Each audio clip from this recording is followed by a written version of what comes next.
Hello! Hello, everybody! Good evening to you all. We are going to be getting into it today with a bit of Spiritfarer. We are going to go and say hello to our beloved Shroomly child, who had just moved into our lovely ship in the last episode. Let's see. Hi, Vol. How are you? Vol says, I am playing Tomodachi Life. Oh, what is Tomodachi Life again? Like, explain. I've heard of this game I think once, but never actually with the context of what it is. So yes, that is working. Good. As you can see with our game, we have collected a numerous spirits. And we are 51% of the way completed. It feels good, I think. I don't know, I'm a bit nervous about who we're potentially going to lose today. Because we just had new spirits moved in, and I'm getting attached. And me getting attached to spirits is a tricky situation, because we all know that they're going to leave at some point. Let's see, Vol says, it's basically The Sims, but me's and less stuff. I made me and I made Jasper. I'm gonna make Silda now. Ooh, very interesting. Sounds like a lot of fun.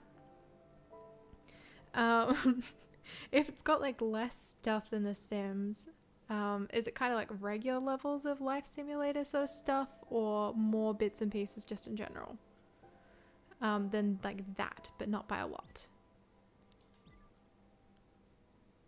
Also, are you making Silda complete with Justice Hat or no Justice Hat?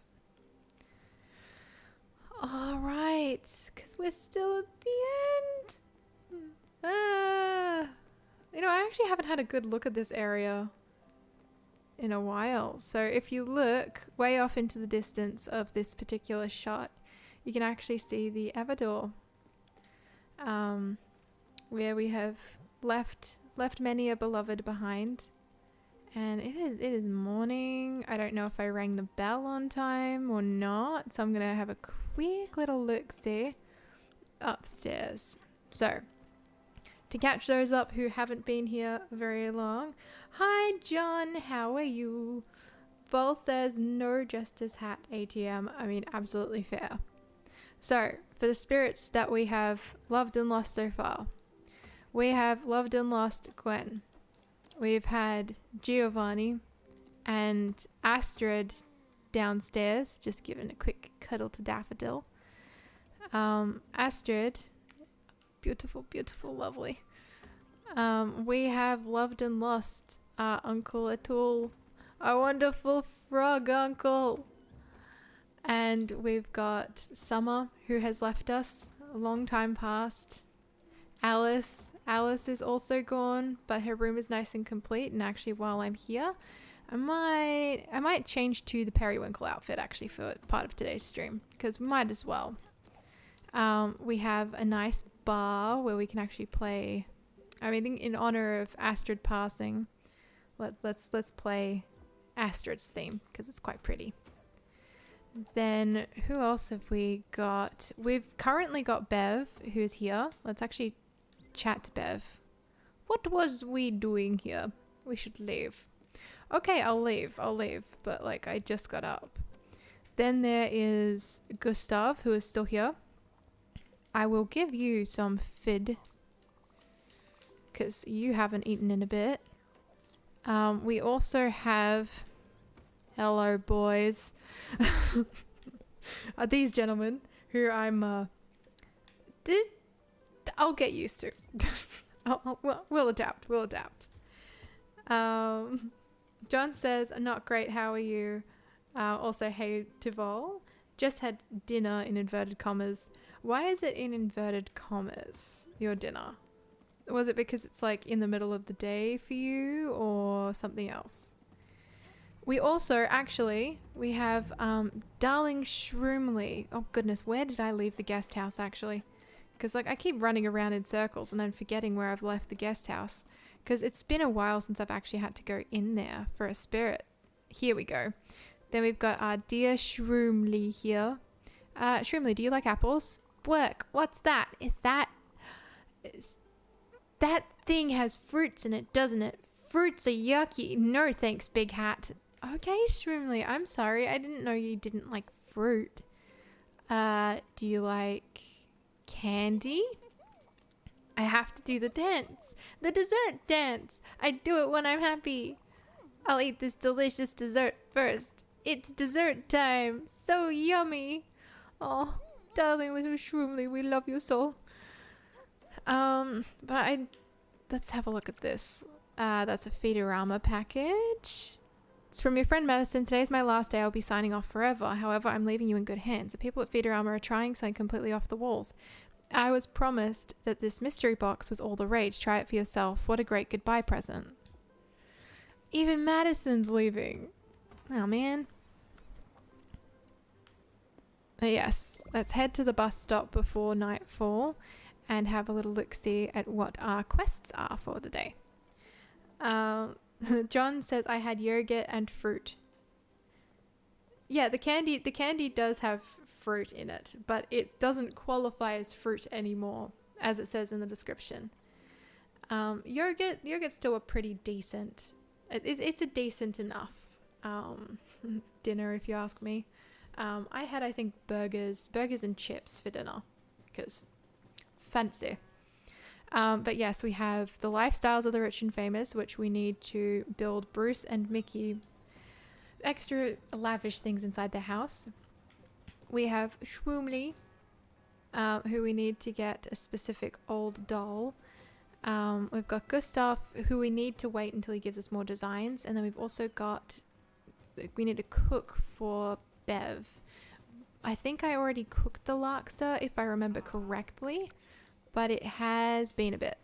It's been like a week. Of course, as soon as it's been a week, I forget. But we will go and say hi to everybody else. John says, I'm sick and depressed. I've only had shit salad and yogurt. No! I'm sorry that you're sad. And being sick is absolutely no fun. I wish you a speedy recovery, friend.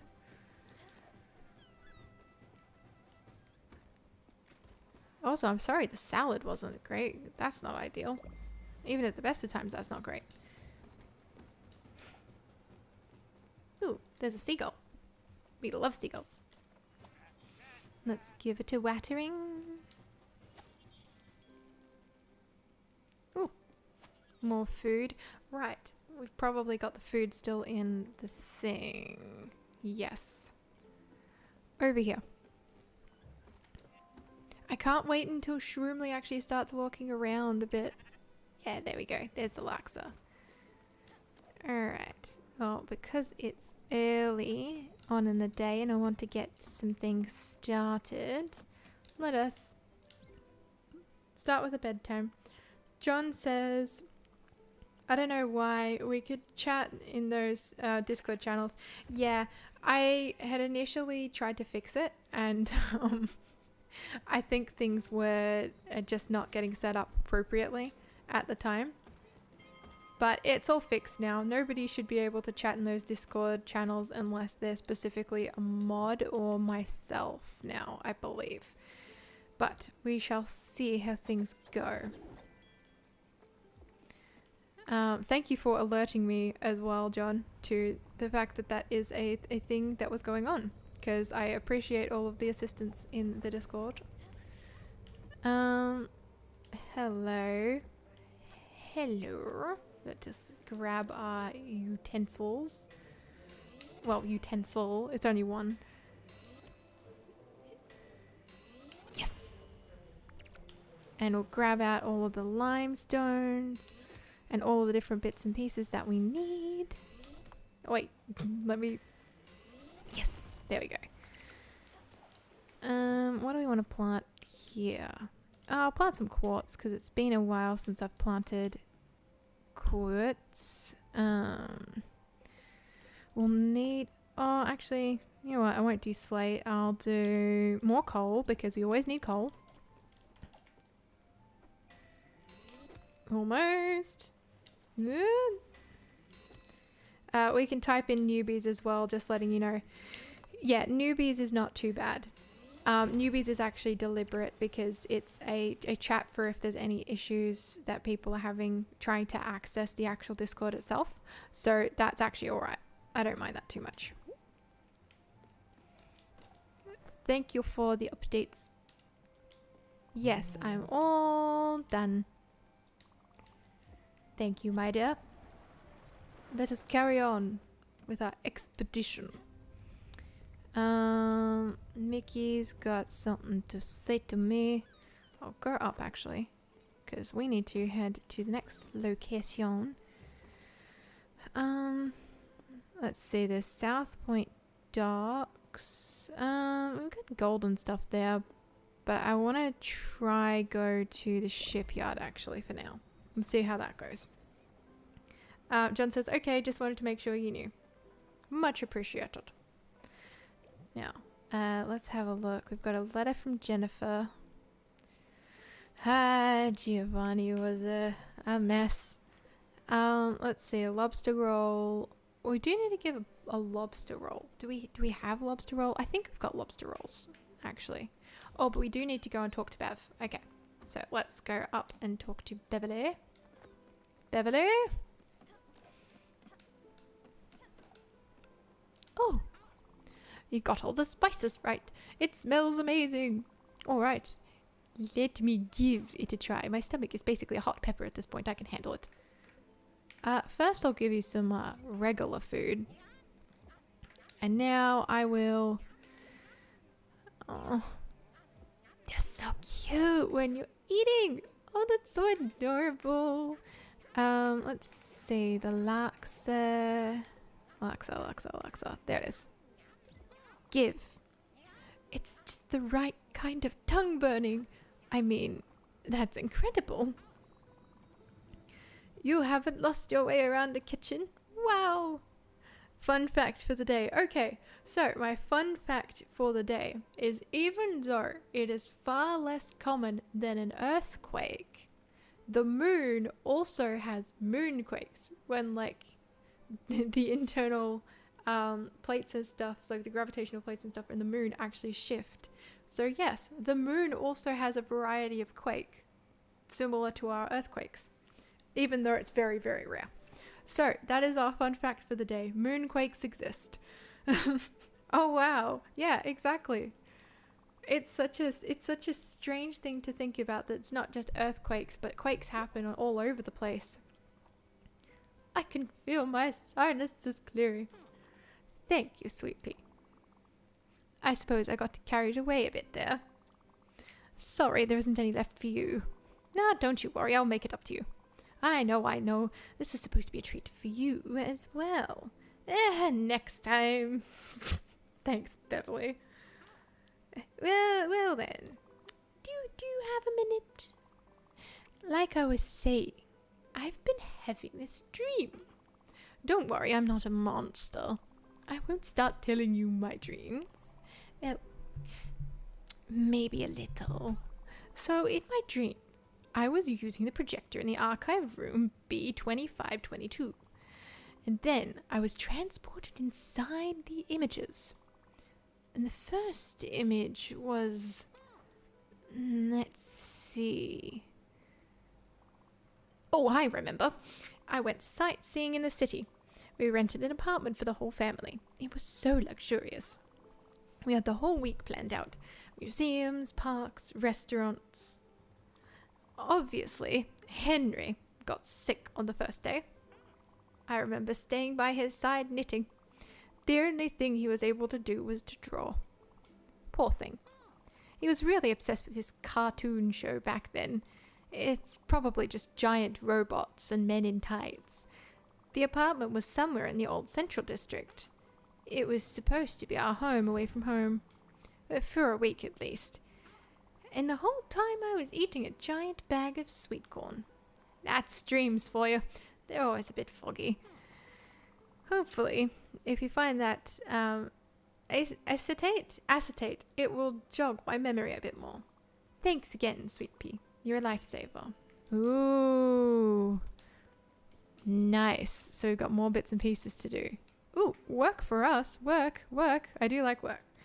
John says, Andy, hope you're doing well. I always feel safe here and it's safe to talk about stuff I need to, so thank you so much.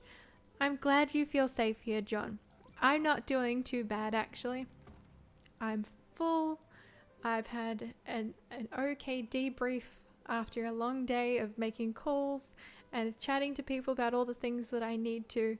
Even though I come across as all right on streams, I do get a bit anxious from time to time. So talking to lots of people all at once can make the day a bit stressful. But I'm getting to unwind with some of my favorite people and with one of my favorite games on the entire planet, honestly. And I'm preparing for tears, of course. John said, did you end up having some of the lemon cake? Yes, I did end up having some of the lemon cake. That was like a middle of the afternoon snack. I guess you could say it was afternoon tea almost. So I had that with a cup of tea and then just like sat in front of my heater all nice and cozy, wrapped up in some blankets. It was quite lovely. Great news, Stella. I have just received a fantastic design for a fireplace. Cold? Oh, silly you. It's not for heating up the gallery. No, the hearth has been since time immemorial a centerpiece of any household. It assembles the tribe and represents unity, warmth, and light against harsh nature. A symbol so fundamental that it is present in almost all cultures. That is true. That's another fun fact. Thank you, Gustav. This piece is a reinterpretation of the concept, a comment, if you will, on the collective. I'm sure you will understand it clearly once it's built. The near-classical Nordic fireplace. Oh, yes, you're hungry. I'm sorry, Gustav. Stay still long enough for me to actually, feed you. Have bread. I still haven't worked out what his favorite meal is yet. John says that's good and gives hugs. Oh, thank you for the hugs, John. I appreciate the hugs.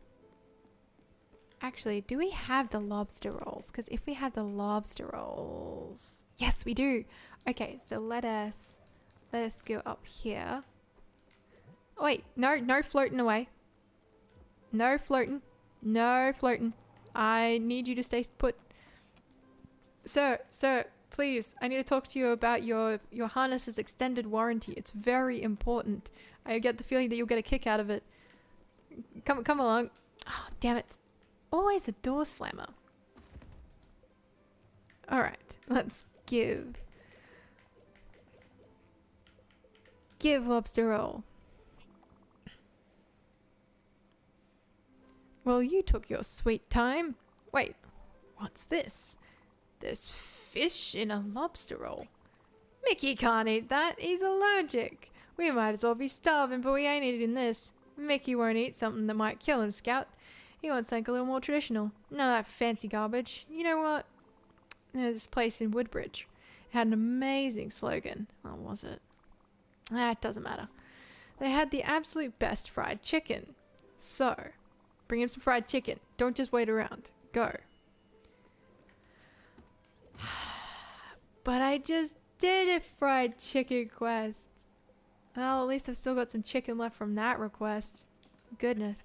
Alright, let's hop down to the kitchen. Do we have any oil left? Done. Okay, we'll have to go and press some oil first. How do I make the oil again? It was in a crusher, I think. Yes. We'll make 5 of them just in case. So that way we can have some good oil while we're waiting. Chicken and milk in the oven? I mean, chicken and milk, I have no idea what that would do. I'm kind of tempted to try that next. But I do need to get this fried chicken. Because I thought that would be Bruce and Nikki's extra quest done. But no, they want to make things difficult for me. That's okay. I don't mind. It takes a bit for the chicken to fry up though, so while we're waiting on that, let us have a look. So, we can upgrade. We need bottled ectoplasm. Like, we can do crystal glass sheets. But I don't know how to get bottled ectoplasm. And we do need silk. But we can get the silk from the top, I suppose. Potato. Thank you, potato. Let's plant some more fire glow seeds, actually. Yes. I know. Puts hand up. Yes, John. Thank you for your politeness. What is it? How do we get the ectoplasms?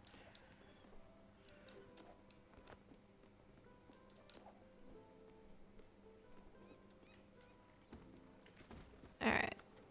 Oh yeah, we are already here. I was gonna go and purchase a bigger boat, but I do not need to go purchase a bigger boat yet because I'm already at the location. Ah, I'm smart. You have to do the Stanley quests. Alright, well we can do Stanley's quests. We can do some Shroomly quests. Well. Looks like someone can't keep her crew happy. A little birdie told me you don't even have a guest house. We did have a guest house, but Shroomly changed it. What kind of ship are you running there? Where does your crew sleep? On the deck? With water splashing all over them? With the seagulls pecking at their hands? No. I don't want to hear your excuses. You need to get your ducks in order. If you don't build them a guest house, they might mutiny. I've seen it happen. You better captains than you. There was one captain fell overboard with a pin sticking out of his back.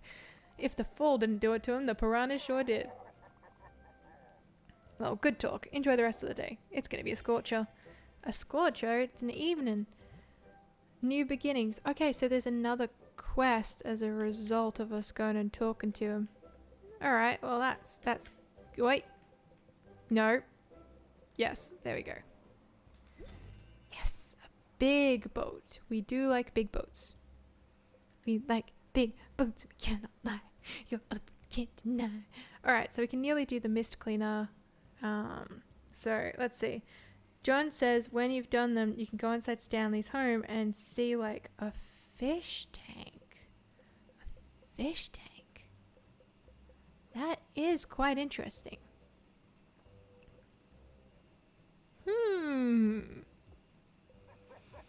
Alright. Well, I suppose we're focusing on Shroomly today then.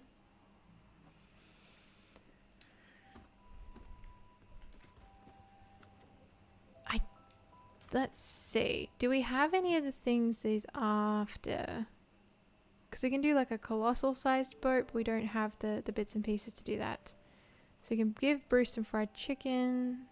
I don't know. Do we have that doll? Let me see. What's in our inventory? A key item maybe? Ceramic figurine. Delicate figurine. Bouquets of roses. Secret lives of trees. Spirit flowers. Super saver discount. The lighter. I don't know what the lemon's... The lemon is a quest item. Give him a necklace. It's the same thing. Is it? So the vibrant necklace is the same? Yes. Okay. Let us try doing that then. Alright. Wow! So cool! That's perfect! It's the last finishing touch to my masterpiece. My super special awesome secret room. It may look odd, but it hides many secret passages and other types of cool stuff. It's my home now! Don't worry, I'll clean all this stuff on the windows. Which reminds me, you had a ghost beetle in there, hiding in your sofa. You probably didn't notice him. Ghost beetles are very good at hiding. But he's my friend now, and his name is Jacob. He told me that he could see things no one else can. Well, thank you, Shroomly. I suppose once the morning comes, you might actually unlock your door. John says, or find a ring. Well, there we go. At least we got there with it. Do we have to make another guest house now? Is that what we have to do? Build. Chicken coop. Cow stall. Guest house. Yup. We need to make a new guest house. Alright. There we go.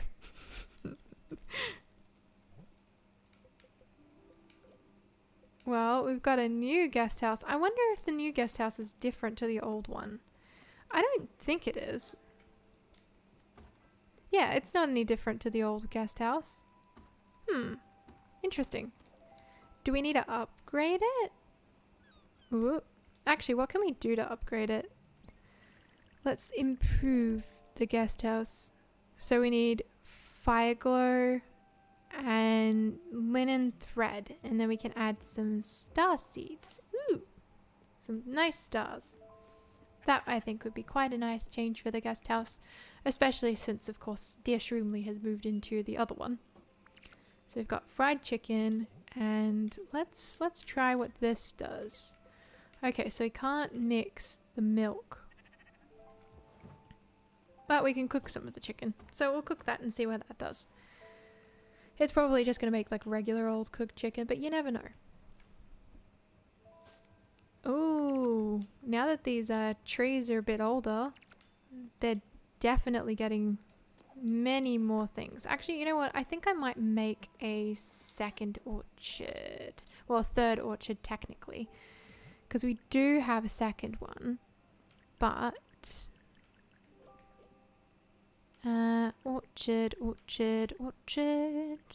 We can make another smithy. Interesting. Because we do have a smithy. Yeah, we do have a smithy. We don't need another smithy. Orchard. We do need more oak planks.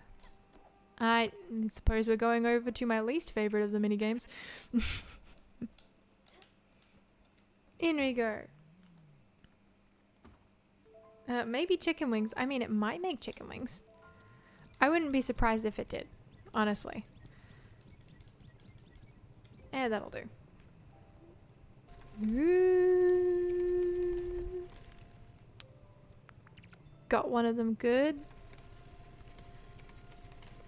I wonder if we can upgrade the sawmill, because I do this specific task I would like to have be automated at some point. And there's an element of which I can't really keep running around the boat trying to do all of this stuff by myself. It's nice when I've got some spirits to help, but not all of them to help out with all of the tasks. So it's going to take a fair bit to be able to get the sort of individuals to help out with the chores. And I understand that it is my duty and my job to serve them. However, it would be nice if there would be some helping around the house every now and again.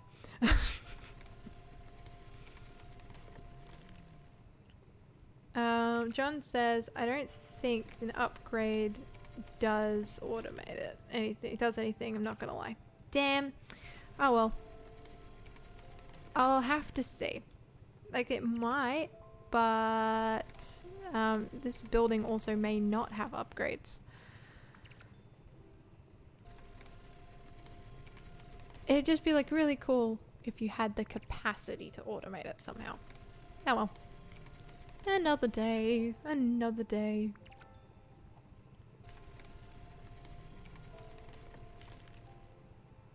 Nearly done, nearly done. And then we can have an extra orchard with more trees. One more. Yes. Perfect. We got one. Awesome. Over to the building. Table. Yes. Orchard. Alrighty. Actually, I might put this one on the ground level. That way it's, there we go. What else is there that I can build? I could do a cellar if I have more ectoplasm, but I don't yet. I've got foundry, which is already done.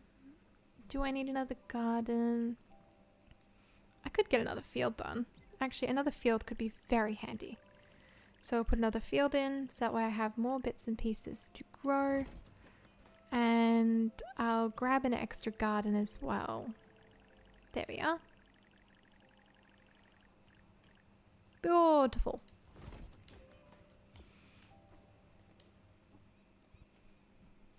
Oh, actually, while I'm here, I might as well check to see if upgrading it does anything. Is there an upgrade? There is an upgrade. You'll get all the logs you've been dreaming of. So there's aluminium ingots. I need maple planks. Do I have aluminium? Let's see. Aluminium. Okay, we don't have that. We've got silica powder, which is good. Lime powder. Limestones. Okay, so we don't have silica outside of the silica powder.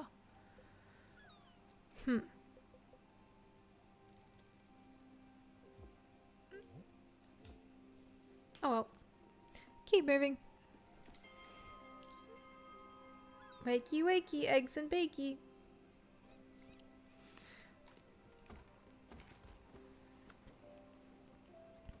Alright. So there is that overbrook up there. That's zinc ore and everything. You know what? Let's head over to the merchant and then go and grab some treasure and then see what we have available. We have silver, zinc. I have aluminium ores. Yeah, we've got aluminium, so we can make an ingot. We can make an ingot. Where is the foundry? There it is.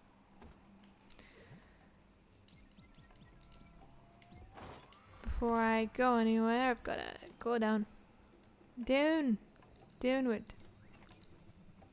we go. Let's have a look and see what errands you have for us.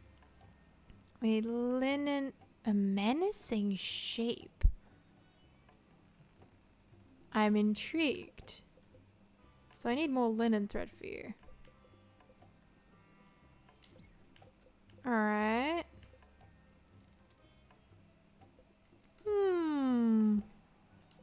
I will sell some bits and pieces. I don't need this many cows. Okay, where is the linen? There we go. Let's make some linen thread. If we have any.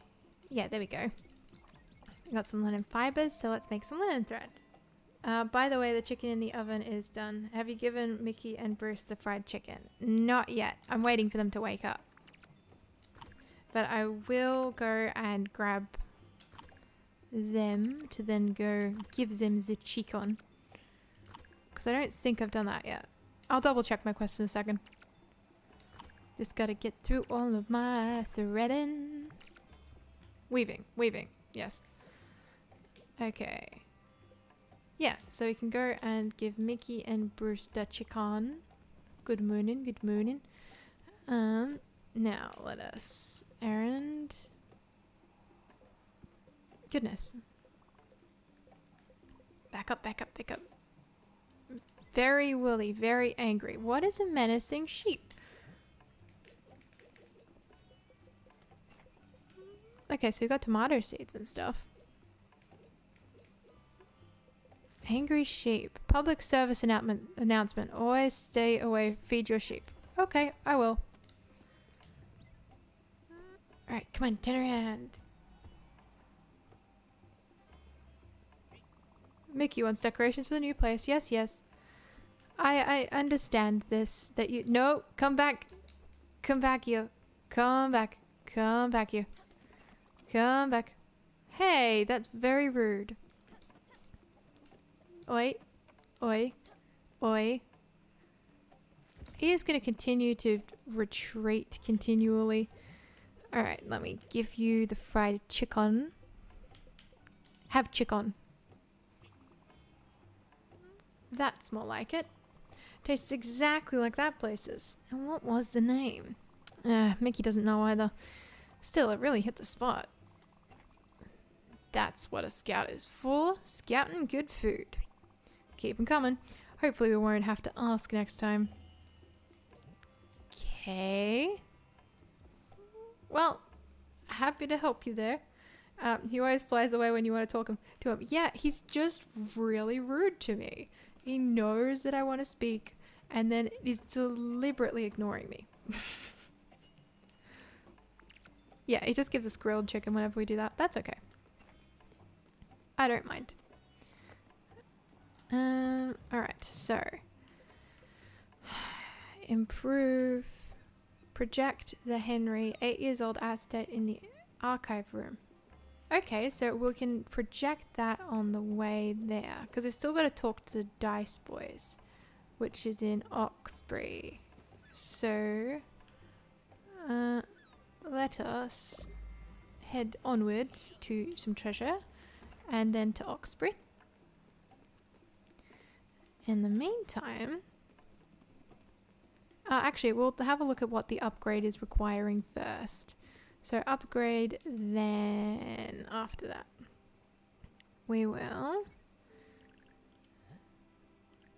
Okay.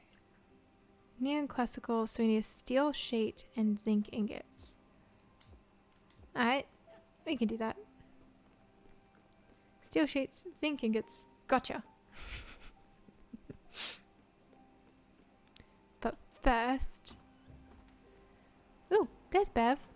Let's give you some blueberries.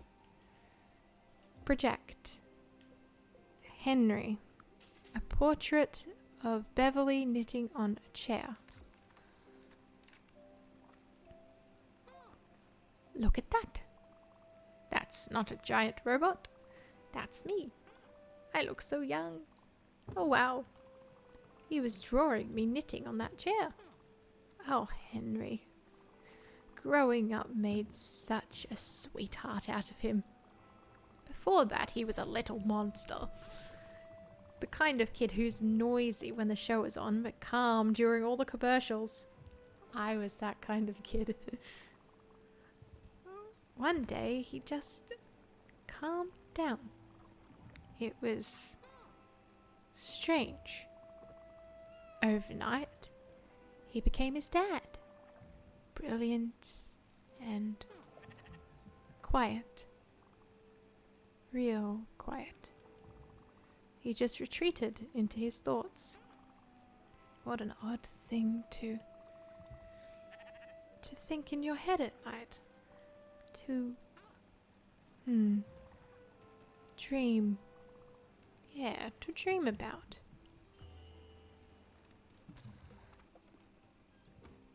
Interesting. Sad, but interesting. I'm intrigued, Bev. So you're little... Oh. Little kids grow up way too fast. At least we're learning more about the family now. Which is nice. I do like learning about the family members of each of the different spirits that are here. Gives me hope that one day they'll be able to find their way back to them. Alright. Back to the bus stop with us.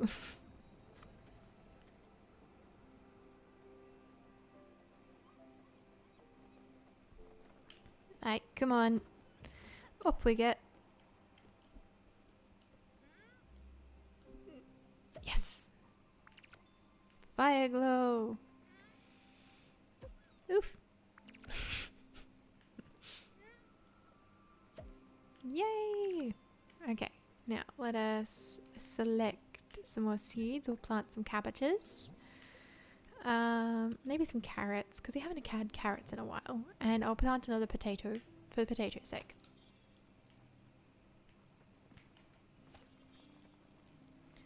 Talk to Stanley, says John. Maybe he will give you a quest. He might indeed. So, we will quickly go towards Oxbury to go and talk to the Dice Boys. And check on Stanley. There we are. I just opened a achievement that I got unlocked called Public Transporter. Yes, indeed, I am a professional public transporter. I have used public transport many a time in my life, much to my own chagrin. Public transport is a nerve-wracking experience at times, especially when you have to use it so often. You'd think it gets easier, but it kind of doesn't. Let's give you some food, Shroomly. Do you like sweet rice pudding? Aw, all the time. Thank you, Big Hat. What are you doing? Where are you going? I want to learn how to be a captain, so I'm following you. Can I come in? Shroomly, let me in. You can't follow me if you're just staying inside. That's not how follow the leader works.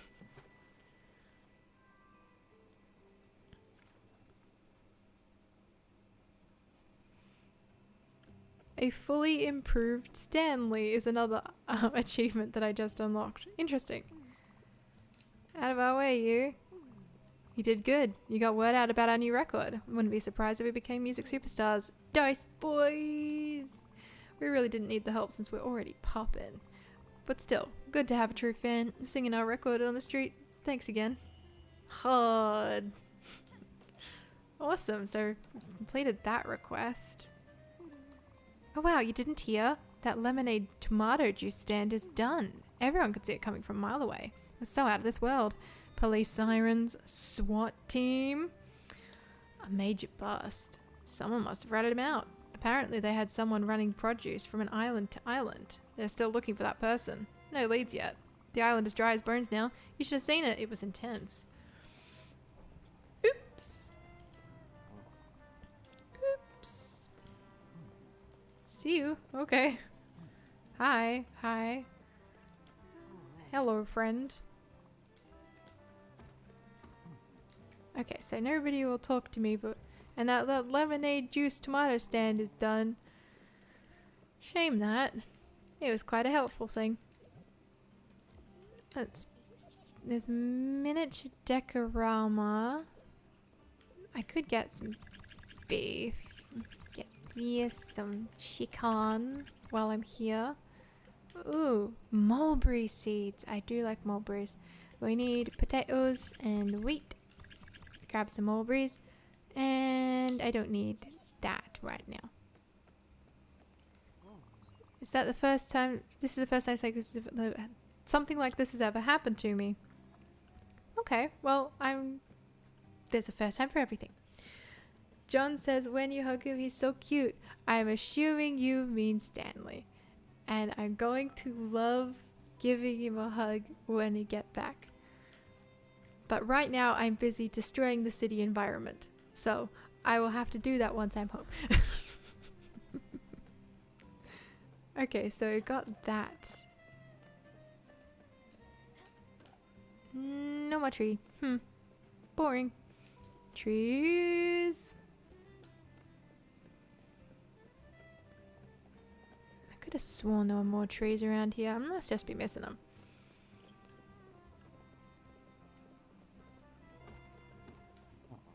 Okay, you still won't speak to me even though your thingy's changed. That's okay.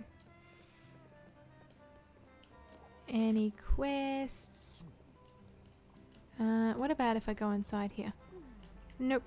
Okay, so nobody is speaking to me currently. No shenanigans. Darn. I'll have to just go find myself some more shenanigans to do. Oh, what a shame. Shenanigans. Ooh, we got a thing. Got a thing.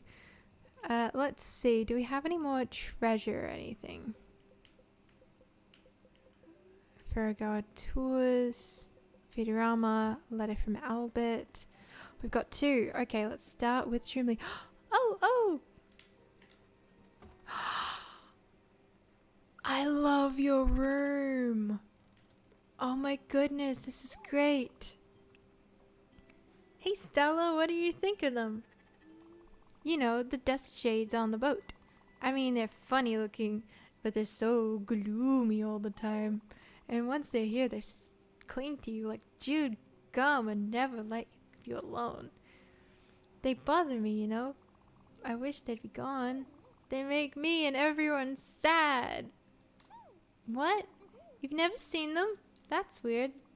Oh, I know. Jacob can help you. He sees them too. He's a ghost beetle after all. And you can bring him with you. He loves it when we take him out of his box. You just have to touch the glass and he'll jump out to fly with you. Then you'll see them too.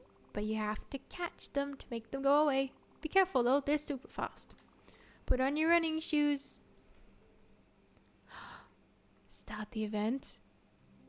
Event? New event? John says see the fish tank. Yes. Thing! There's a thing, there's a thing, there's a thing, there's a thing. Come back, come back, come back. I want to grab you, I want to grab you. Why are there so many? Oh. Come on. Hey, come back. They're super fast. He wasn't kidding. Come back. Come back. Ooh. Come back. Yes. Ooh. Get away. Hey. Stop hip hopping. Well, we got two of them. Shroomly, Shroomly, Shroomly. Did you see that? They were everywhere. Now that they're gone, I feel I can breathe again. These dust shades are kind of cool though. They glow and they run fast. Real fast. I don't glow. I can't run that fast. I wish I could. One day maybe. Oh, don't worry, Big Hat. If the dust shades ever come back, I'll tell you right away. And if you want to get rid of them, you can touch the glass in my room to wake up Jacob. Shroomly! Shroomly! Such a good hugger! So cute! Such a cute little mushroom! Oh wow, you're good at this. Aww. Feels bullied by Mickey.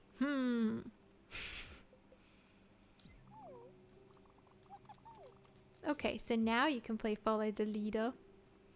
But you need to go to bed, Shroomly. It is nighttime for you. Time for bed, Shroomly. Why am I using a... what's it called?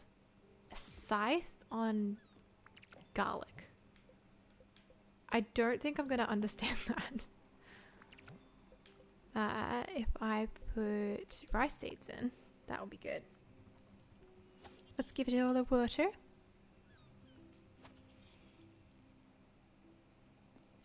Oh, and I can plant more trees.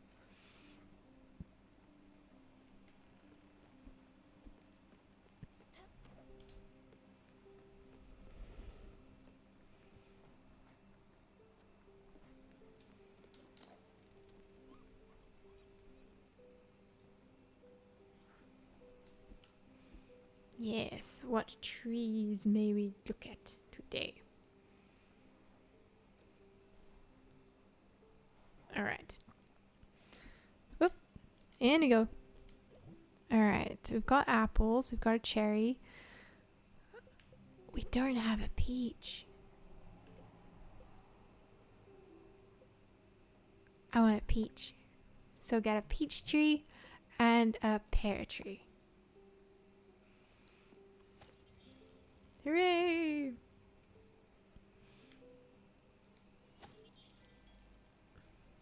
Beautiful. So we have those are growing. Let's plant some extra flowers. Maybe some extra garlic and linen. Yes. We'll always need linen.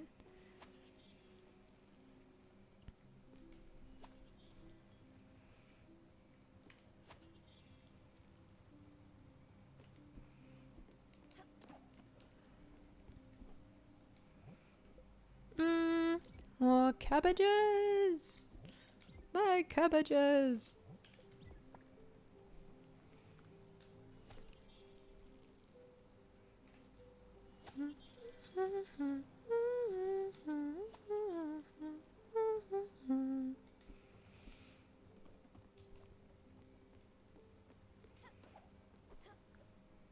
The ground is all sleepy. Everybody's all tucked up in their beds. And then there is me jumping around the ship like a trampoline with stilts. Water the cat as well. The cat is taking lots of baths. Yeah, well, cats need to be washed as well, as much as they may dislike it. Actually, I've seen a lot of videos where cats they're cats that really love water. Help your chickens help themselves with more food. Oh, okay. Sheep corrals. We definitely can't upgrade that. But we can give her a couch. Let's give her a couch. Can we do anything with the bar? No, okay, so we can't upgrade the barn. We don't quite have the bits to upgrade the crusher. We will do that in a minute. We need more pulsar ingots. Also, we could get a filing cabinet. I get the feeling that there was something in particular I was after to like do, and I know it had something to do with the what's it called? Let me see. What was I trying to build? I completely forgot. Oh wait, I can look at my quests. Goodness, I'd forget my own head if it wasn't attached to me. Actually, we needed improvements. So, steel sheet and zinc ingots. Right, and I get the feeling that I needed... What was it called? What was it called? There was another one that I needed that was up here too. But, I'll do whatever's in here first. Oh, yes. Okay, so there was something in here. I was right. Perfect. Oh, actually, as an interesting thought, because all of the individual characters on this boat end up turning into, like, animal variations of themselves, right? Like, when they actually are... I can put them in the fire? What does this do? So each of the individual characters on the boat, they all take the animal form when they go from our world to the effective afterlife, right? So what form do you think that you would take if you stepped onto this boat? You know, if I was going to have to think about it, like I've been told on multiple occasions that I'm a deer person, or probably like a what was another one that I got? I got a meerkat once. I got told that I'd be a meerkat. I made glue. I don't know what glue even does, but I like that I made it. But yeah, I've been told that I would be a cat or a deer. If I was a cat, I'd probably be a cat that acted like a dog, and that really liked the water, because unbeknownst to most people, I genuinely really do love the water, like a lot. I'm a terrible swimmer. I can't keep myself afloat for very long because my limbs don't work very well in conjunction with each other. But I love swimming. Maybe I'd be some kind of fish or something then, or I could be like or I could be a narwhal. I might be a narwhal. I like narwhals. They're the unicorns of the ocean. Sector Celestia says, "Howdy Andy, how are you going?" I'm not too bad at all, thanks Celestia. I am I'm just playing like a nice game a bit late into the night after a stressful day, which has shifted into a beautiful evening. so. I'm much more a fan of the evening times for that reason. Celestia says a lunar moth would be cool. Ooh! What type of, like, lunar moth? Is there a particular color of lunar moth? Because I think that they come in different colors, don't they? Or actually, no, you tell me. Because I don't know much about moths and things in general. And I'm eager to learn. John says, put the glue in the oven. What does putting the glue in the oven do? I'm going to put the glue in the oven. Actually, I'll put the glue in the oven. Tell you what, I'll put the glue in the oven. Then I'll go start the event. Oh, glue. So there we go. Let's put the glue in the oven. This oven is probably going to have seen better days by the time that I finish everything because I've put so much strange stuff in here.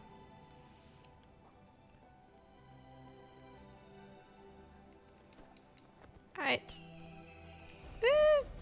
Quick.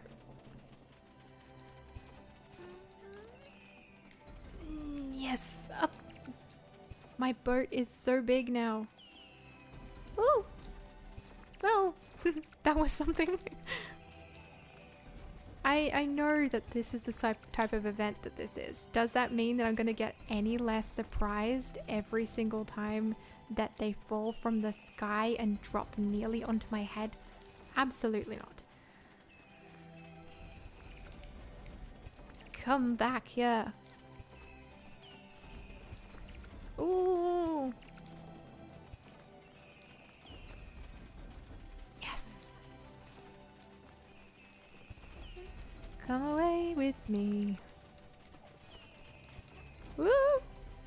Quick. Oh, there are two.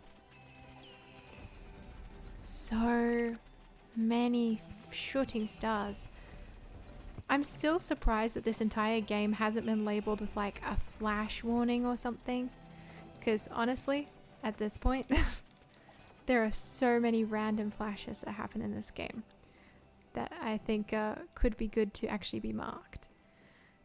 Celestia says, I don't know, but that color I've seen is turquoise, which is a turquoise aqua color, and it looks neat.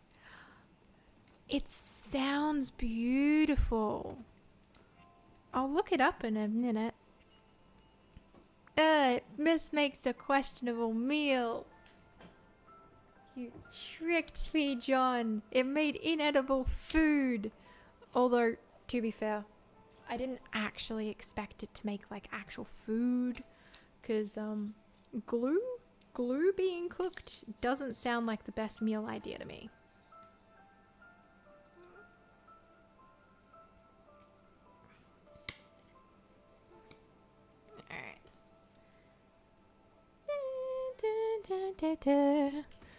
Alright, let us have a look there. Sweet pea, everybody wants my attention. I'm so popular. Glue and oil? I don't know, I'll try glue and oil. I do enjoy being on this boat, but I've been wondering, would it be possible to build me a house? I built you a house. You remember, the kids and David and I lived on a farm. We had nature all around. We had dogs and goats. It was a cozy little farmhouse. It wasn't much, but it was ours. I feel like I've done this request. Oh, I have done this request before. Oh no. Are you forgetting? Oh, my little farmhouse. That's right. It's right there. Oh, a job well done once again. Not everyone is good with houses. Oh, Bev, no. Hey, big hat. I'm bored. Bored and angry. We never get to play around. It's always so strict on this boat. Why don't we have some fun? What if we could put anything you wanted in those machines, like the foundry? Yeah, that would be incredible. Let's throw some junk into it. Maybe an old shoe? Gross but fun. See, look, there we go. We do need to actually put this kind of stuff into the place. There we go, John. We were just getting ahead of ourselves. Let's try with some oil, shall we? See what that does. I will check on Bev in a second, but I want to go up to the foundry and put another shoe in. Oh, this feels silly, but I like it. Celestia says, if you think glue makes good food, I don't think you're human. Oh, that's alright. I don't think it's particularly good food either. And I've eaten glue as a child. I think most kids have actually eaten glue at some point or another. That's the entire reason why they make kid-safe glue, like clag glue. I don't know if everywhere has it, but it's like a paste glue made out of flour and corn flour that's safe for kids to eat in the case scenario where they accidentally or accidentally on purpose, in some other cases, end up eating it.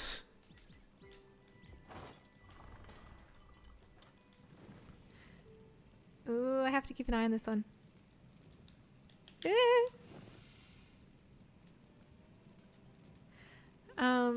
But yes, I'm not 100% sure if like everywhere has that type of glue, but at least in Australia it's very, very important to have that kind of glue in classrooms and in craft stores in general, because you do wind up with a lot of kids who, and I'll admit it, as a kid, I did do this, want to eat things like glitter glue. So, I'm not afraid to admit as a child I ate literal glue. As kids, you're just trying to explore the world, so you end up doing some pretty strange stuff.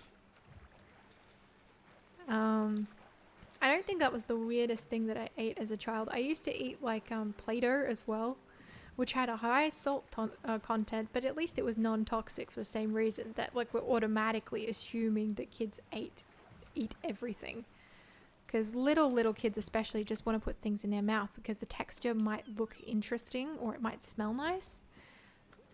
So my mum actually used to make edible Play-Doh, which was made with peanut butter.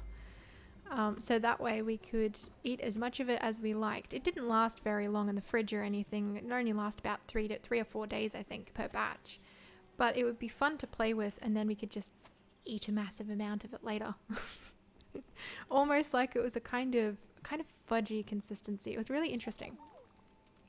Dr. Celestia says, I don't think I ate glue. I may have, lol. Honestly, yeah. And if you had, I wouldn't be surprised, and I don't blame you. The world is interesting, especially for young kids.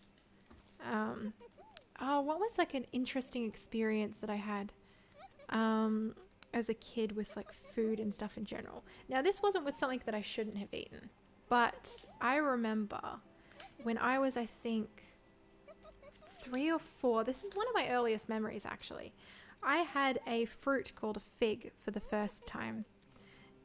So a fig, for those of you that don't know it, are very common in Italian households especially. And for those that don't know, I'm actually half Italian. So there is that. And my nonno, which is Italian for grandfather. So he used to grow figs in the backyard of like his house when I was growing up. And I had been crawling around on the ground and stuff for a while out there. Well, not really crawling. It was like me crawling around trying to find something in the dirt. And I know I was trying to find something specific. And I remember thinking that I've lost the shiny thing. And that's when then my nonno ends up coming around into the garden and says, Chiki chukima, no playing in the dirt. Chiki chukima roughly translates to you cheeky little chicken, which is what he used to call me when I was misbehaving. So little old me was like crawling around the dirt and like looked up at him and just went, why?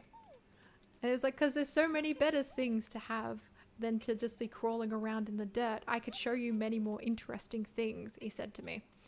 And then he ends up picking a fig from the big tall tree. Now the tree actually wasn't that tall. It was a dwarfed fig tree. But to me as a child, it seemed almost as tall as a skyscraper, and I couldn't even see the top of the leaves. So I couldn't fathom just how big it must actually be at the time. But yeah, so my nono ended up grabbing a fig from one of the tree's branches and ended up handing it to me and said, like, these are quite beautiful. And he shows me how to peel one as like a little 3 or 4 year old. And he opens the top, so he cracks the top of the stem off this sort of, I guess it's pear-like shaped fruit with almost like melon stripes on the outside, and then it peels away to reveal like a soft, sweet, like white layer of flesh. Then on the inside, it's got these red sort of bubbles almost. I guess that's the easiest way I could think of to describe it. Sort of a mixture between like bubbles and like anemone petals, I guess. It's a weird way to try and describe it. And I remember like looking at it, and the first time that he tried to like start peeling it, I started getting excited and tried to actually just eat it whole, and then he had to show me the peeling first.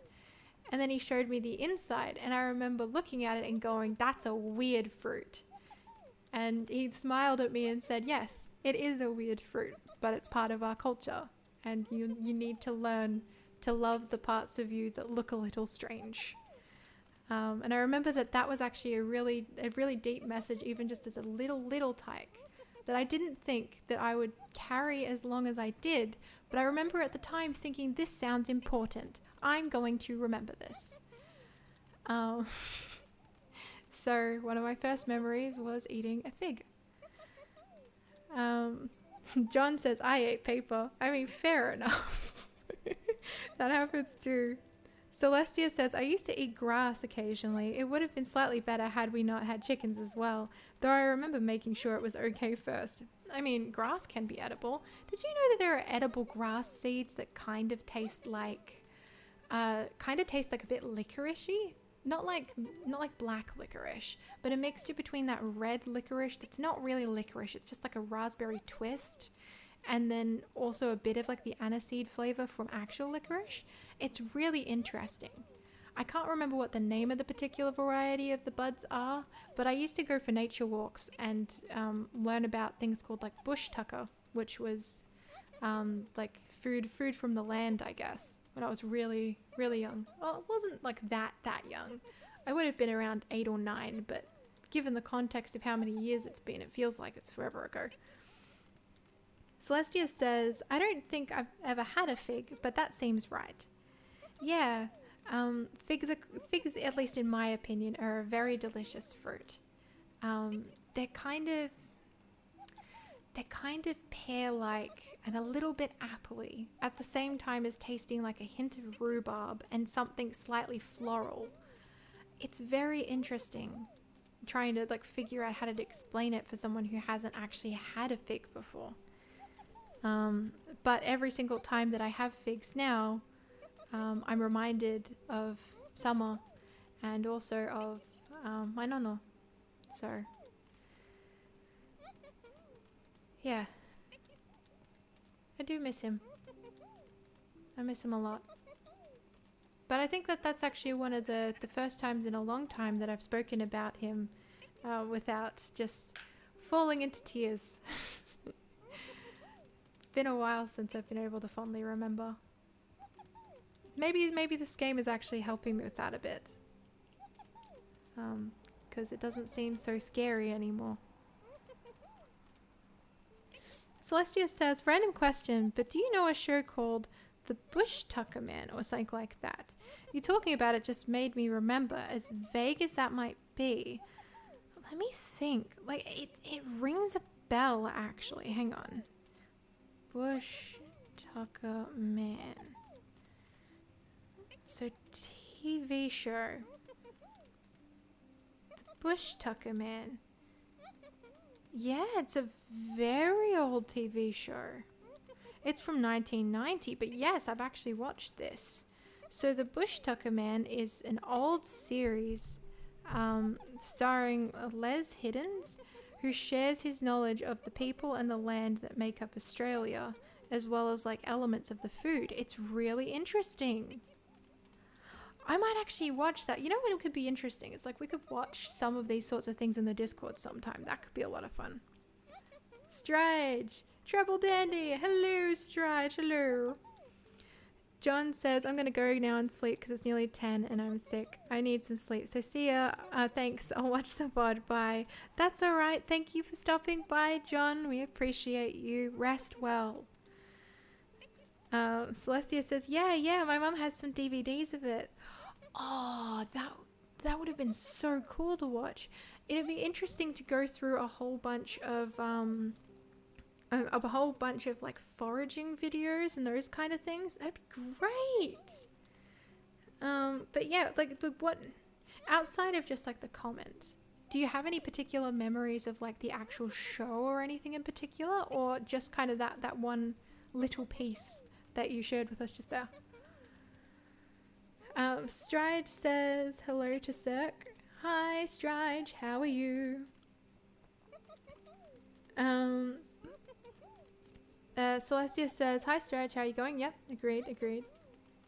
Alright, sleep well, John. And while we're waiting for some responses from the chat, I will respond to dear Shroomly, who has been clapping away. I only just noticed that Shroomly has 4 arms. And that his like eyes are on top of the mushroom head. I thought he had no eyes for a second, but he has eyes. Such a cute little puppy. That was incredible, big hat. Now let's get even wackier. Let's go to the loom. Let's play with the crusher. Let's experiment. Oh, this is so wild. Please. Say yes. All right. Awesome. Here's a bunch of junk you can try out. Yes. Okay, so oil and glue does nothing. That's okay. Oh, we could put an apple. What does an apple do in the crusher? Actually, you know what? I'm going to put 5 apples in. Let's invest. Ooh. Failed experiments. Alright. Let's try the loom. Copper ore. I can use lime powder? What does this do? Okay, well I suppose that didn't do anything in particular. Very helpful. What about... I guess I have to finish this first. What about a copper ore? Let's see, Celestia says, I think there was one part that he did on Witchetty Grubs. It also has a 4-wheel drive of some sort. Yeah, that makes sense. I saw the arms, but eyes? Yeah, so there's like little, I'll show you when the next like close up is for Shroomly.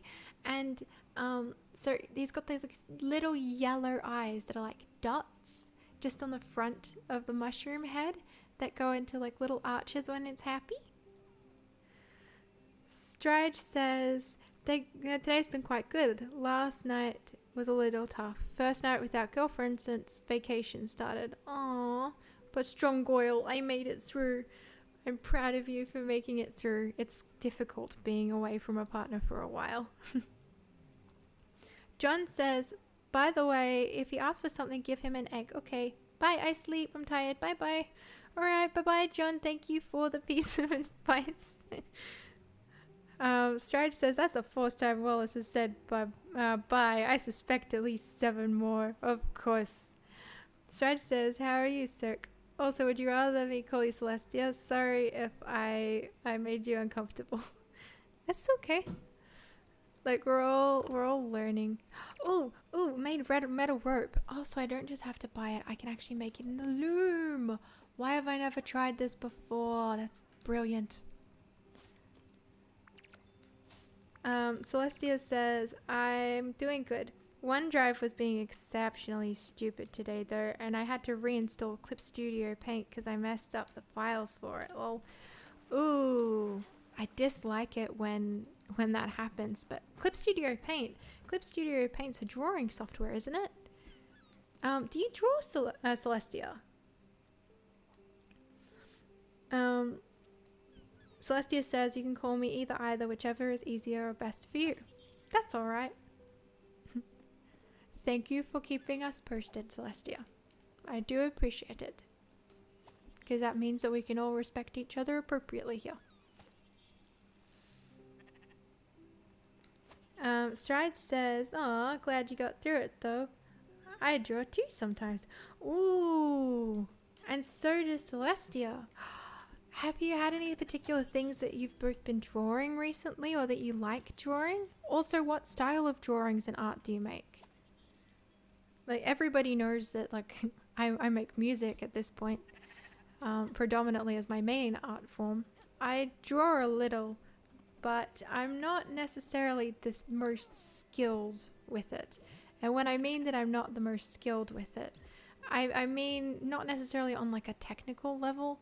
I'm meaning because I have difficulty holding a pencil. So part of the reason why I've had initially was a bit anxious about streaming is actually because I have a lot of difficulty with my hands.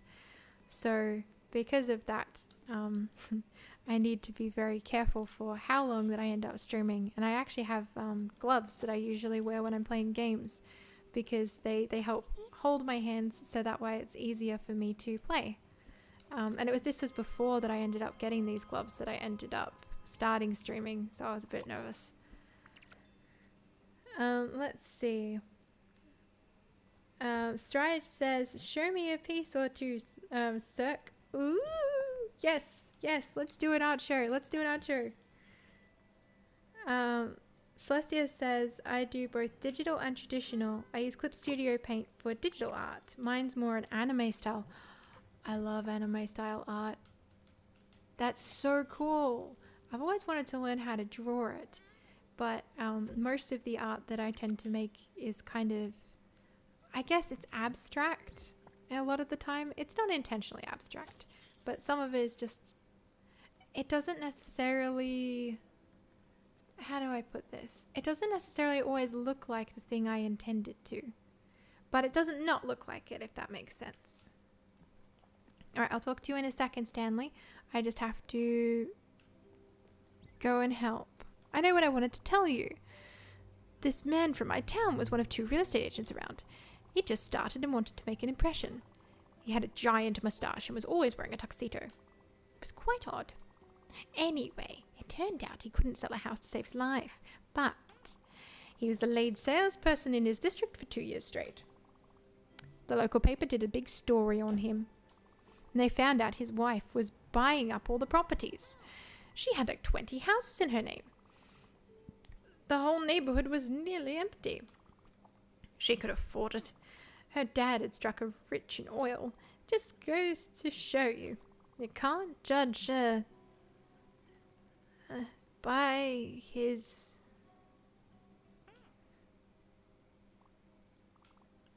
Well then. Oh... Bev, I'm sorry. Kid, if this is about food again or upgrade to your house. Yep, it's food.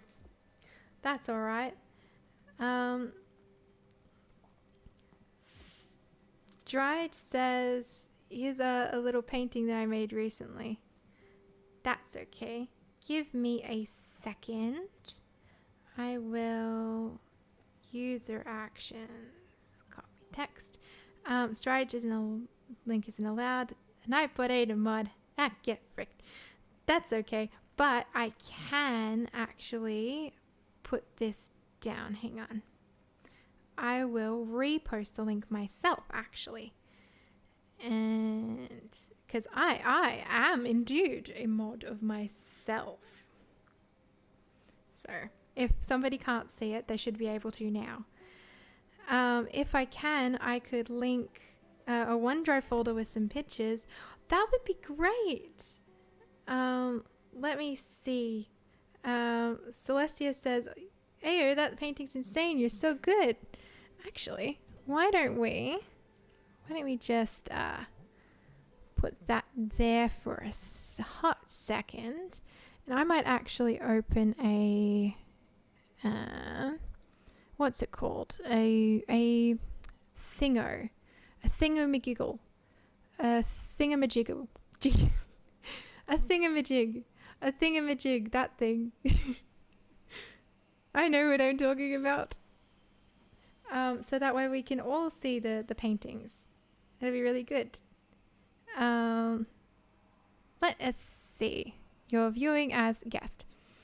Yes, I understand I am viewing as a guest. I am a guest, in fact, in the web browser. I am not, in fact, owning the entirety of the internet at this point in time.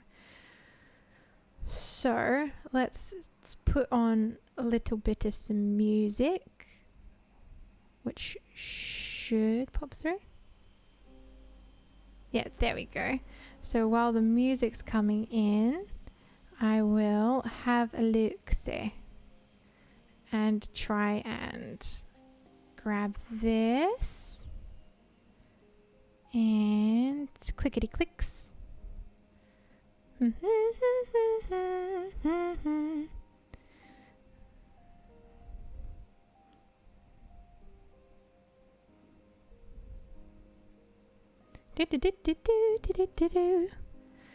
then also, while we're on the interwebs, we can actually have a little look-see. Oops, I clicked the wrong button.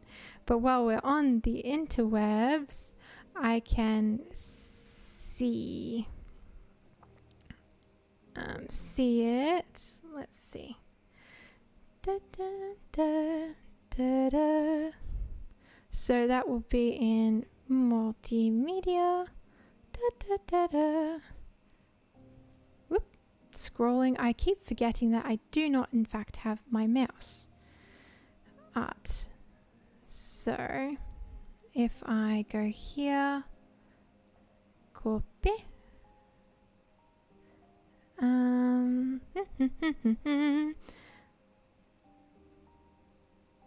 Copy and yes. Awesome. All right. So if I just open this, I haven't set up like a proper browser element for this yet. So I am quickly having a look at this. So if I put that there, you should theoretically be able to see like browser elements. So if that works, take your time, Andy. Yeah, that's okay.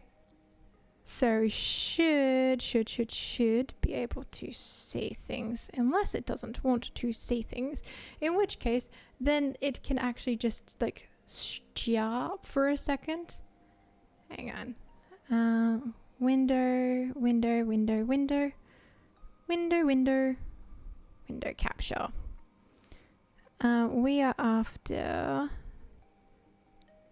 Discord. Yes. Okay. So I got it doing the thing. Oh, I feel so tech savvy. Such a silly thing, but it is functional. So that is good, at least. Then if I make that bigger, all right, we should be able to open the original and have a look. Awesome. So, yes, this is Striger's piece of art. If you can, Strige, we could have a look. See. Whoop. But yes, so this is one of Striger's pieces of art. I love the brush strokes. It's beautiful.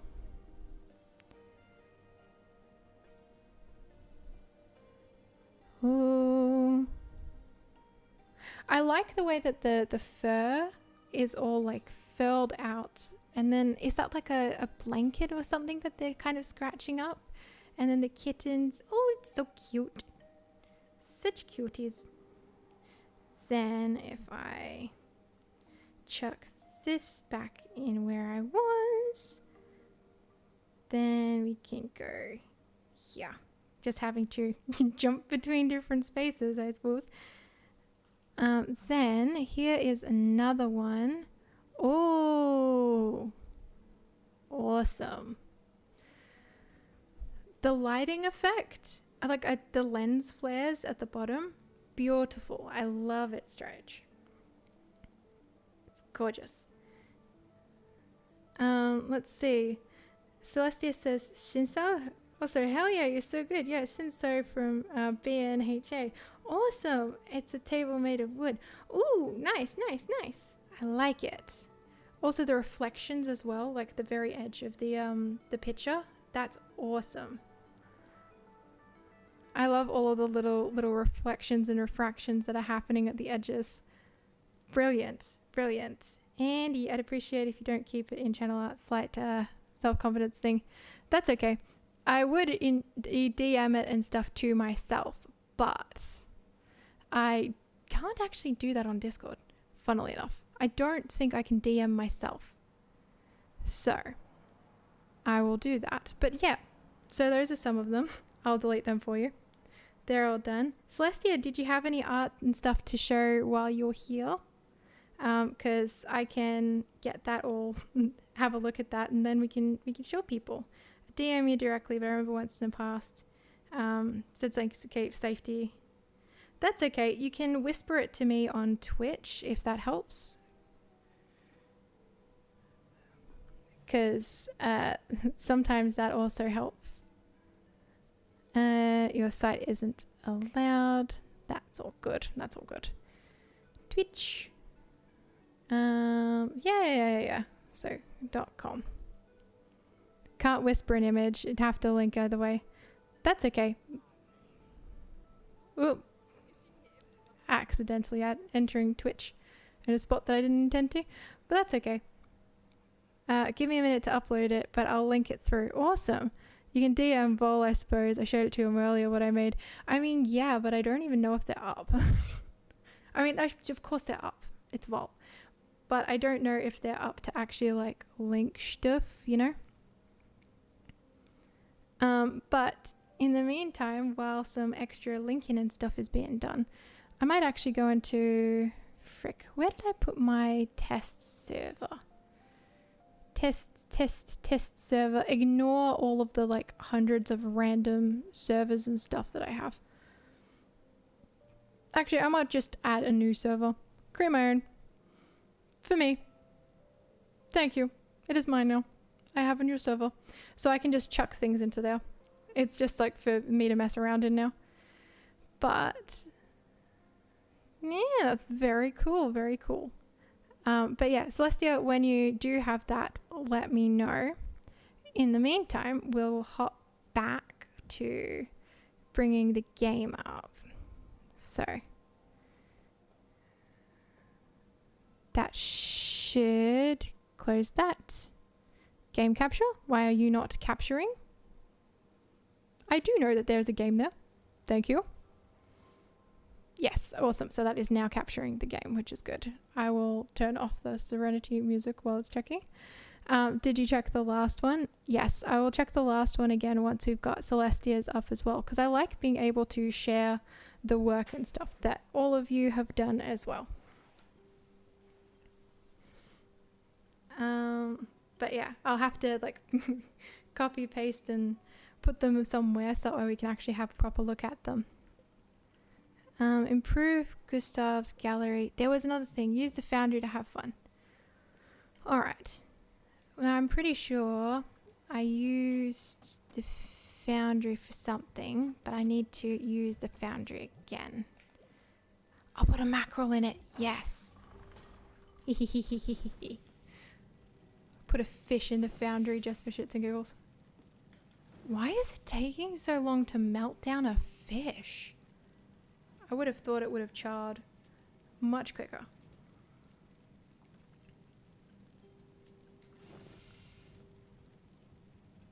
Come on, come on.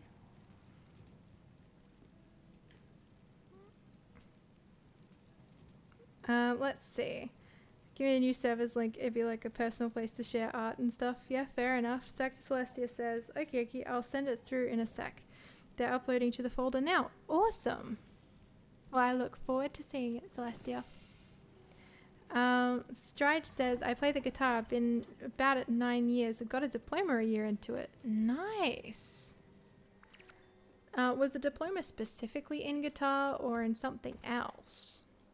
Was it like in music or actually a diploma of guitar? Can you get a diploma in guitar specifically? Big hat. I've heard the others talk about their houses. What's that about? I don't get it. Everyone has their own treehouse? Just for them? Why go through the trouble? My parents would never go for it. One house for everyone. That makes more sense. Less cleaning. Wait a second. See, now you can actually see Darling Stanley's eyes as it's like blinking and stuff in a second.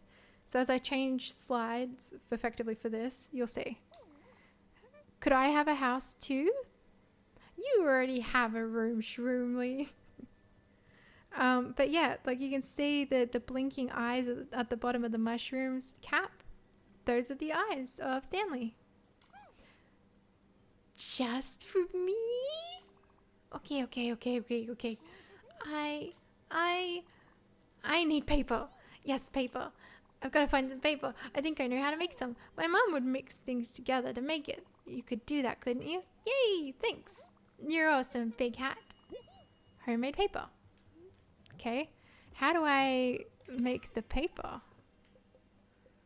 Failed experiments. Okay, you found sawdust and glue. Aw, that's not how my mom would make paper, though. That paper would be half-assed. That's like my mother would said sometimes. But you can still combine the two. It might even make it better. I don't know. You just need to find a way to actually make it. Maybe you could heat it? Yeah, try cooking it. The best things are cooked, right? I think. I'm not allowed in the kitchen. I make mistakes. Oh, Stanley. That's okay. It's okay, sweetheart. We all make mistakes sometimes. Let's cook that up. Let's see. Celestia says you play guitar. I have one I haven't probably played in a while though. I mean, that's fair. Stride says there's a guitar diploma from my country's National Music Association. Ooh, that's pretty cool. I do not have a diploma in a particular instrument, but I do have an advanced diploma in music industries in general. Celestia says, yeah, I never noticed that, lol. Stride also said, I know the basics of synthesizer, so I use my guitar's notes to play that. Yeah. That's really cool. Stanley said, Andy says, Stanley has eyes. Yes, Stanley does have eyes. It's kind of hard to see the eyes to start with, but that's okay. So let's user actions, copy text, delete message. Okay, all deleted. So yeah, Celestia says, okay, here's the link. I have one request though. Can you delete it after viewing? I'm a tad paranoid about privacy online and stuff. That is absolutely fair, Celestia. I understand. There is a reason I don't share much of my stuff online, honestly. But I will quickly have a look and see, because like if I go to that link, all right, it does not let me open it just yet, at least. Oh, art stuff's showing. Yep, it works now. The link just wanted to be stubborn for a second.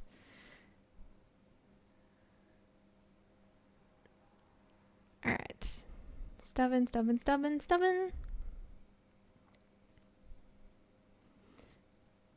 Okay.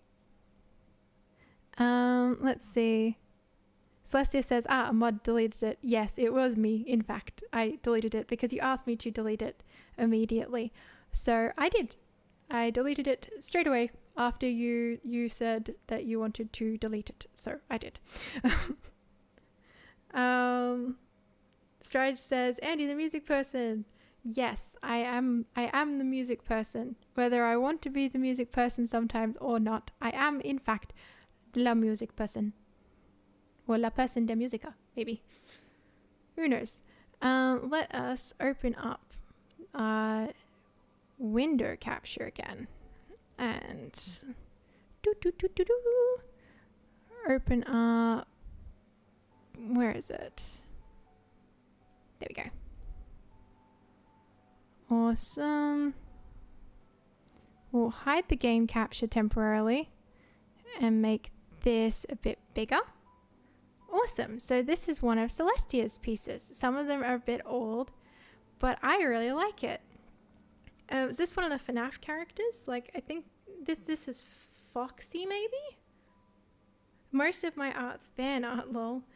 It's so cool. I like how the individual, like the line art's really clean.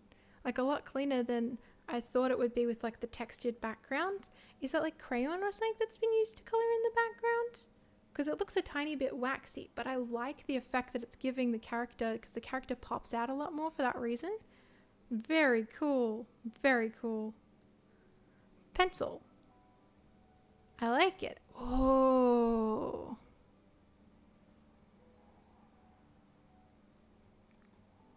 And here's some of more of the like anime-esque style. So sweet. Like the hair fall is really nice, and then the movement in the body, I love it. Also the shading, you do have really good shading when it comes to like shading in cloth for the clothing, especially with like those shorts that are on the person that's on the right. Yeah, that is right. I can tell my left from my right. I like it. So some of these are older pieces and some of them are newer. So it's Friday Night Funkin'. Oh, that's cool. That's really cool. Let's see. Mangled, FNAF 2.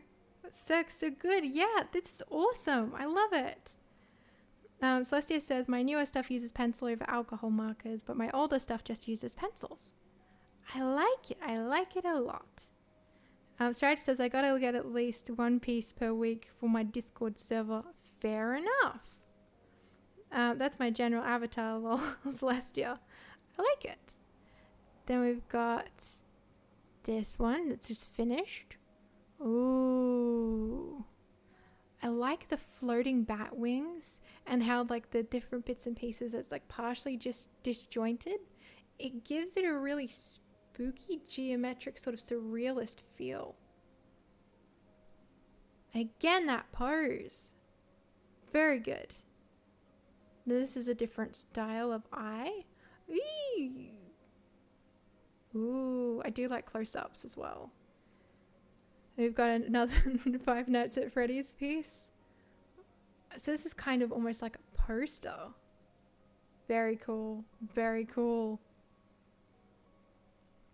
Phil's of Minecraft, what are you doing on my stream? I did not expect to see you here today, but I'm glad that you've appeared. Well then, listeners. Oh, welcome to Night Vale. I love this show. Oh, it's so good. Very good, very good, very good. I can't do a very good radio voice, but I like this a lot. And you've captured the style really well of like the actual icon. It's great. Stride says, I would do art streams, but my phone can't handle traditional, and streaming digital seems boring to stream since I don't talk a lot. That's okay. You don't need to talk a ton while you're streaming. Sometimes it can just be for company, you know? Ooh, and a little spooky ghost. It's so sweet. Hey there, old buddy. What a cutie pie. And then we've got a paper. Aww. Aww. The little melons in the background. I have got really, really talented followers. All of you are wonderful. Thank you so much for sharing, Celestia. Thank you for sharing, Stride. I really appreciate that. So we'll just swap over to this one. Yeah, there we go. And that'll actually show the right scene now. Awesome. I love learning new things about all of you while I'm here. I love this, the change immediately to barnyard type music. It's great. But yeah, Stride says, sex art's super cool. Yes, it is. Snaps the blook. And Mimi Tongue. Or Licky Q? Licky Q. I think Licky Q. That's a really cute sounding name. You're welcome. But yeah, like I really appreciate learning more. I also work with Licky Q. Yeah, Licky Q's cute. Gosh, I kind of want to share some of my art and stuff sometime. I don't have much of it around. I've got like samples of my writing and things that are around somewhere, but some of it's pretty yeah, some of it's academic stuff, and then others is just like there's a style of writing that I do, which I think the technical name for it is what was it? It was like academic personal narrative writing.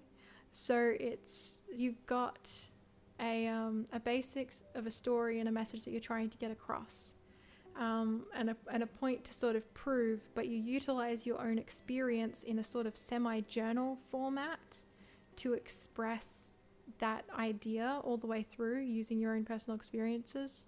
So I've got an academic writing piece lying somewhere around called Planes of Desperation, which is actually about like how control affects the individual's sense of self, and how through like the transformative works of writing and reading, I ended up coming through the other side in a better way. Celestia said, I could do it now if you're able or comfortable. I mean, I could. I didn't prepare this for stream. I genuinely wasn't thinking that it was going to turn into like an art sharing stream today, but I'm keen for it.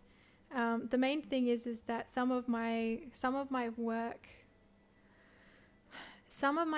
does take a bit of an upsetting tone, but I can read some of it.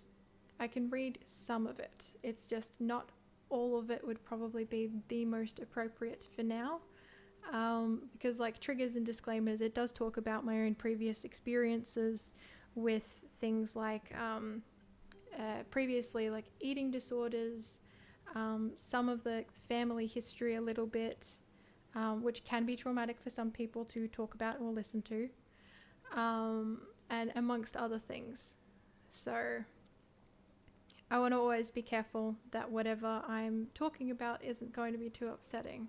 But it is a really interesting transformative piece, especially since it talks a lot about an experience that I had actually, which was the reason it's titled Planes of Desperation is actually because I was at one point literally throwing paper airplanes across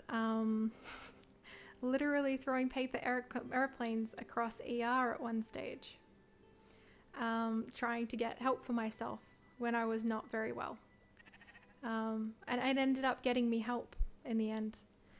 Marcus, spoilers, give warnings and post on the Discord. Yeah, I could do that. I can read part of it on stream. So hang on a second. I've got it in arm's reach because I was actually looking at part of it. So I've got, it shows, I guess, a little bit of the transition for myself as a writer. Again, this is like a scholarly personal narrative. So the part of it that I'll read is actually about a book series that I love very much. It's called Percy Jackson. If you haven't been here long enough to know that I like the Percy Jackson series by Rick Riordan, then you haven't been on my streams long enough, I say. But also, welcome if you don't know. I am indeed a nerd. Stride says, bro. Yes, Stride. So the Percy Jackson series was so influential on my life that I actually ended up taking on large pieces of it, and it helped me through a really rough time in my life. Like, I read it at the perfect time. So Stride says, bro, I loved Rick Riordan's series a few years ago. Percy Jackson, Heroes of Olympus, read it all. Stride. Two things. First and foremost, did you know that they're making a Disney series with Percy Jackson and the Olympians that Rick Riordan is actually doing the script writing for, and that he's helped with the casting for? So he's like hugely involved in it. And then second, and perhaps more importantly, Rick Riordan is writing a Nico D'Angelo and Will Solace book, like a book with those two characters as the main stars. We're getting more of the Solangelo arc, and I am so keen to see how things turned out. Also, fun fact, this is actually like Rick Riordan's first time writing with someone. So with like the Solangelo book, he is co-writing it with a queer man in order to get the best possible representation for that, because he himself isn't queer. And he wants to make sure that the representation for that kind of a relationship is correct, which is so cool. I love that idea so much. And like I'm a big believer in doing a lot of like market material and source material checking. It's great. It's great. Stride says a Disney series. Yes. So because Rick, dear Uncle Rick, got really upset about what happened with the movie that happened, which was not a great adaptation. Controversial opinion, I did really like the casting for Grover. I thought that the person that got cast for Grover in the Percy Jackson and the Lightning Thief movie was actually a really good call. And I didn't hate the actor for Percy. But I do think that the actor who played Percy in that particular movie would be far better suited to playing Poseidon now in the Disney series, and I really want to see that happen because he just gives me the right vibe to play Poseidon instead of, for example, like Percy or something. Also, with the Disney series, it's all age accurate. So the actor who is playing Percy Jackson is, I think, 12 or 13, which is the right age to actually be playing Percy. Like, you know? And he's such an adorable little shit. I'm so excited. Stride says, Poggers, Rick himself is doing the script. I'm interested now. Celestia says, PJ is neat. I don't like it much because my sibling kind of obsessed over it a bit before I got a chance to get that far, lol. Still a cool series though. That's okay. No, it's definitely not for everybody, but as a nerd who at the time of reading it was super duper obsessed with Greek mythology, especially, it slotted into the perfect place in my life where I was questioning like why I was the way that I was, and gave me a reason and an out. And actually, fun fact, Percy Jackson is the reason that I currently have my diagnosis of ADHD. Legitimately, Percy Jackson got me a diagnosis. I went through the individual books and stuff itself, and I went, what's that thing that Percy has? Like, it sounds like it would be about right. And I, out of curiosity, looked up all the bits and pieces for the condition, which was ADHD, or attention deficit disorder. And read through, and the longer that I read, I went, why is this me? How have I not known that this was a thing my entire life? Why don't I have a diagnosis? And then as an adult, I ended up seeking out a diagnosis based one part on the books and one part on my separate research. It was very interesting. Stride says, oh shit, working with a queer person for the series, that's super nice. Yeah. Live action movies, yeah, I can see why. Fair enough. Celestia says it looks super neat. Celestia also says, I knew about the show, but not the books. Sounds interesting. There were so many inaccuracies from the movies, from what I remember, though. Yes, there were way too many inaccuracies in the movie. So I tend to view the movies as an interpretive work that is not at all in any way, shape, nor form accurate to anything else that happened. So it's just like, it's like the Maze Runner series in my head. So the Maze Runner movies are very different to the way that the books played out. And I read the entirety of the Maze Runner series. Terribly written books. Anybody that tells you otherwise does not know what they're reading. It was horribly, horribly, horribly written from a grammatical perspective, from just like the tone indicators and all of that. But the idea was so intriguing that I had to keep reading. And ordinarily that many spelling errors and stuff would make me put the book down. But I didn't. And I'm so glad that I didn't at the time, because it made me cry, it made me laugh, it was great fun. But yeah, so I tend to view books and the movie adaptations very differently. So I'm interested to see what Rick will actually do with the TV series, because it looks like there's going to be about, I think it was like 12 or so. No, actually it might be less, but there were a large amount of episodes, and it'll be each season of this TV series, at least so far, will actually be one of the books for the Percy Jackson series, which it's so good. It's so good. I'm so happy about it.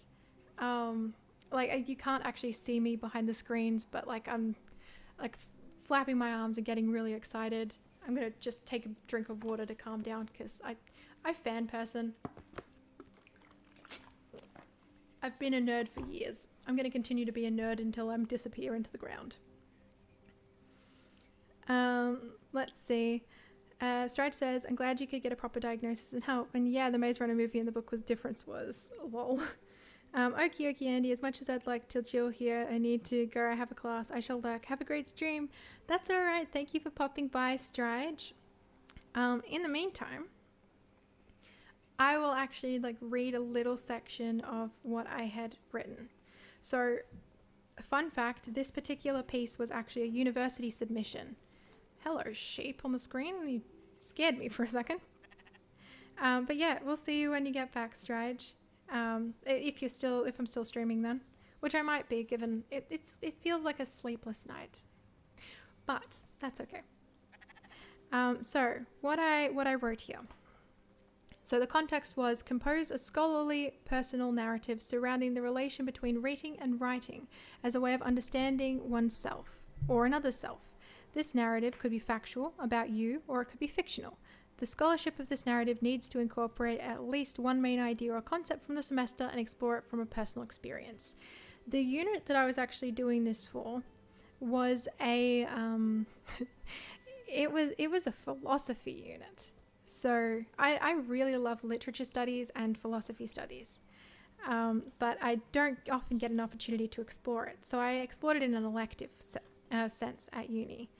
This isn't like the start of the piece or anything. Oh, I could. But how far do I go? Actually, I will read from just after the first paragraph, because the first paragraph, while it does give you a lot of context, I can read the first sentence and then move on from there and give some extra context in between. So that way you can get a sense of my writing style for scholarly personal narratives. So, the immediate statement at the beginning: control, in many aspects, has dictated my life through technologies of the self, such as writing, and restrictions of interactions with others, born of perfectionism. As a gifted child, the most normal of my siblings at home, I had the collected dreams of my mother and father placed upon me. My mother gave up university to work full-time and to look after me once my father walked out on the announcement of my conception. So eventually, after this, so I'm just breaking reading voice for a second. Then like some stuff happened. He ends up moving in back to my mother's house eventually. So he does come back, but continuing reading. My mother was thrilled. He wanted to be in my life and legitimized me on my father's demand, which was how the first act of control over me succeeded. He stole my name. My parents went on to have another 4 kids after me, all of whom were diagnosed with autism early in life. I, however, was missed for being a biological girl, an AFAB individual. While I was hyperactive, I had difficulty learning and difficulty socializing. I was far too smart, in inverted commas, to be disabled. My father refused to have me diagnosed, as I was what seemed to be his last hope at a trophy child. Thus, my perfectionism was born. When I learned to read at 8 years of age, I went looking for myself in books, hoping to meet others like me through the written word. Into teenhood, I spent my spare time at the local library, running away from expectations of my family, to tuck myself between Sylvia Plath and psychology books in a window corner, learning about humans to become the perfect person, potentially worthy of being seen. I read every genre I could, from joke books to romance to biology, to learn to control every aspect of life. It wasn't until I was 12 that I truly found myself without pretense in fiction, inside the Percy Jackson series written by Rick Riordan. I was the exact demographic. 12 years old, the same age as the main character Percy in the first book, The Lightning Thief, obsessed with the Greek pantheon, living with undiagnosed ADHD. Percy was a demigod whose father is Poseidon. He had ADHD and dyslexia and acted similarly to me. During puberty, for the demigods, they emanate an aura which shows their godly lineage and draw monsters bent on taking down the gods towards them. And for their oddities, much like others would try and silence me for my oddities. Percy was shunned in the human world, and they deemed him useless, worthy of only being a target. Yet through trials, he found a home in Camp Half-Blood, the summer camp for demigods just like him. I identified with feeling alien, that monsters or people were out to get you based on your differences, since I was heavily bullied for being a, quote, gifted abnormality. The idea that I could fight these internal and external demons that plagued me to find my own community was very comforting at the time. At this point, I was also questioning my sexuality.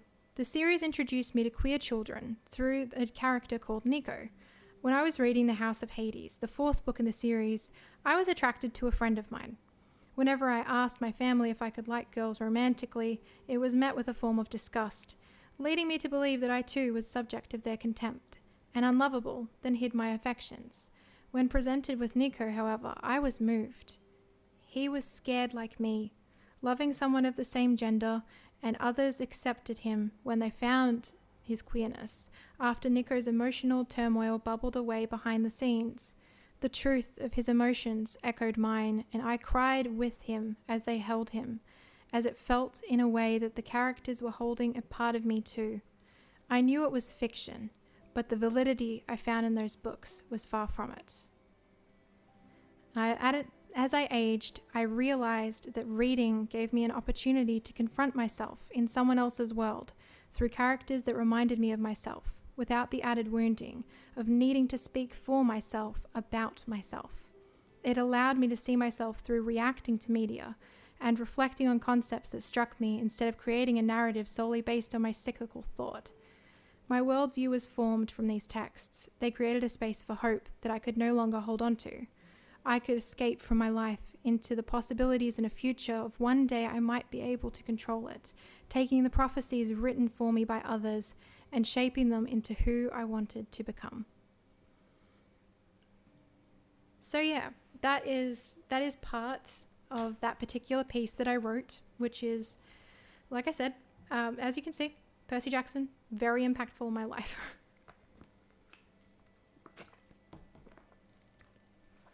And I think that's actually one of the first times I've read something I wrote on stream as well. Like, I've read some things here and there, like back on when I was streaming with Vol.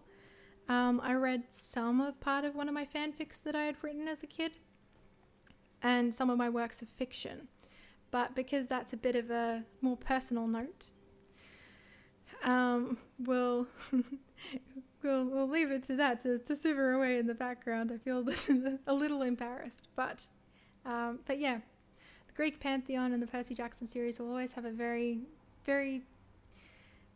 will always be very close to heart. And no, I don't care if I sound childish, as I've been called before, for liking that series still. I think that it was well written, and for me, it was also well timed.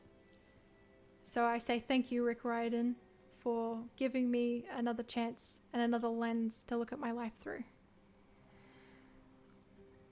Celestia says, "You're nice. I have a few stories I could upload to the OneDrive if you'd like. I mean, hey, if you feel like sharing at some point in time. I may not read them all on stream and stuff today, but I'm always interested to learn more about like other people's writing styles. And if you want feedback or something at some point, we could do that as well. But yeah, so Rick Riordan and me go way back as far as his writing and my brain. But yeah, at some point I could probably read more of the stuff that I have that's fictional out on stream, but not much of it is ready to release yet, since I'm working on like a novel and stuff in the background, but it'll take a while to get through. Sweet Pea, you've probably wondered where I've been lately. I've been hiding out in my house. I did wonder where you had been, Bev, actually. I didn't want to come out. Just like in a small town, a word gets around, and the gossip starts. My walls are not that thick. I can still hear people talking about me. This kind of thing, unwarranted gossip, I mean. It happens all the time back home. People don't seem to change. One of my good friends was always the nicest to me. She would always praise my hairstyle or the way that I dressed. The compliments were always coming. And this was when I had just lost my brother. Oh, Bev. You remember I told you the story about the sudden brain aneurysm? Poor thing. And taking the dog for a walk. Then, poof, on the ground. Well, it was around that time. One day I was at her house for a garden party and we had to leave early. My husband wasn't feeling too well. Too many cocktails. He was such a lightweight. Well, we left quite suddenly, but I'd forgotten my purse. I came back not 15 minutes later, and from the sidewalk I could hear. Well, she was talking about me behind my back. Talking about how I wore the same dress to 2 parties in a row. Said in a very off-handed way. Like she was stating a fact. Everyone knows that. She should know better then. And that's what I remember. The way it made me feel. I didn't like it. This is how I feel now. Nobody likes to be kicked when they're down. I've been feeling like I'm losing my mind. And on top of that, other people in this boat have been talking about me behind my back. I don't want to put yourself in a delicate situation, but could you help? Maybe do the rounds and see for yourself what's going on? I would appreciate it. Thank you, Sweet Pea. Aww. I'm sorry, Bev. Celestia says, oh no. Yeah. Poor Bev. Let's see what this mail is. Letter from Feederama. Dear Feederama customer, here at Feederama we strive to reach new heights in food preparation, which is why we've renewed your subscription to our delivery service. We'll be sending you pre-made meals every week. The joys of food lives on. We wish you the best and hope you will enjoy our new marketing strategy. Alan Shipley, CEO of Feederama. I mean, that's nice enough, I suppose. Where am I? I think I'm still at Oxbury. Oh, wait, hang on. Where am I? Oh, I'm in the old Central District. I was here for a reason. Alright, let's go. I completely forgot I was playing a game for a little bit. I got chatting.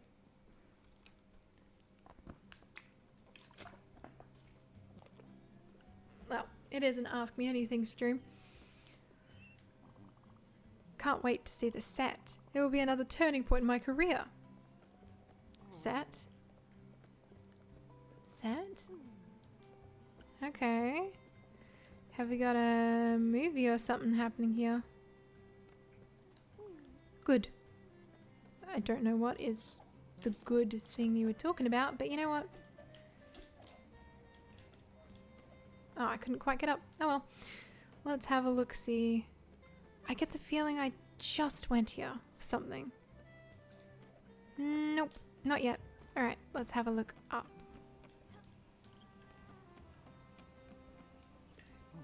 Less talking, more walking. Okay, okay. I just want to see what's up here just in case. I don't think... Yeah, there is something up there, but I need to hop down. I need to hop up to get there. Alright, let's give this a shot, shall we? Because also, let's see, we need a cook sawdust and glue together to make paper for Stanley. We need to use the foundry to have fun. And we also have to talk to the other passengers aboard the ship. Really?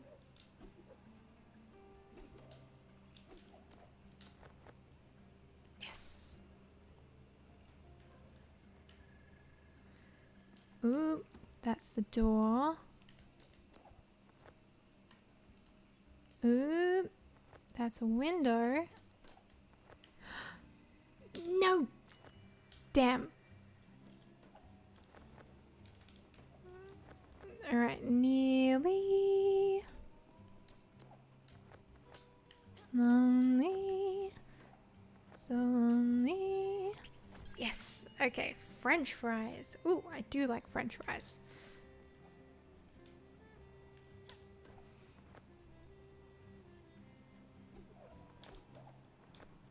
Whoop.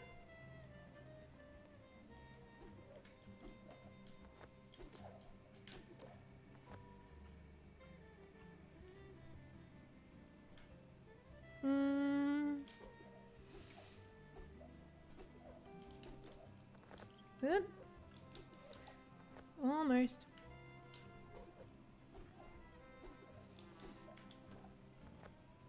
Yes. Okay.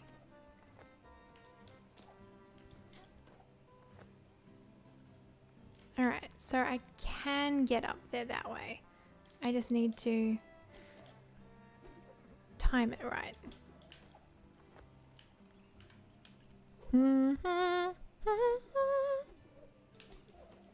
Oop.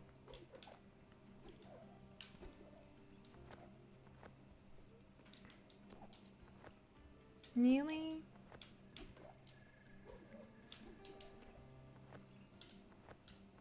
No. Okay. Not quite. Alright, well. I'll leave that for now then. Have a look at what else I can do. Alright, because I can get up that way, but not quite in the way I wanted to. Oh, right. I was supposed to go back that way. Silly me. Silly me.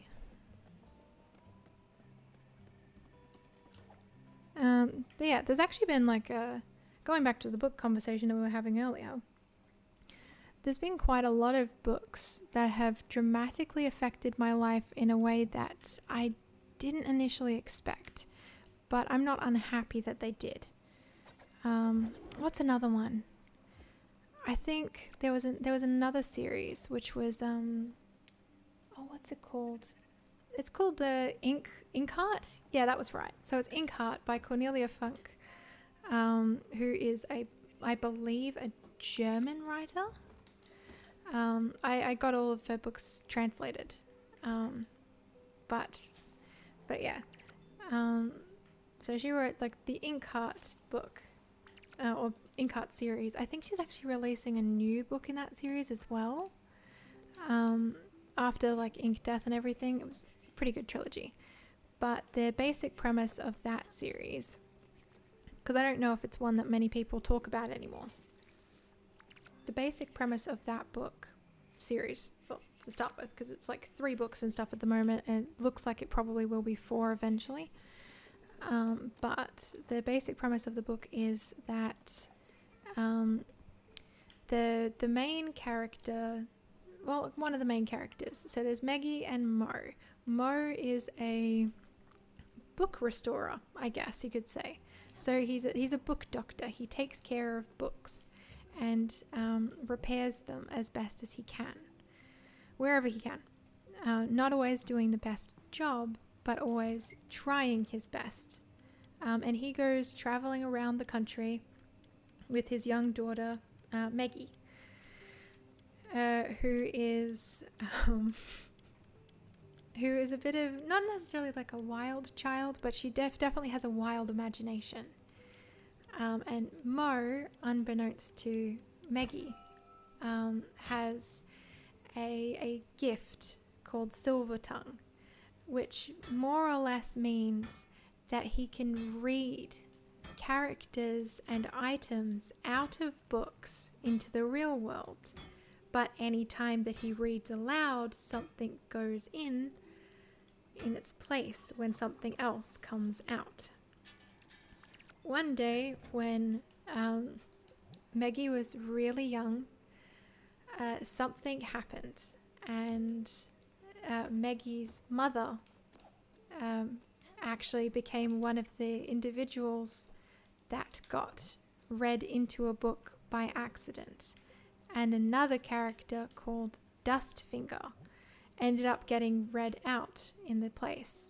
So Dustfinger was left out in the ordinarily world where there's no magic or anything, read out from one of the most interesting books in a world like called Inkheart. That was what the book inside the book was called. It was quite an incestuous book, and I loved it.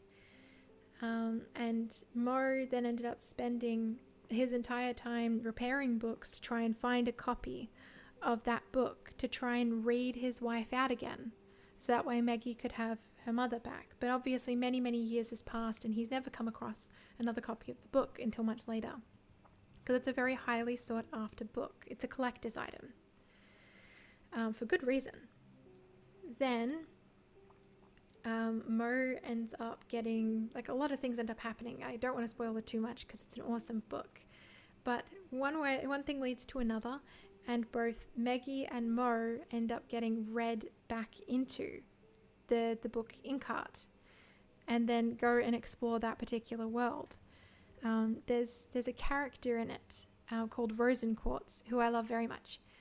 He is a glass man, so he's a man literally made of glass. He's very small and very angry, and I like that he's angry. He's the author's assistant, so the author is also inside the book somewhere. And his assistant is called Rosenquartz, who is the glass man that I was talking about. Rosenquartz can only eat sand, and he gets a stomach ache anytime that he eats anything else other than sand. But as part of his character, when the author does something that he doesn't particularly like and mistreats him as his assistant, then he threatens to go and eat other types of food, like human food and stuff, instead of sand, which also makes the author worry, because of course, like, why wouldn't he worry about his assistant / friend getting sick? But at the same time, they have a really interesting relationship, which I love very much. But that world is very elaborate and wide, and I just remember it filling up the entirety of my brain for a long time, and it's a comfort world to return to a lot, whether I want to or not. It always lingers in the back of my brain, because there's like the Robin Hood-esque plots. There's like a secret underground society. There's all kinds of things. There's subterfuge. There's a king. There's a queen. And then Dustfingers. Dustfingers is like a fire dweller and a thief. So he gets read out and tries to track down Mo to then read him back in to the book, and they get read in his place. And it's amazing. It's so much fun. Celestia says, I haven't heard of it before. Sounds really interesting though. If you can find a copy of it, it's not too hard to come across. It's just like a matter of knowing where to look. I'll type the name into the Discord after stream, actually, if you like. So that way you can have a look for it. It's really interesting. I really recommend that book. It's a bit lengthy, the first one, and stuff in general, but I promise the length is warranted. For like the expansion of the story and the way the characters all develop, it's very much warranted the length that it is. And if you can't find like a physical copy of the book, audiobooks are fine as well. Because like I don't understand people who think that audiobooks aren't really reading, because you're still having to use like a part of your brain in the background to try and work out what's being said, and you're still getting immersed in the story, so it's still activating your brain in a way. Sure, it's not quite the same as physically reading it on paper, but if you find it difficult to read just in general, then it's handy to have to help. Sector Celestia says, I put my lot into the OneDrive so you can check them out when you want or are able to. Awesome. Thank you, Celestia. I will look forward to reading them later on. Celestia says it was called Inkheart, right? Yes. So it's Inkheart by Cornelia Funk, except it's like Funk, but then has an E on the end. But yeah. Great book series. Great book series. So I have to use the Foundry to have a little fun. What else do I need to do? So I need to talk, shenanigans, glims. I need silk fabric, crystal glass sheets. Alright, let's go back to Olga. And just while we're there, let's have a look around. Because I need crystal glass sheets some more. So I'll grab another crystal glass sheet out in the work. Oop. I don't need the crusher. I need the whatchamacallit. The thingamabibble. That's such a descriptive thing to say.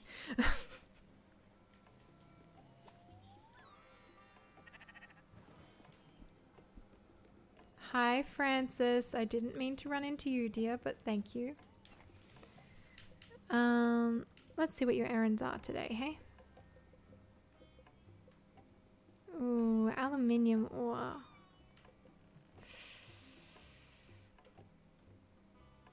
I don't have much aluminium, and I do need the aluminium for something. I know I do. But I don't need the failed experiments, so you can have those. Do I have any other bits and pieces that I need to get rid of? Ooh, bottled ectoplasm. A diamond. I'll sell 1 and 2 and 3. Nice. So I've got some extra money to do things. So that I'm back on the boat, that's all good.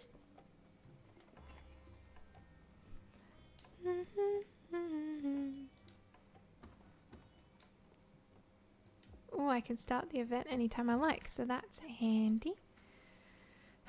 Alright, let us look, use the Foundry, talk to Stanley.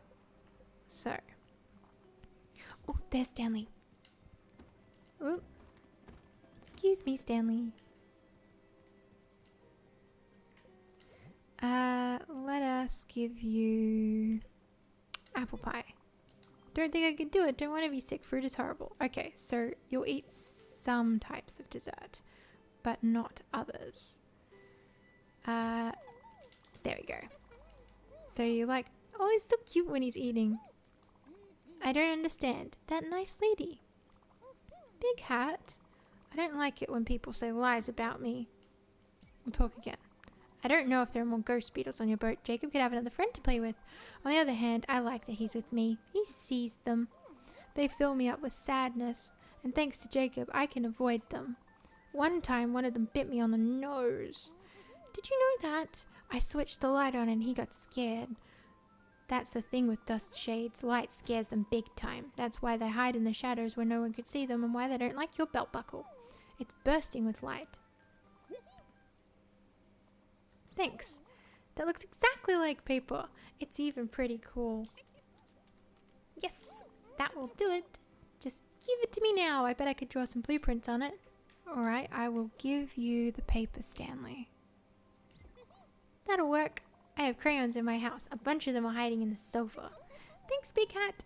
I'll start by drawing the nicest blueprints ever. The biggest, most beautiful houses. Maybe someday I could draw buildings for real? Yeah. Someday. Oh, he wants to be an architect. That's so cute. I'm sorry, Stanley. I'm sorry things didn't go the way you planned. Aluminium. Any of these should do. Oh, we've arrived at our destination. Awesome.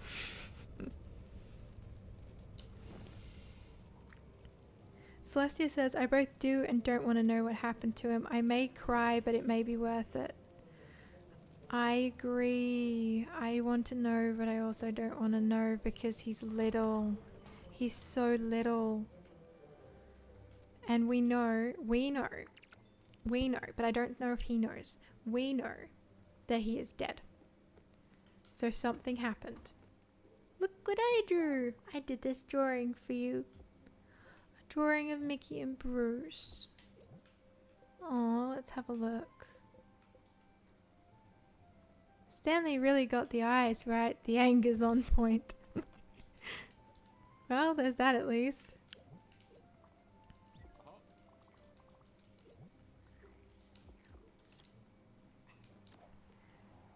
I guess we'll find out what's happened to Stanley as time goes by, I think. Now, I stopped here for a reason. We're here to see Olga. That's why the music played. We're here to collect our goods from our dear girl.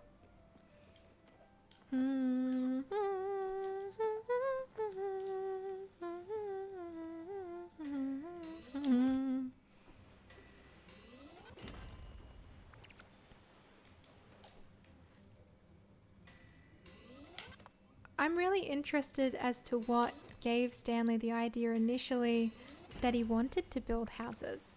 Because an architect isn't something that like many kids, at least when I was growing up, would have thought of. So there must have been some specific reason that architecture really pulled Stanley in initially. I'm very curious as to what that could be. We'll put an ash log there. And what else do we want? Limestone. Slate, maybe? Aluminium. Zinc. We'll go zinc. Up we go.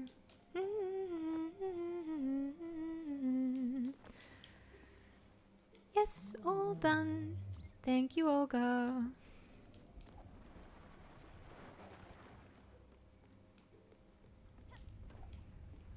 Alright, let us go to the next location.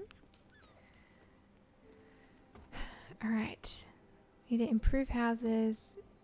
Use the foundry to have fun. I don't know if I have any more things though that I can use. Maybe I should put a boot in the foundry. Maybe that'll do it.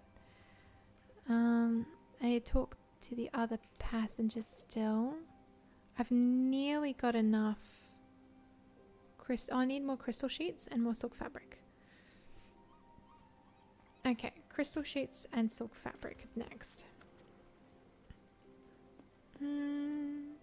Let's go to the bus stop. Celestia says, I can safely say I've never thought of it. Maybe his house was kind of crap. I mean, it's possible that his house was kind of crap and that's why. If I were a kid and I thought that my house was terrible, I'd probably try and redesign it, but I'd redesign it with like a sweets factory or something on the inside because it's Willy Wonka-esque. Or I would decide that, you know what, we need an entire room dedicated to trampolines. Let's give you... I need to make you something else. Whoa, thanks. This is so good.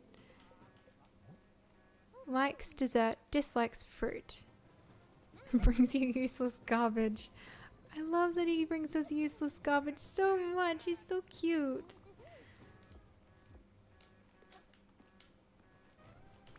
Alright, Alex, let us take us to...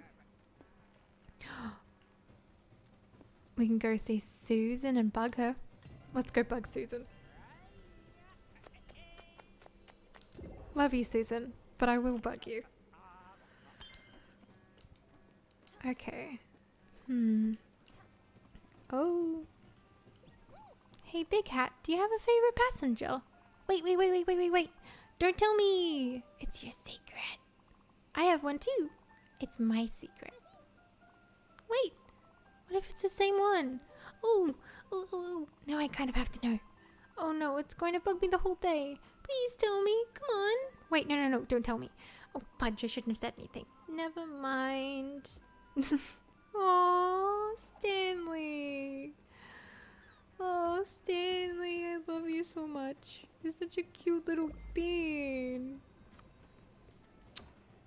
This stream is one part me talking about my childhood and books, and then one part me just fawning over Stanley. Because he's such a cute mushroom. Celestia says, oh yeah, time to annoy Susan. Well, of course, what else would we be doing with our time? Annoying Susan is what we do best. It's very clear that there are so many opportunities to annoy her, and so little time in the world to be able to do it all in. So we must take every opportunity, make each day worth our while, and live our life to the fullest by irritating this wonderful walrus.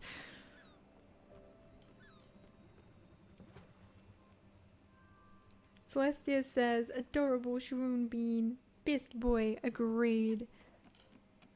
Stanley is best boy. Oh, hello, Susan. What do you want? Get on with it already. Yes. Oh, great. While you were slaying fish left and right, I was doing something important. No, I'm not telling you. That would break my secret oath as the collector. I am duty-bound to take that secret to the great beyond. Leave my island. I've got more important things to do. No, I will continue to irritate you, because I like you, Susan.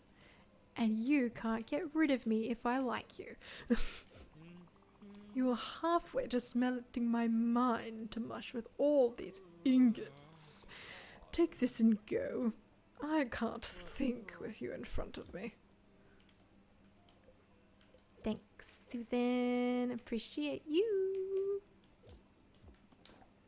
Allow me to get out of your hair.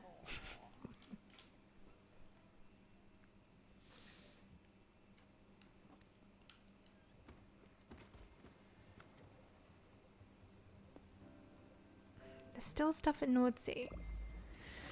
But I don't know what's at Nordsea because it won't let me see what's at Nordsea. Actually, you know what? No.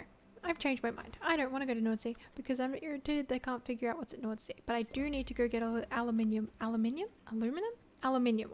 No, aluminium ore.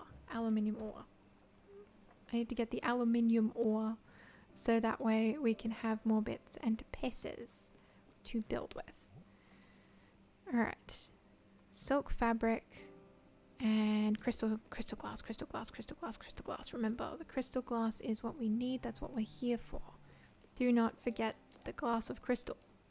It wasn't in the crusher. Where did I leave the foundry? There it is. Alright. Crystal glass.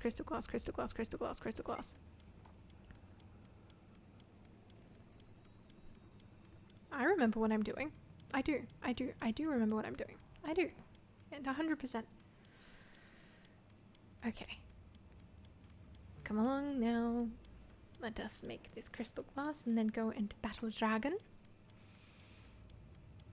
Yes!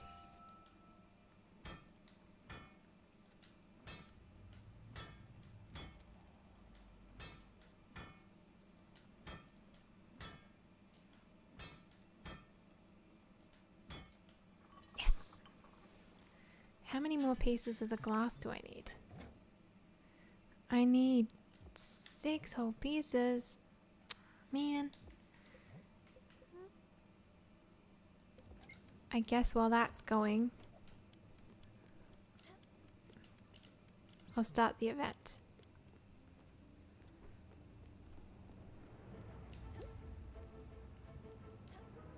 Oh goodness. Now let me just turn up the brightness a bit so I can see. There we go. Yes. What are you doing then? I'm not doing anything. I was doing something, and now I'm helping a dragon. I'm helping a dragon. That's what I'm doing. That's what I'm doing, Celestia. I'm helping a dragon. Damn you, dragon. Let me help you. No. Okay, fine. Don't. I'll go this way. Yes.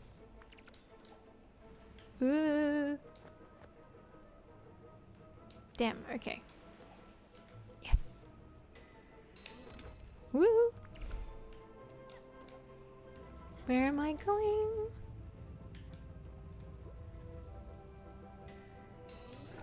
Yes. Awesome. Now, I was getting the aluminium for something. Do I remember what the something is that I was getting the aluminium for? Absolutely not. But I remember that the aluminium was important for something. Whoop. Dragon, dragon, dragon. There we are. Thank you. Thank you, dragon dear. Give. Oop. Nope.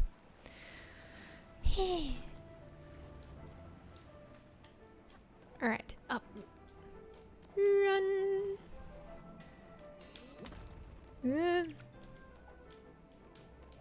Oh, that was close. I almost got swiped off. No. Okay, up.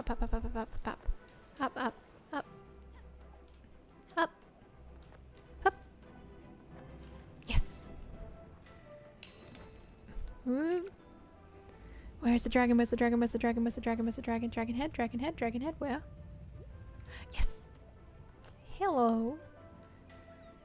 Hello, Dargan. Yes. Alright. All good. Thank you for your assistance, Dargan. I am happy that you are happier. Ooh, I didn't know I could run so far away and get such a full view of my boat. That's awesome. Okay, so I was making glass. That's it. That's what I was doing. Yes.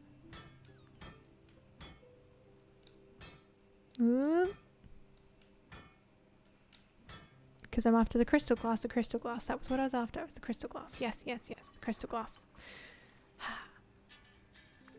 Okay. How many more can I make? I'm gonna need more silica powder. Alright.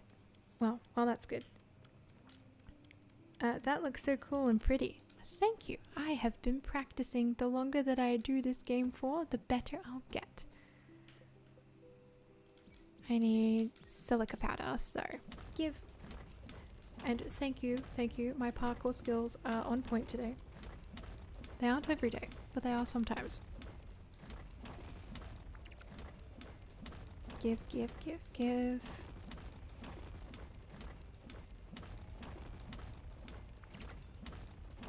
I don't think Daffodil much likes the massive amount of noise that we make in the crusher.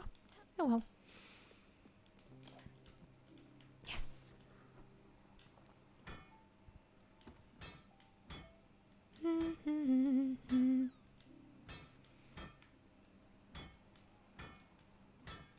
I wish it let you put another piece in while you were making the one that's just outside of it, you know? Because then you could get multiple things done at once. But no, we have to do them one at a time and be patient and all that jazz.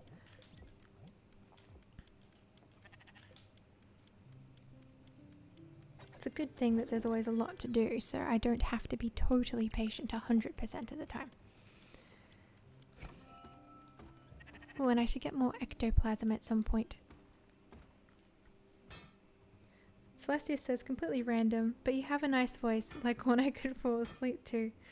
Well, I'm glad that my voice is calming, I suppose. I have been told that before, that my voice is very calming. I'm just glad it can help, at least a little bit, and is soothing to some people. So thank you for the compliment. If you need to rest or something, please do. I know not everybody can be up at random hours like I am oftentimes. So if you need to take care of yourself, please make sure that you are. And if that means you go get a glass of water or something, I have water next to me, so I can do that for myself.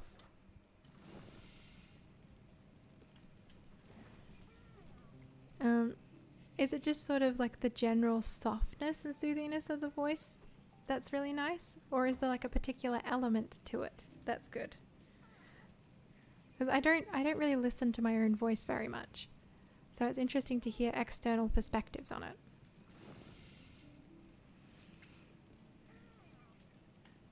Give me the glue. Thank you. Give me the glue. Does this count as an experiment? Yes, it does. Awesome. Now, down. Oh, too far. There we go.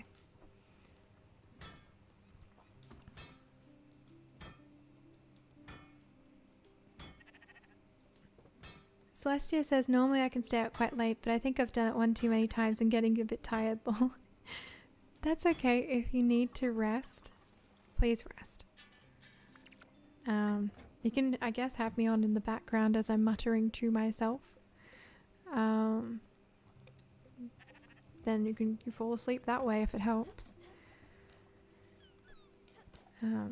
Any particular reason why you've been up so late so often? Or just in general, just been unable to sleep? I have no idea. I don't remember what it was that I was trying to get from the foundry. I need zinc ingots. Zinc ingots. Zinc ingots. That's what I'm here for. That's what I need. Yes. Zinc. Yep. Yep. I remember. Of course. I've only got 2 of the zinc, but that's something. Celestia says, but yeah, I don't normally describe voices, but I would say it's on the softer side. It's not unpleasant tone or pitch either. It's quite calming. Well, thank you. I appreciate that it's not particularly unpleasant.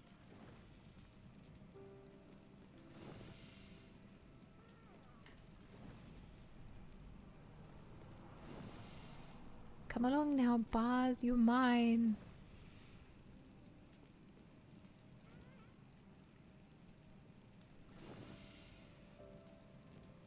Ha ha ha. Gotcha. Yoink. What else do I need from here? I'll put some iron ingots in as well, but I'll do that in a second because I have to go and ring the bell.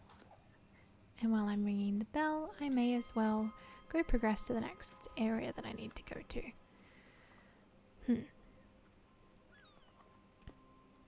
Ooh. Alright, there's an area at the bottom of the world I haven't been to yet, but I can go say hi to Masha.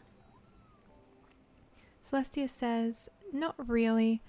I mostly just draw or something. I wouldn't be surprised if I had insomnia or something though. I mean, that's fair. If you do have insomnia or something, or if you're really having trouble sleeping, maybe go and get checked by a doctor if you need to. Because if you're going like even, I think 3 or 4 nights in a row without much sleep, that has a similar effect to you being drunk. And being chronically drunk is not the best for judgment. Also, it's not the best for brain functioning. Oh no! You made so many mistakes. I wouldn't have made that many. My dad would say don't worry about it too much. That would make my mom, really make my mom mad.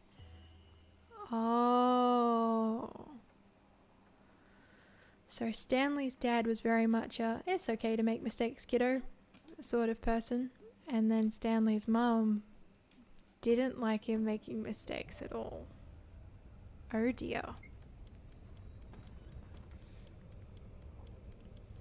Celestia says, probably why memory is as bad as it is. Well, maybe go check that. Get that checked then, when you can. It does suck having to go to the doctors, but it's better to try and prevent damage where you possibly can than to leave it too long, even though getting help from medical professionals can be kind of sucky sometimes.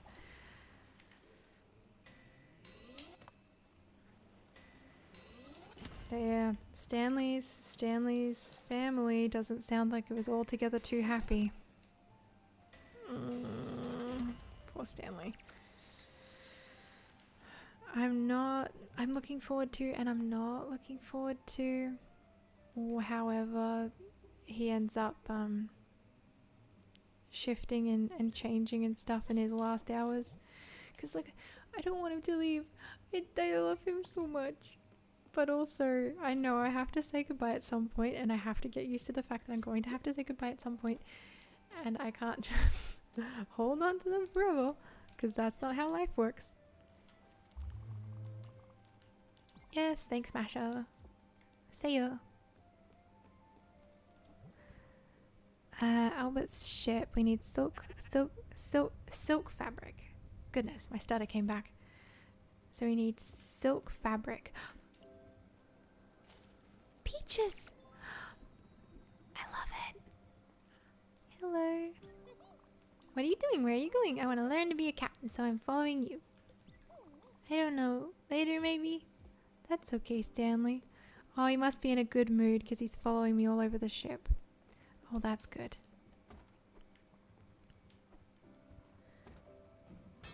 Celestia says, I'll try fixing it hopefully some point soon, since I have HSC trials coming up later in the year, and the HSC itself is next term, so yeah, I can see why that would be tricky. What are the HSC trials? Is it like a particular tricky test that you have to do?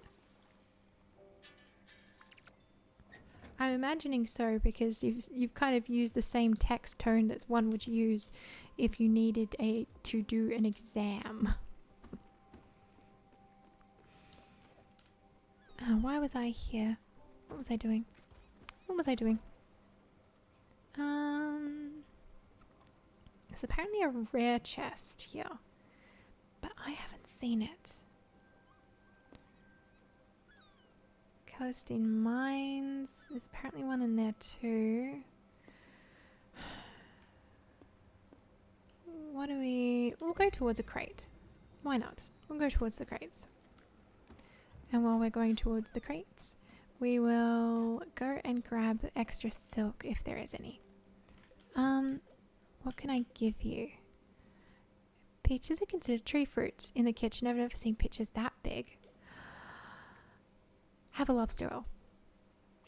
What? You think you're doing, kid? My brother here is allergic to crayfish junk. Okay, I'm sorry. I thought that was a once-off for the event. Have chicken. Alright, so it's too simple. Goodness, you're picky. I'm tempted to give you the terrible dish. But I'll give you a hug anyway, because I know that you're just grumpy because you don't know how else to be.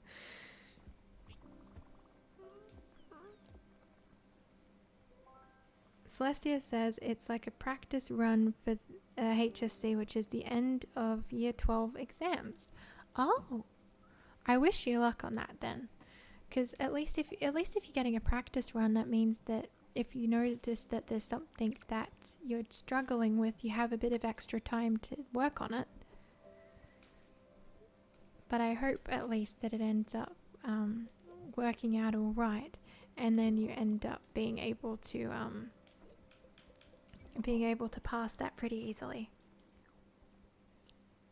Thanks, lol. That's alright. I'm not too much of an exam sitter myself. I find exams very challenging because I get anxious about it. I don't mean to, but when I get anxious over exams, all of the information just completely leaves my brain, and I have to look at notes or something. Otherwise, I have no idea what's going on. Then you get told off, like, "Yo, you're cheating." It's like, it's not cheating. I just literally can't remember anything. So I need to look at my notes to remember what the heck this test is even for. I don't think that exams are necessarily the best test of applicable knowledge.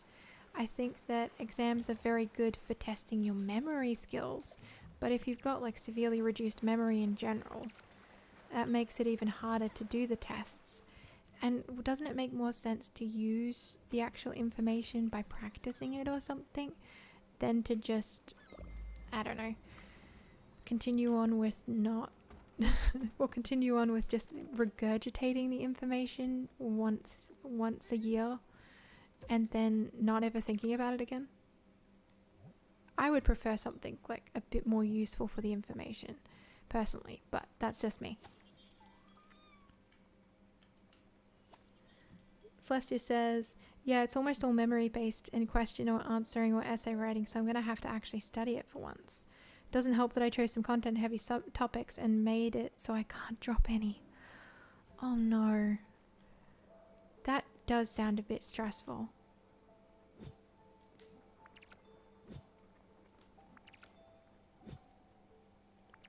I will wish you luck on it though, and I really hope that you're actually able to get through it as best as you possibly can.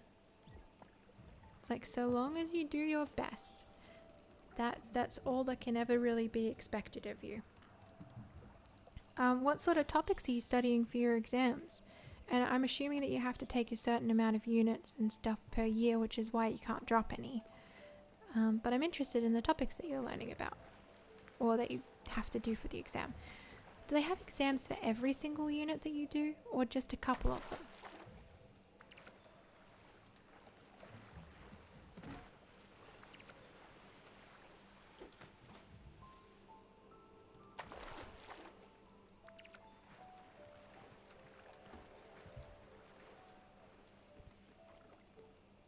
There we go. Pears. I haven't had pears before. Let's have pears.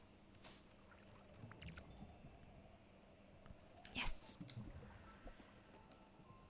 Exciting. Actually, I'll change clothes. I feel like changing clothes. I want to change my outfit. Oh, the Sunday outfit. This is a new one. I like it.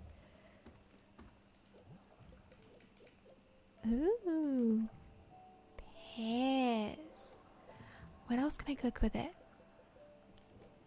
Can I cook anything with it? Pears and glue? Or pears and corn? I'll try pears and corn first. Whatever pears and corn is. Pears and glue. That's a weird mix.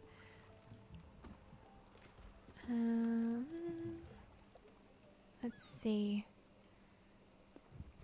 They're fireflies. There are only apples and leek seeds. But if we go straight here, we can go to the nebula fiber. Celestia says the HSC subjects that I have are ancient history, biology, community, family studies, English standard, math standard, and 1 unit religion. Ooh, is it a particular religion or is it just generalized religion studies? The reason I can't drop any is because I have 11 units and I need 10 for the HSC. I can't drop the only 1 unit subject, though because I go to a Catholic school where it's mandatory along with English. Okay. I can kind of understand why it would be mandatory to do English studies and religion from a perspective of if it's like generalized stuff so you can learn about more religions from different cultures to be more sensitive. That's a good noble cause. But I don't know if the way that they teach religions in schools a lot of the time is very helpful, because it tends to be focused on very specific ones being the good ones and other ones being terrible, dreadful, absolutely horrid religions. Even though there's no such thing as like a bad one if someone genuinely believes it. It's just a differing opinion. Although the way that religions and stuff, organized religions, run can sometimes be problematic. But yeah, so English in general, yeah, I can see that. English is a useful skill to have. And then generalized religion, do you get to pick what religion you have to do essays and stuff on for those units? Actually, do you have to do essays in religious studies? You can tell I've never had to do like the major religious course of study.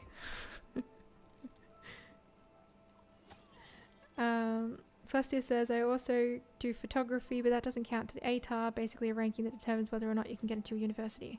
Oh, that's how it contributes to the ATAR. That makes sense. As a side note, I don't know where you're from, Celestia, but at least where I am, because we do have ATARs, but it's not actually necessary to get into a university, at least where I am. It helps to get into highly specialized courses and stuff, but a lot of the time you can actually enter via alternative pathways like life experience or mature aged entry. And even if like your ATAR is relatively low, so long as your specialized knowledge and stuff can be proven that you actually have the capacity to do it, then theoretically you should be able to get into it. Australia also, lol. Yeah, there are bridging courses and stuff. Yeah, there are like a lot of different bridging courses and things that you could take. For example, like I didn't have an ATAR coming out and going into uni. But I did have a lot of life experience, not necessarily pear tartlets.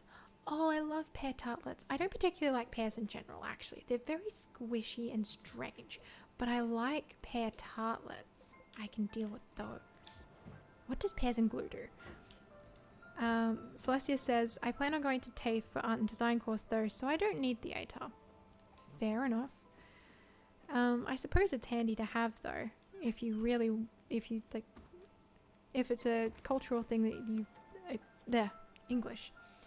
If it's a cultural thing that you're expected to do, I suppose it's a good idea to do it, but try not to stress yourself out too much.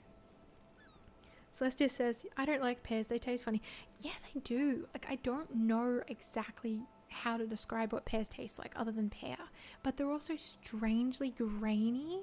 Like, I've never eaten a pear that wasn't grainy in some way, almost like I'm eating wet sand, and not like good sort of like squish and crumble like with a cookie or something. It's just sand, and sand gets everywhere, so then I just like imagine the feeling of beach sand in my mouth anytime that I'm eating a pear, and then at the same time it's squashy and kind of overly sweet, and at the same time not sweet at all. Pears are such a weird textural experience. Not a fan. Not a fan. Celestia says, yeah, I'm doing it so I have it if I change my mind on it later on it or something. Good plan. It's always good to have backups if you think that you might change your mind and things, and it opens up extra avenues. If you try and do a whole bunch of courses and things, then that means you have the option of doing a lot more later on, which is good.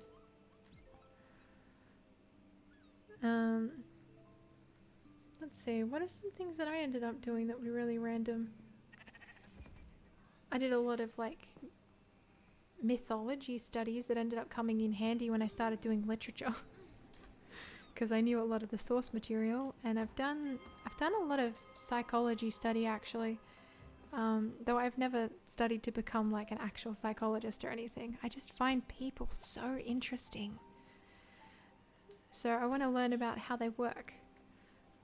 It sounds like a strangely like robotic thing to say, but I'm so interested in how people function and come up with ideas.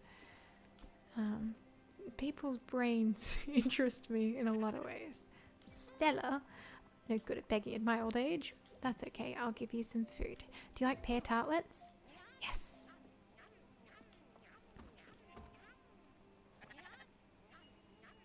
Ew, it makes questionable meals too. Well, that was a waste of a good pear. What can I do with peaches? Let's try this.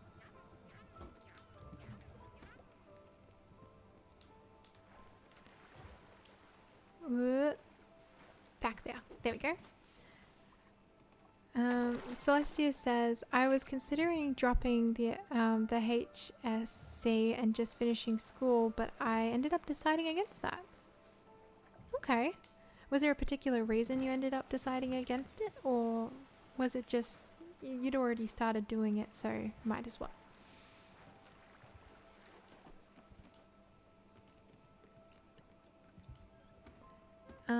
Let's see.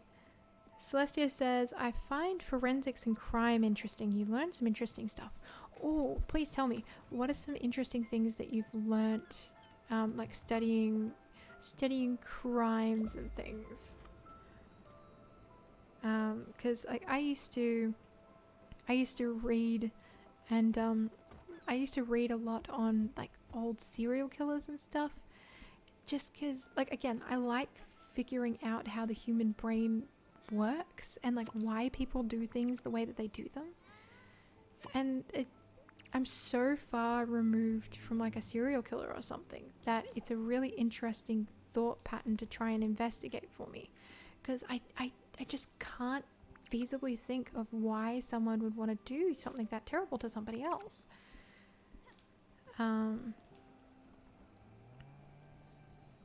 Celestia says, basically I nearly failed 2 courses and felt like I was going to be screwed with exams. So yeah, I mean, fair enough. You're honest about it, which is good.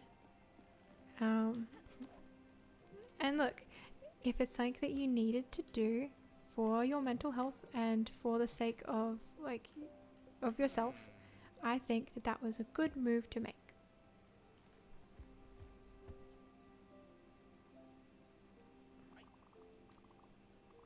I'm already at the same thing. Okay, I'm trying to give you something nice. Anytime that I put something in your face, you just go, absolutely not. Oh, and you'll take the shellfish stew, but you won't take the lobster roll that you ordered. At all. Even though,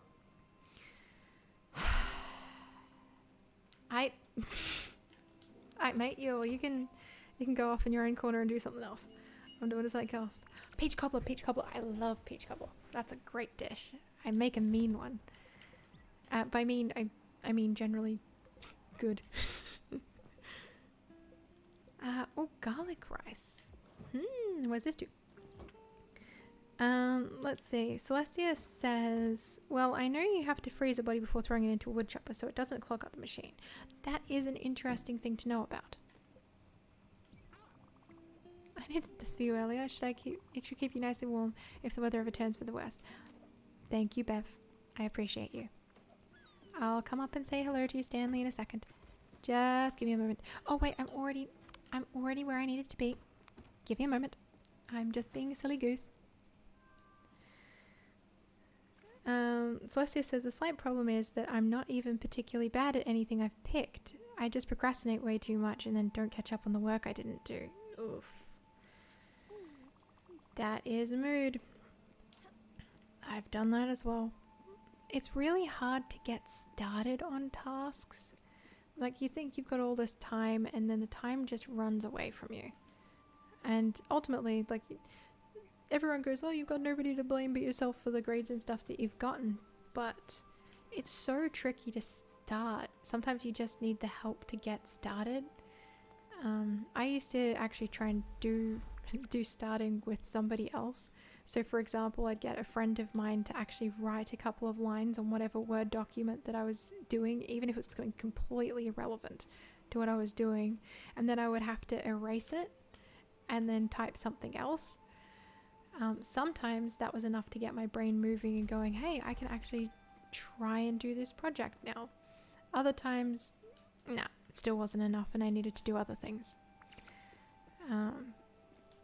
But it did try. We tried. But if you're not like particularly bad at anything, then that means that you've got a good amount of skills like you can do. That's where it is. There's a spirit. There's a spirit. A spirit. I got excited. There's a spirit. Hang on. I need to. Ooh, treasure. Shiny thing. Yes, treasure. Ha ha ha.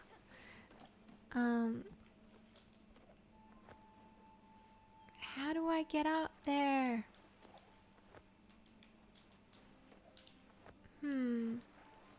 There's gotta be a better way. I know there is. There's gotta be a way. There's gotta be a better way.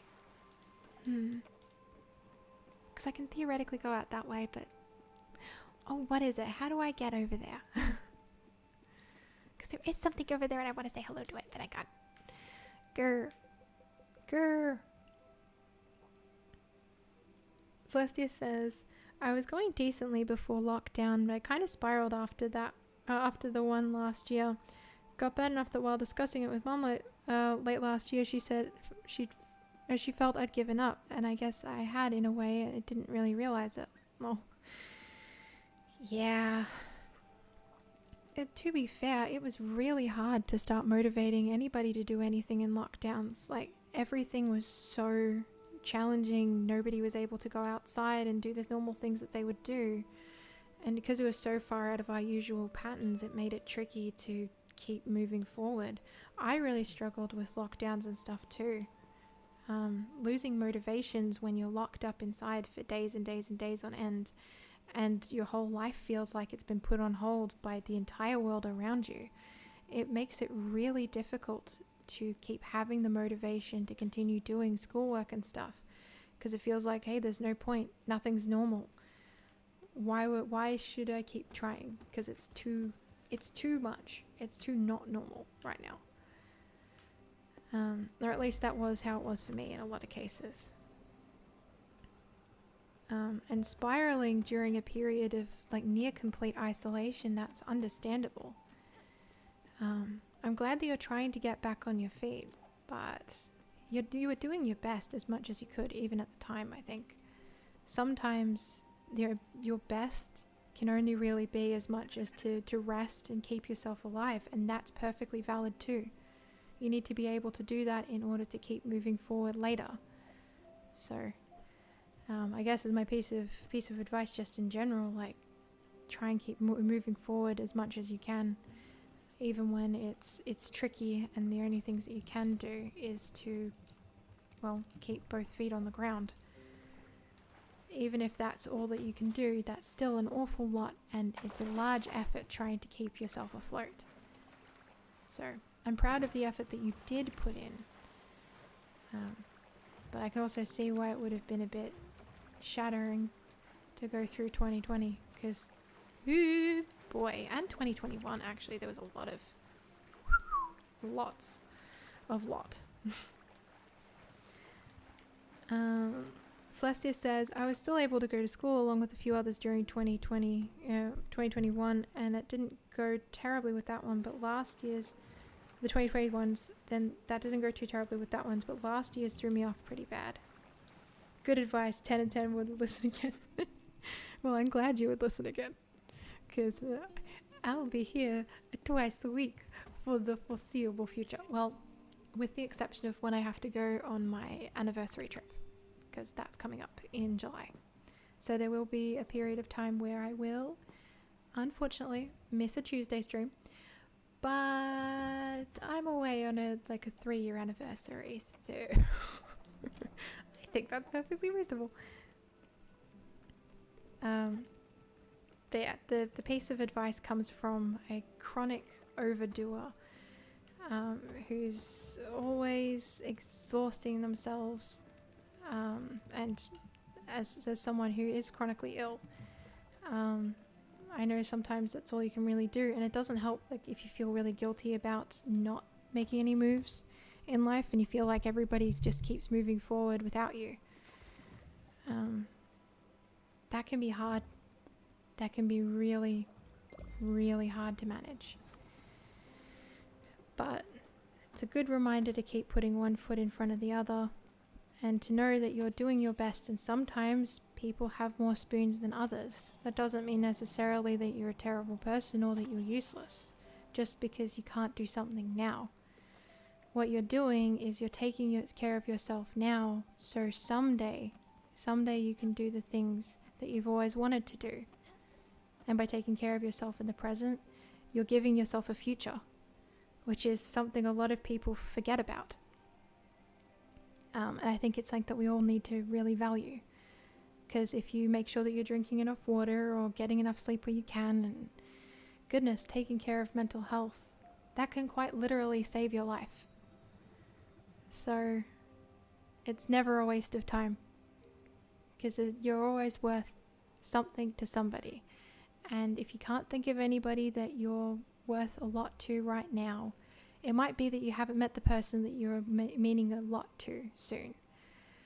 Or it could mean that if you've come across this stream, well, you'll mean a lot to me. I may not even know you in person, but even still, I'm very glad that I met all of you, because you all give me something that's really joyful to look forward to every week, which is getting to chat with all of you while I play video games. Something I didn't think I'd be able to do very often, since I often play games solitarily in my room. So thank you all for being here. Celestia says, I guess it's a bit off-putting as well when you can't really tell what your best is now. Oh, that is a hard one.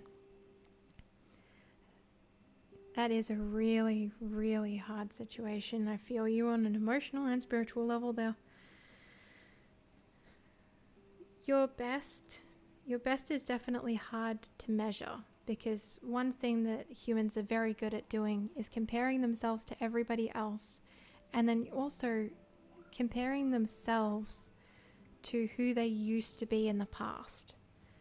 The truth is that the person that you used to be has already passed, and the person that you are now is just trying to get through the days. So as much as it's very tricky to believe, there's also something to be said for when you are doing your best. It's the second guessing voice in the back of your head, you know that one that goes, stop it, you're not doing enough, you need to be doing more, why can't I just, I should. That little voice in the back of your head, while it means well, sometimes doesn't have your best interests at heart. It wants you to be able to live up to expectations that you've placed on yourself arbitrarily, or that others have placed on top of you. But it doesn't necessarily mean that that is who you are. You're not those particular expectations. What you are is a person. You've got a body, you've got a brain. Sometimes your brain will think silly things, and will spiral itself out.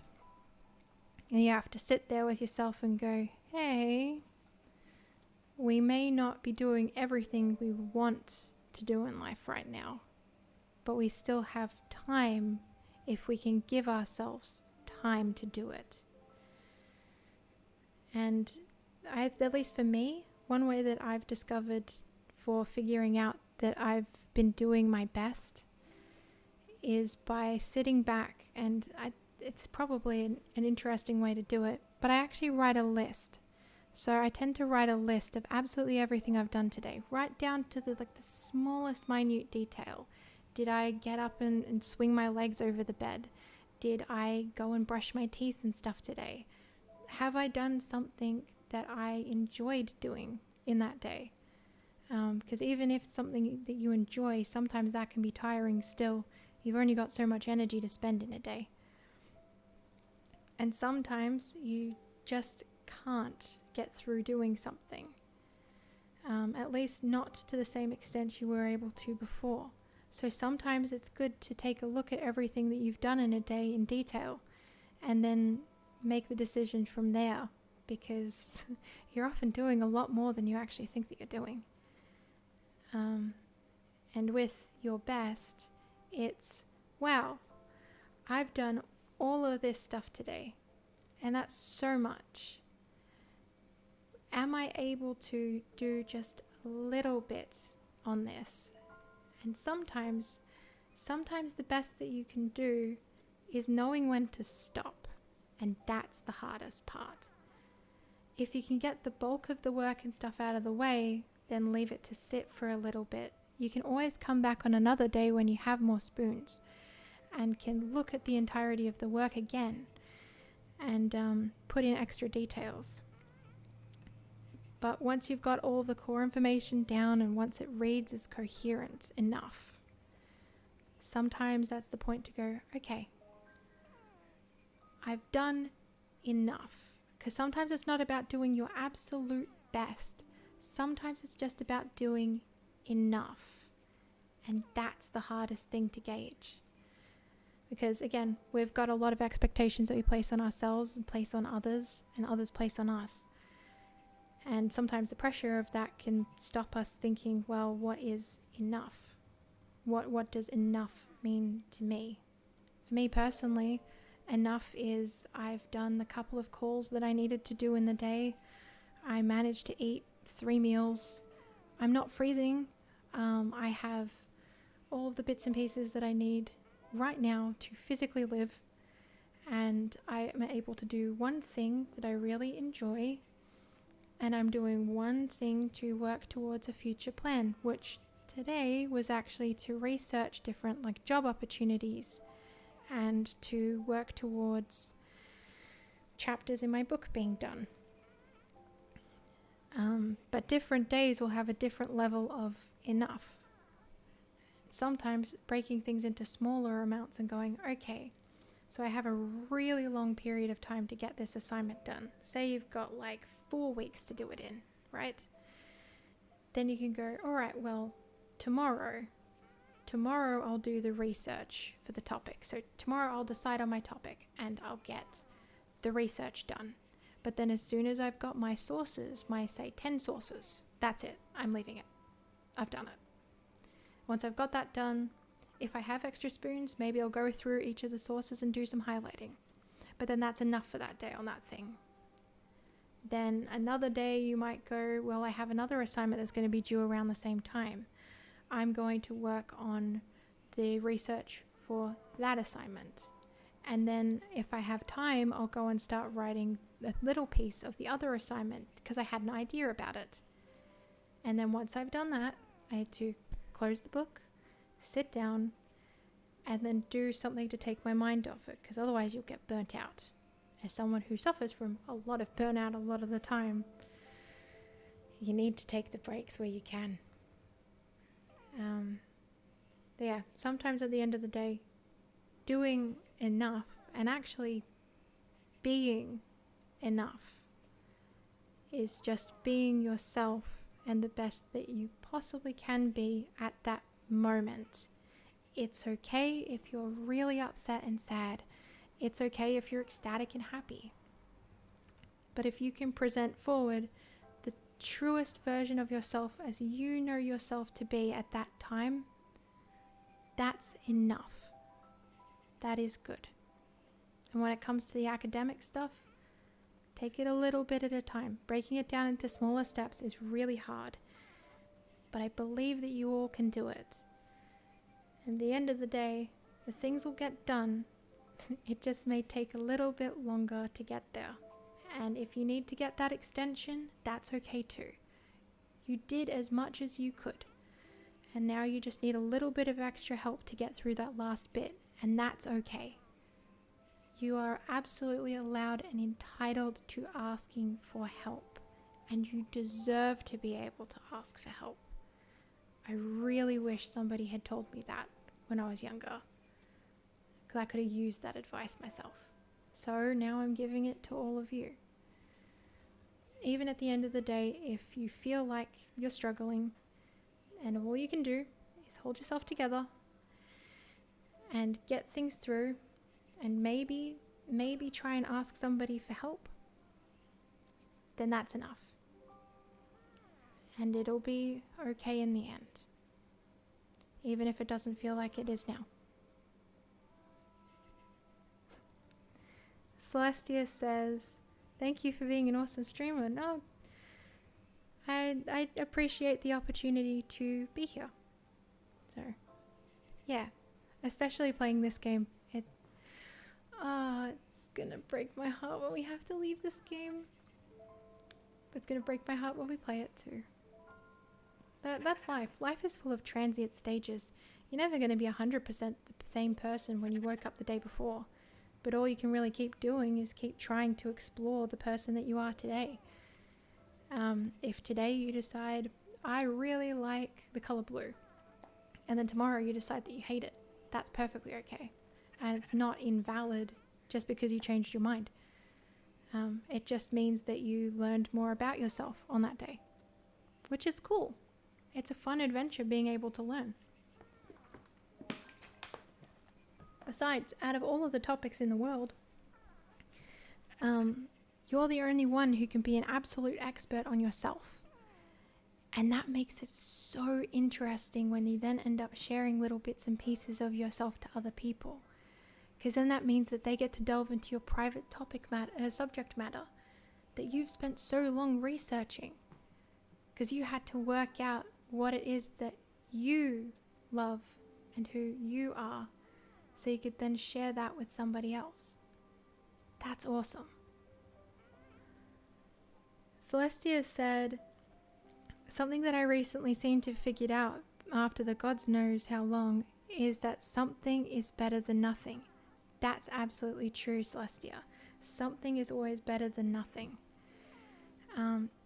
But also, as a counterpoint as well, partial counterpoint, nothing isn't always nothing.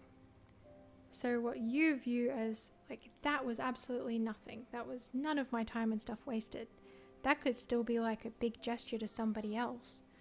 Or you feel like you've done absolutely nothing in the day, and like I said, you then write it out in this massive ass list of everything you've done in the day, and then you go, wow, no wonder I was so exhausted. Sometimes you also just run over the things that you know that you've done already and discount your own effort levels that you've put in. Celestia says, like, my main issue with assessments was not getting them in on time because they were incomplete. But I handed in an incomplete one last term and was way too worried about getting a non-serious attempt, which didn't happen. I mean, that is fair enough. I should try the list idea at some point. It may help. It definitely can help. If writing out an entire list of everything that you've done in the day is overwhelming too, then you don't have to do it as everything. Just do it for the main things that you can remember. Or if a list in general is too much of a big idea, then go, did I do other things in this day that wasn't this one thing that I set out to do? Also, if you get really stuck, you could try planning out 3 things you want to do in a day, and they can be really small. They can do really, really small things.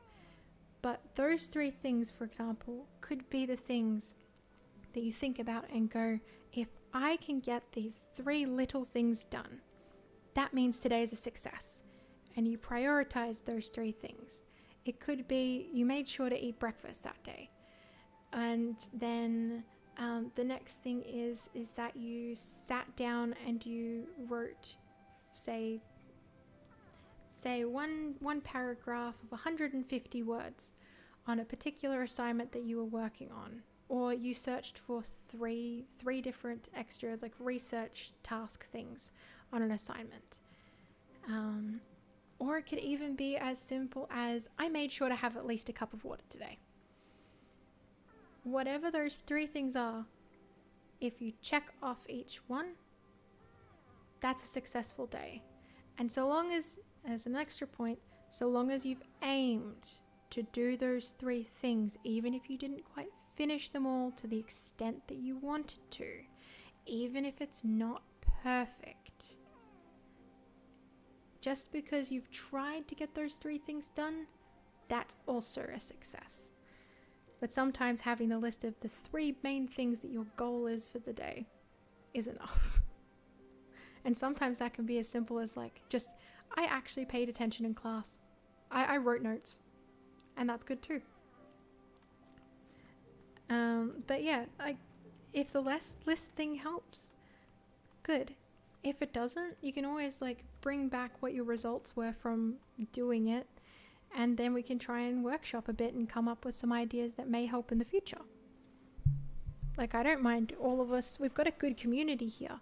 If we can help each other out by giving us all like the ideas for things that we've learned, then maybe everybody can actually like, yeah, maybe everybody can actually have some extra help and extra spoons to go around. Give me just 1 second. I need to turn down the heater because it's getting very warm. Turn that up. Back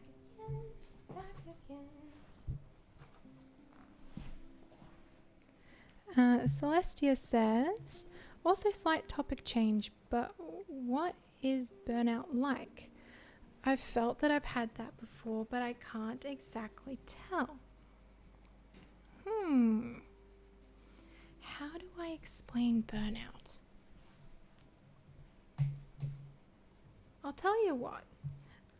I will continue thinking about it and give you an answer in a minute after we've read through Stanley's dialogue, so I can process the question a bit. Because it partially depends if you're talking about like emotional burnout or like clinical burnout, which is more so geared towards like work and school. So there's a few different types, but I'll explain that in a minute. You let me know like which sort of burnout it is, and I can give you an explanation for which each type feels like, and like what the technical definitions of each one is, if you like. Celestia says, indeed we do. It's relatively cool here. Yeah, it is cool where I am as well, but I had the heater on literally all day. So it's now relatively warm in my room, with like my jumper and everything on as well, but I need to keep the jumper and things on just so in case it gets cold again. Like, it's a preemptive measure, but the heater on at least is a good plan.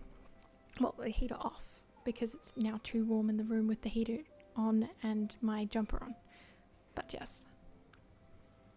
Okay, I need a Fakenhag? You know, a Fakenhag. What? You don't know what that is? How could it be? It's super popular and normal. Everyone has them lying around the kitchen. Everyone loves them. Oh, come on. Are you making fun of me? I don't like it when people make fun of me. Look, I've been dreaming about it. I need a Fakenhag. The mysterious word. Is it like a spatula or something? I don't know. Where am I? Let's just have a look there. Oh yeah, we were here for a reason. I will travel to... Actually, I'll go through to... Where is it? We'll head through to here. Because we're gonna... Whoop! While we're traveling, I can answer the question. Actually, we'll go to the villa because there is something I need to grab there. Celestia says, fair enough. For me, I think it's a cause of differentiating between laziness, a lack of motivation, and burnout. So I'm going with burnout regarding work and stressful things. Yeah. Burnout is a tricky one. So burnout, at least for like the technical definitions and stuff, actually it's a very, very serious condition, because it is a state of a total emotional, physical, and mental exhaustion that's caused by excessive, prolonged stress. So it usually occurs when you feel overwhelmed or emotionally drained or unable to meet constant demands and feel like you're consistently failing. As the stress keeps continuing, you then lose interest and motivation that led you on a certain role in the first place. And then you lose interest in everything. And that kind of leads into like depression and stuff as well. But it's just you're so exhausted and tired from trying to keep up with everything and all the stress from that particular thing that you cannot function and cannot cope anymore. Usually, burnout will reduce your productivity and leaves you feeling kind of helpless, hopeless, cynical, and even resentful at times. And a lot of the time at that point, you feel like you've hit absolute rock bottom and that you have nothing left to give you at all, like to give to anything, to even yourself. Like it can be sometimes too much to even go and get like a glass of water or something, and you just need to rest. The negative effects of burnout can kind of spill into every area of life. So if, for example, you're having burnouts specifically with like school and things, then that can end up affecting your relationships at home or your relationships with your friends because you're so stressed out about this one thing in the background of your mind that's like constantly churning and whirring away, and that you have to do it and you have to do it. That then it affects everything else too, because the thing is with mental health is that you live inside your brain. You live inside your brain, so you have to experience everything through the lens that your brain is. And if you are utterly exhausted and unable to cope anymore, there is no reasonable way to think that you could have things move forward any further. So the brain likes to think in absolutes. If it's feeling a particular emotion, sometimes it'll go, yeah, I'll always feel this way because things are too much right now and I've hit well past my tolerance for stress. Another thing with burnout is that burnout actually can cause long-term harm to your body. It can make you more susceptible to illnesses like colds or the flu. And because a lot of its consequences, you really need to try and address it as soon as it pops up. Some of the things that I've noticed when I've been burnt out was that every day it feels like it's a bad day. Like there's no good days anymore. Everything is just too hard. Then caring about your work or your home life can seem like a lot of wasted energy. But it's usually in regards to like specific topics. At least for me, it's been in regards to specific topics, and then everything else gets much harder because of that thing. You're exhausted all of the time, and you find yourself spending the majority of your days on mind-numbing, either on tasks you find either mind-numbingly dull or incredibly overwhelming, and you feel like that nothing you do makes a difference or is appreciated, and that your work may not ever be good enough. So that's some of the major signs of burnout, at least for me and in my experience. It's not something that happens all of a sudden, if that makes sense. It's something that creeps up on you and takes a long time to start to settle in. But if you don't listen to your body when you start feeling stressed, then that's when it gets dangerous and when burnout can take you out.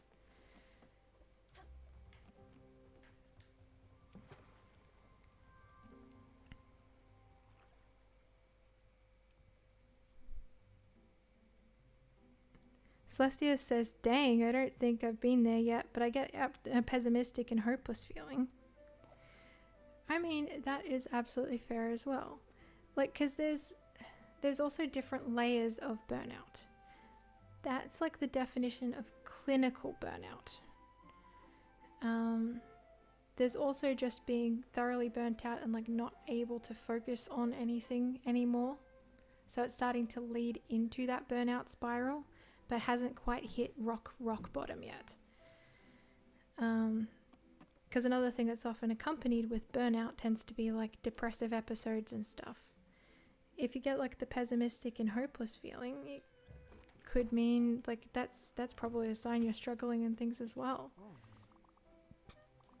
Happy I have a place to sleep at night. No more rainy nights for Mr. Gardner. Is there stuff down here? No. Damn. Okay, where's this hidden thing?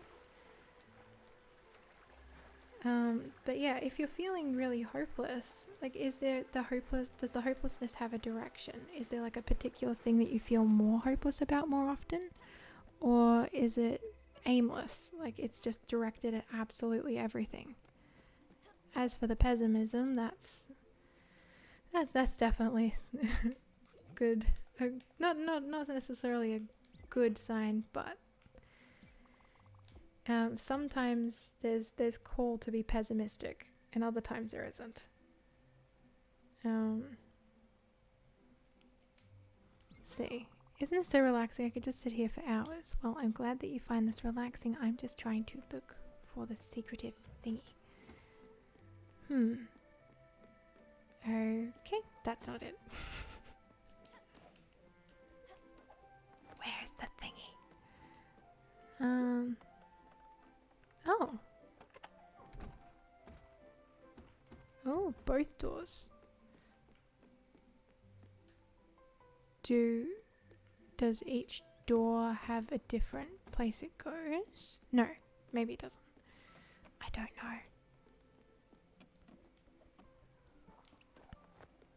know. Ooh. Uh-huh.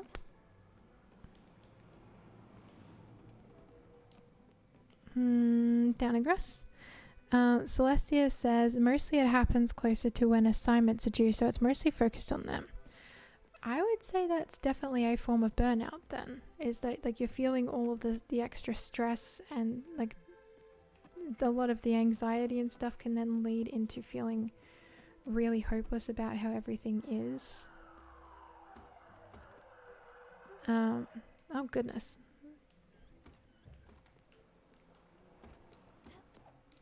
Yes. Alright, so there is a thing up there. How do I get on the roof? Goodness.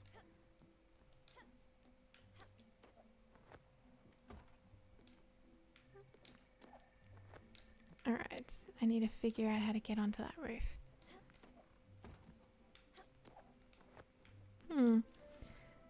Let's see. But yeah, so with Celestia, I think it definitely could be that you're struggling with a form of burnout to do with your schoolwork, especially if it's been taking a toll on you for like a really long time and you've been working so hard but you don't feel like you're getting anywhere with it. Then I can see why that would be almost like a, well, what's the point, you know?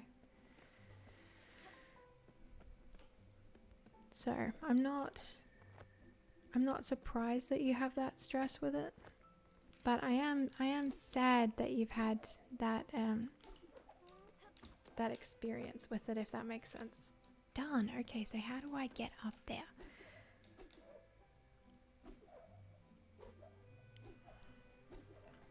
Let's see. Celestia says, on a light note though, I just realized Cat's swimming animation is using its paw to avoid the water. I mean, absolutely fair. It is a really cute animation, actually. I really like it.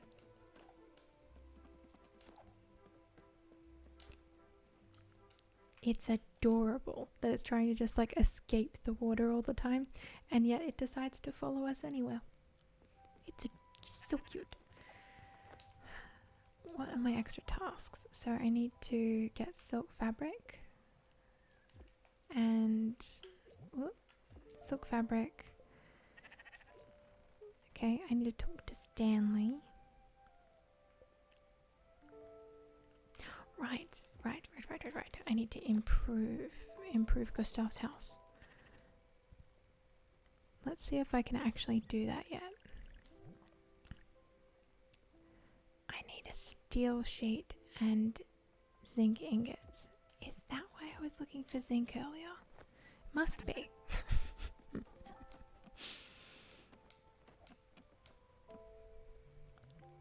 God, the boat got big. Yeah, exactly. The boat is huge.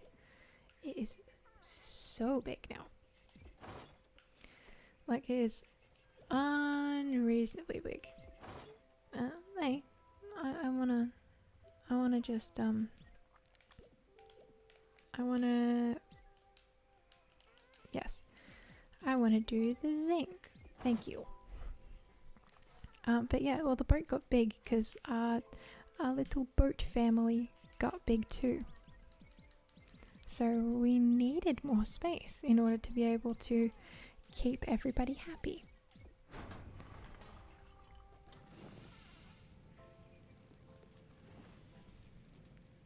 I reckon that the boat's going to get an awful lot bigger before we're through with it though.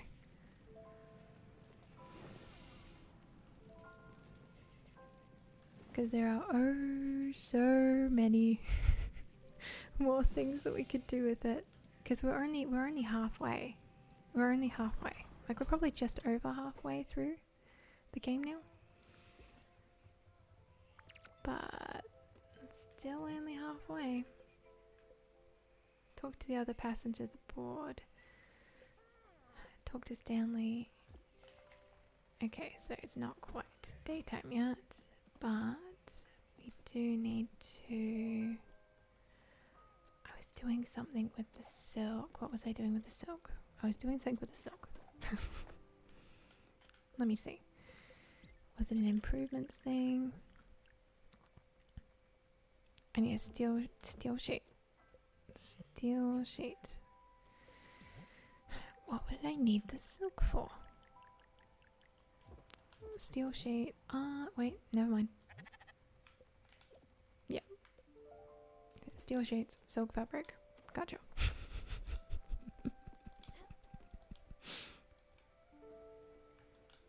Quite probably, yeah. I'm wondering how many more spirits there are to collect. Like, I say it like they're collectibles, but they really aren't. It's more so just that there's a lot of them.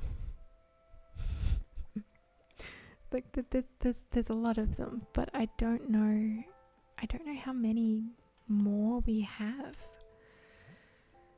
It feels like we've been through so many and yet none at all. Steel sheet. It was a steel sheet I needed, isn't it? Back to the board I go. Watch my goldfish brain in action. Yes, it was a steel sheet. Celestia says, also sorry about getting all deep and then leaving, but I'm gonna go clock out now. It's getting late. You're an amazing streamer. Good night. Oh no, that's okay. I understand you need to be able to take care of yourself as best as you can. I appreciate the chats and don't stress about things getting too deep and meaningful here. I don't mind. If you need to talk about something, that's perfectly alright here. I appreciate you tuning in, Celestia, and you have a good rest, okay? You'll get through it, and tomorrow hopefully will be a bit of a better day.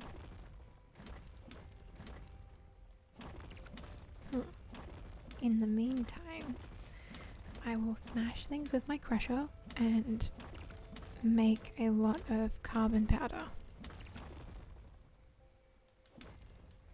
Because that is also important. There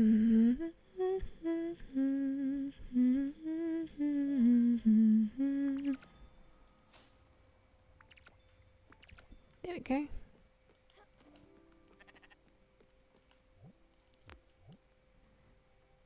Alright. Silk fabric, and that's the... Celestia says, hopefully so, but yeah, I hope you have a smashing night. See you next time. Alright, well, see you, Celestia. Have a good night. And thank you for the well wishes and, well, the well smashes, I suppose.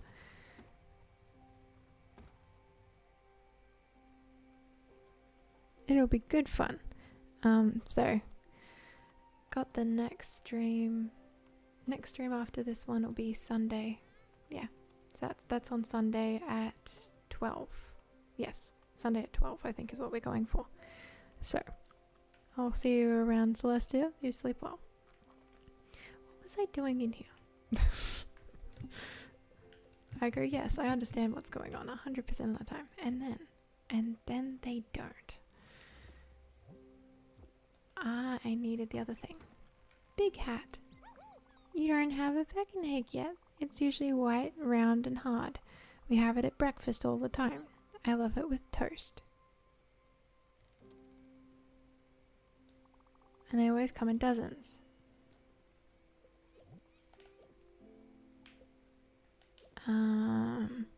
Mushrooms? Egg? Oh, yeah. Are those things veggies? Because they sure look like veggies. I don't eat veggies. Okay, egg. Yes, alright. Thank you, Celestia. I will attempt an egg. We'll give you desserts, and then I will go and get egg. Egg.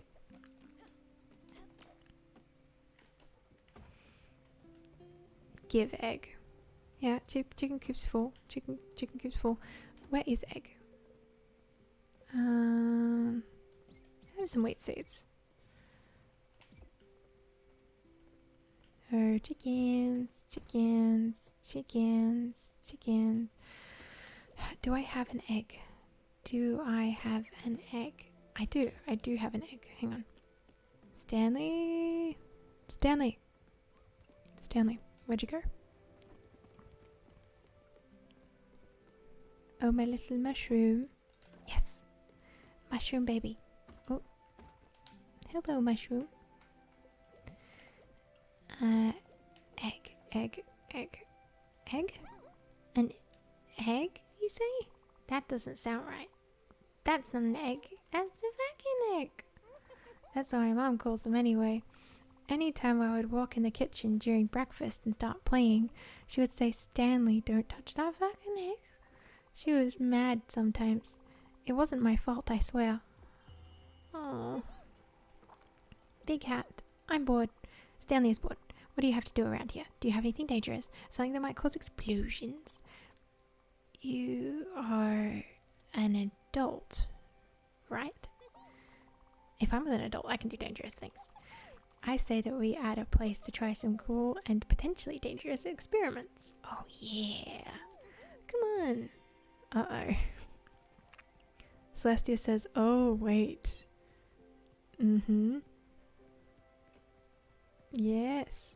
Yes, indeed. I think she may have been saying possibly, or it could have been like a different word, maybe? Like a different word for an egg in another language, maybe?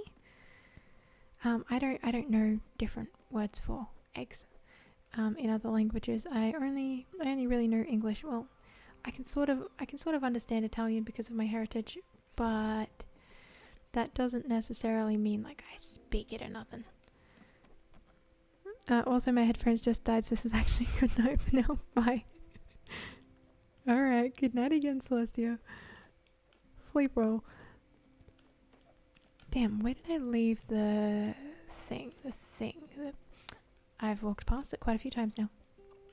There we go. It was silk. Oh, wait. I need to weave the silk fibers first.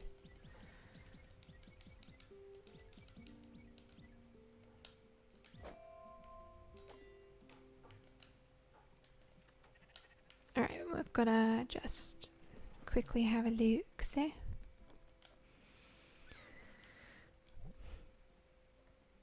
If I head straight to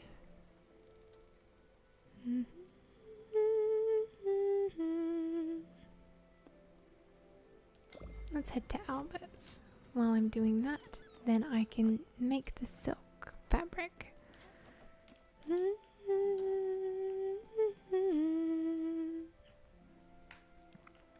we go. Let's add the silk cocoons and loom.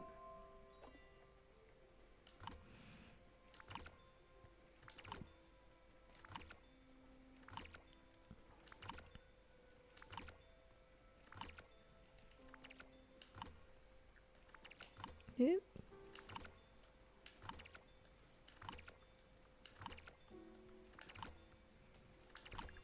Yes.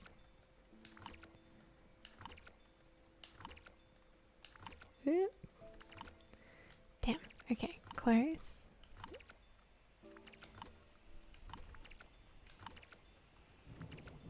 Oh, it's getting thundery. That's okay.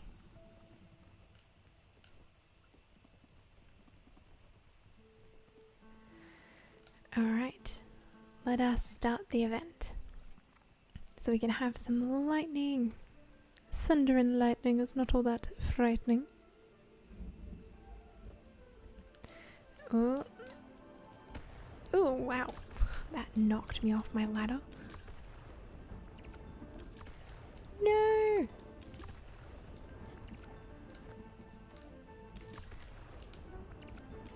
I feel like this gets harder each time that I do it. Like it levels up with me almost. Now, I don't know if that's actually true, but it sure feels like it. Dear. Oh, so anytime that Daffodil gets hit by lightning, it also does the, it also gives us extra. Yeah, it does. Awesome. Not that I want my cat to be actually struck by lightning, you know, but at the same time, I kind of want my cat struck by lightning. Just because it gives us more lightning to work with. And it gives us an opportunity to do more. Which I think is a pretty good idea. Yes, ow! Goodness.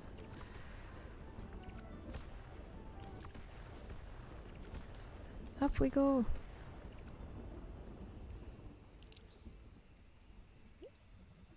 Awesome. That was some pretty good jumping. Right, where am I off to?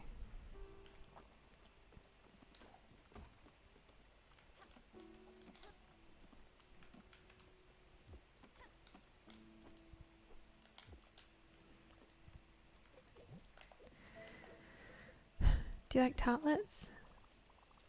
Yes. Okay, so you do like tartlets. At least a little bit, so that's good.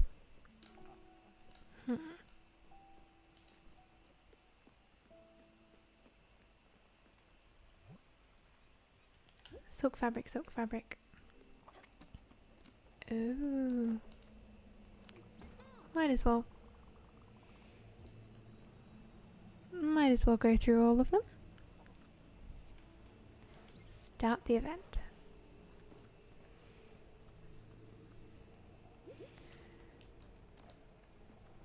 Because we're going to need extra bright jelly soon anyway.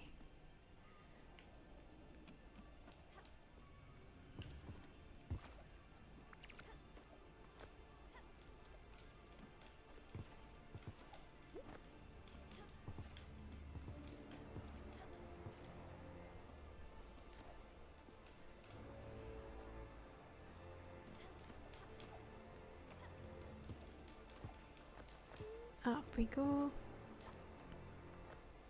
Oh, my boat is so tall. So unbelievably tall.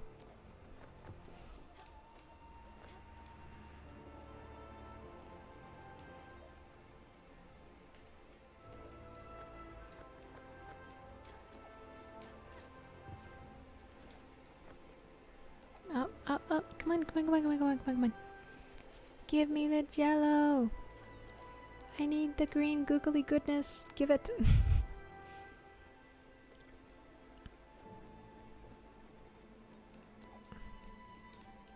Give.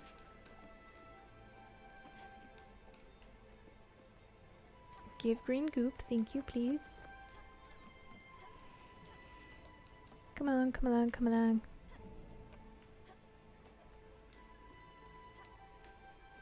Alright, well that's gone too far. I'm just waiting.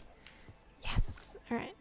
I'm not going to have a lot of the bright jelly left after this, but you know what? That's fine.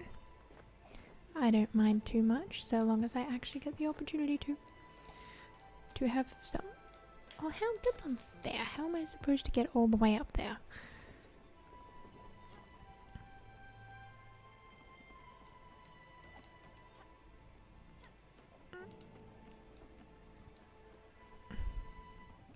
There we go. Better. Alright. Silk fabric. So, let's try... Yeah, that'll do. It's probably a lot, but that's okay. Ooh, more mail.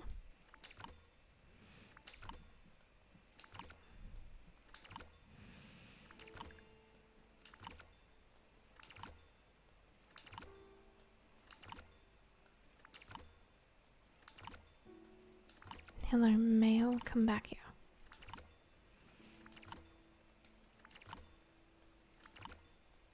Yes. Awesome. So, let's go check the mail while we're here. Feeder armor package.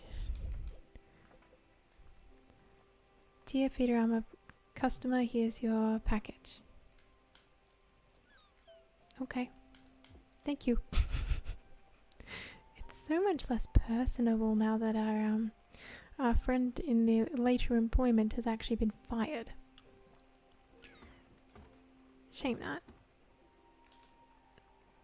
Yeah, it's evening. It's evening tide, so that's okay. Now let's see.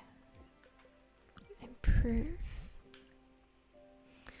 We forgot to do the steel sheet.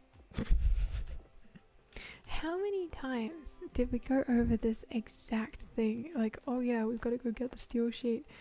Gosh dang it, Andy. We have to go make the steel sheet. Yeah, we have to make the steel sheet. Silly chicken. Oh well. At least we can make it. And then just move forward with it, I suppose.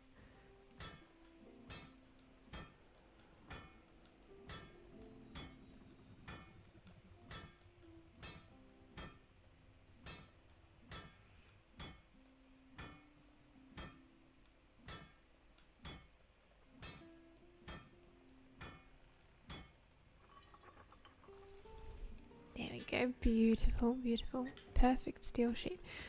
We only need the one. Now, do we have all the bits? Yes. Okay. Let's go and get this ship advancement.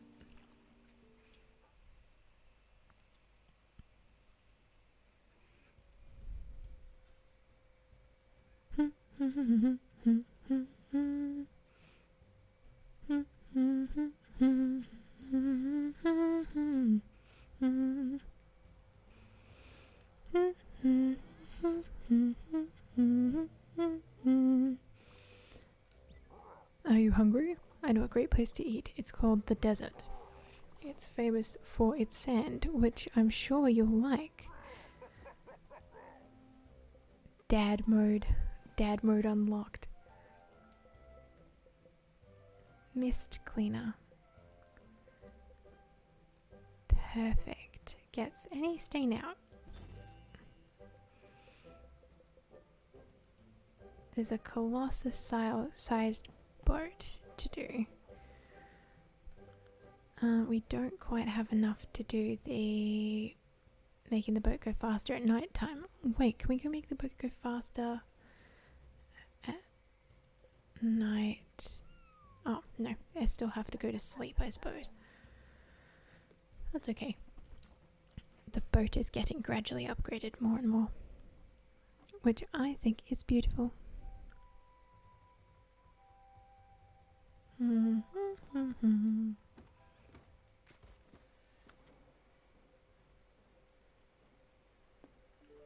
we go through the mist? I don't know if we're gonna get there in time, but you know what, we'll try. We'll try get to the bus stop. Try get to the bus stop before morning.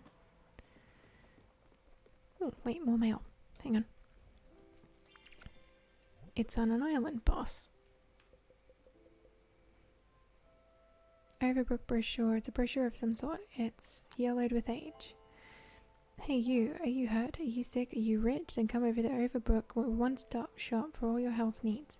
Featuring state-of-the-art expert medical staff and gourmet cuisine from our modern cafeteria. See you soon. I suppose we're going to Overbrook then. Well, we made it to the bus stop, but 'tis night now, so must rest.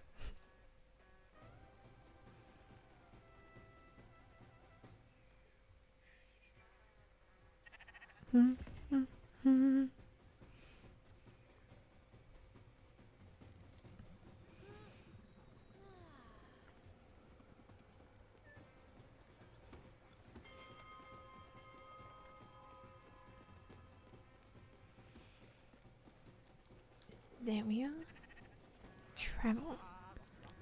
Let us travel to the bus stop and attempt to go over to Overbrook, because I know there's something we needed to do in Overbrook outside of just this one quest. So let's see. Oxbury, zip lines, lobster. Oh goodness, what was it?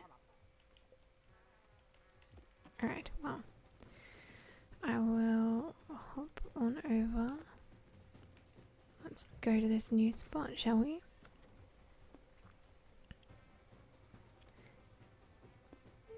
Into the misty.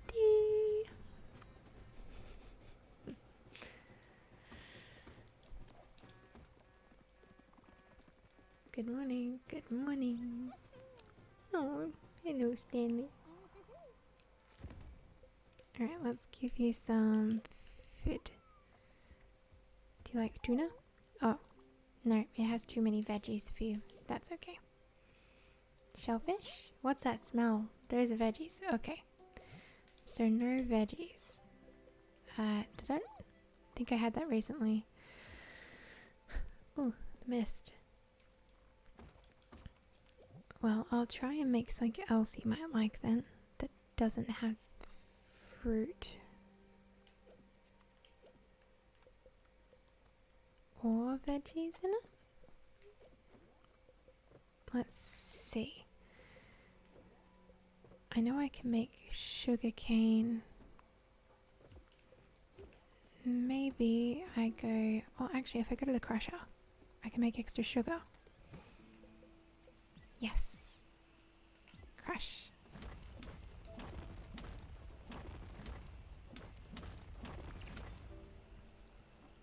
Perfect.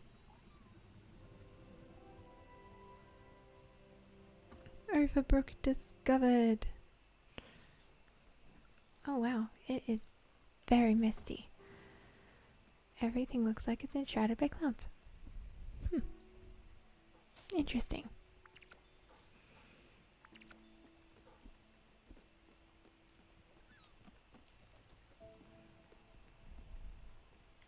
I definitely need to make more food, just in general. Sugar. Sugar and... So no fruit.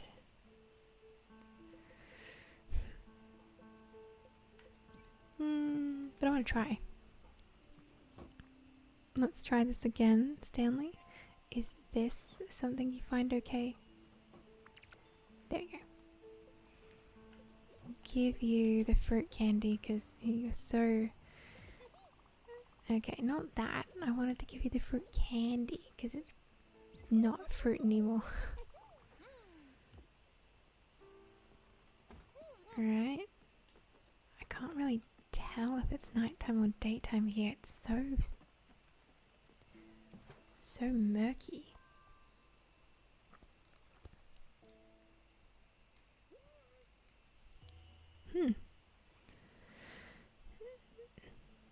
That ain't good. Oh. I didn't, it's not. Hey, wait, it's you. Stellars, it's your old pal Jackie. Coming to the rescue once again, aren't you? Well, let me tell you, I have no idea what happened. I was hiding. I was taking a short break, yeah, from my shift. Then I saw this old beat-up vending machine. Funny how I've never noticed it before. But then as soon as I approached the machine, the whole place got all foggy. Weird stuff, man. Weird stuff. Maybe something broke somewhere? Anyway, not much we can do until management sends a maintenance crew, I guess. I really can't work like that. I can barely see. On top of that, the machine's almost empty. Damn, management probably never refilled it, lazy bums. The one good thing is I can see a tasty choco blasters, though I forgot my wallet in my coat up there. Hey, do you think you maybe could get it for me? I swear I'm good for it. I'll pay you back as soon as I can get my wallet. Sure.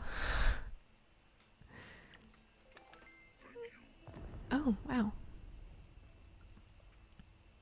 That was a strange vending machine. Oh yeah, chocolate blasters. Let's blast off. Oh. What the?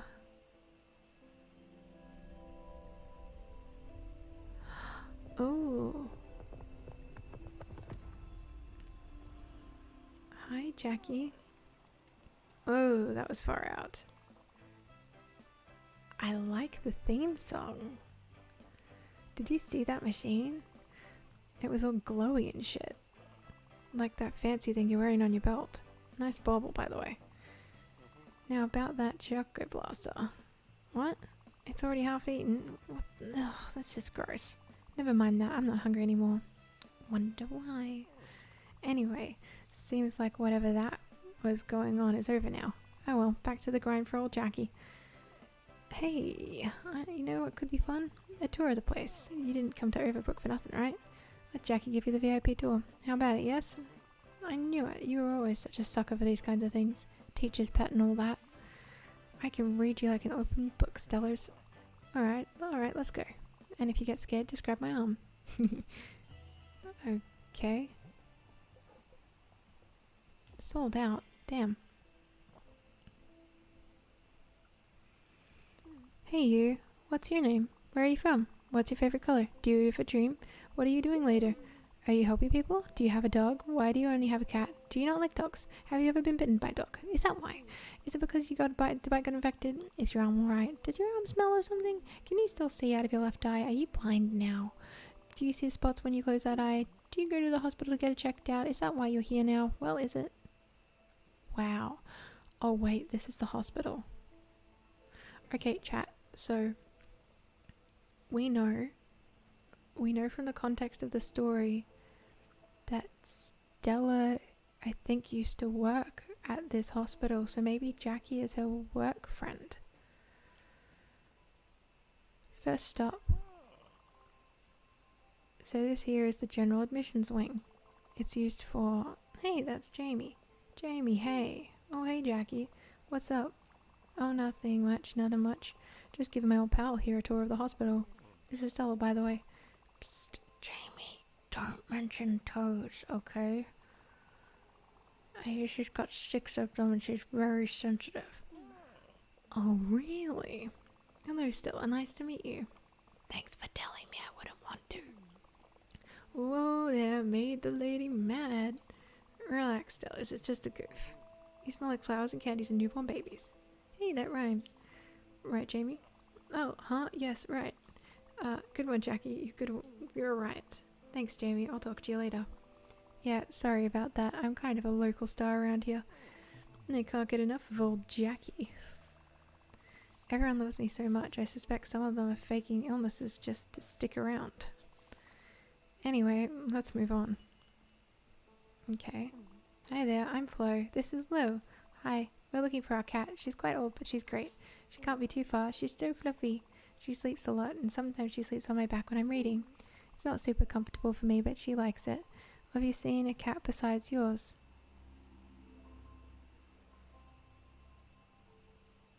Have I seen a cat besides mine? I think we did, actually.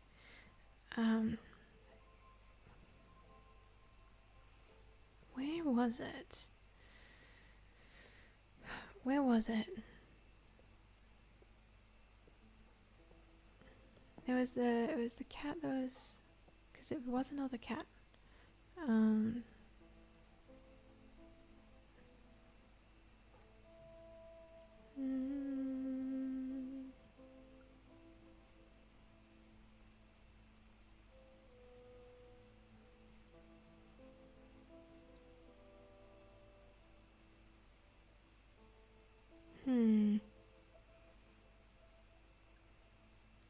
Where is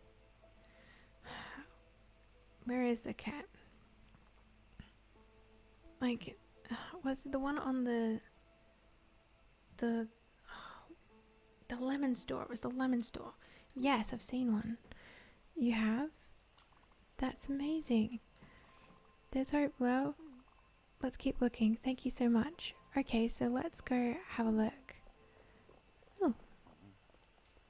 I had a little accident. I sneezed so hard my dinner came out my nose. I hope they can put it back in. Don't want to be wasteful. Brought my dog in for a checkup a few days ago. Hope he's alright. I can't feel my bones. Is that normal? Another friend. Hey buddy, what are you up? An orderly, finally. Is anyone working in this hospital?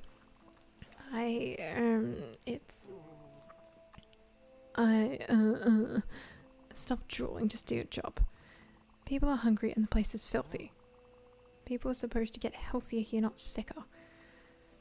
What? Nothing to say. Never mind, that guy still is. He's an idiot. Hey, I'm right that... Yeah, moving on. Okay.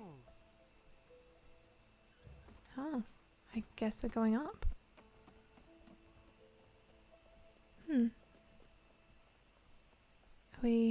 Alright, we're still... This is a very abandoned hospital.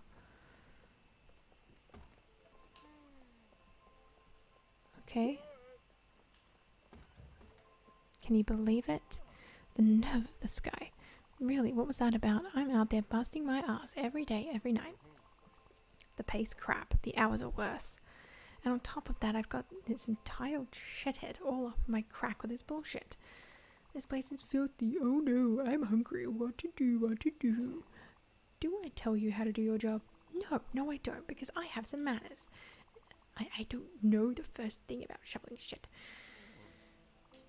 What? Oh, what's this? Oh shit. It's the room of a very special patient. Very troubled, very difficult. There's no way up anymore. The ladder probably broke while I was getting a snack. Well, I can't do much about that, not until management gets here anyway. She'll be fine for a while, plus I could really use the time off. She really is a handful. I mean... yeah. But let's try and find out how to get up here. How do you get in here? Cause like I wanna inside.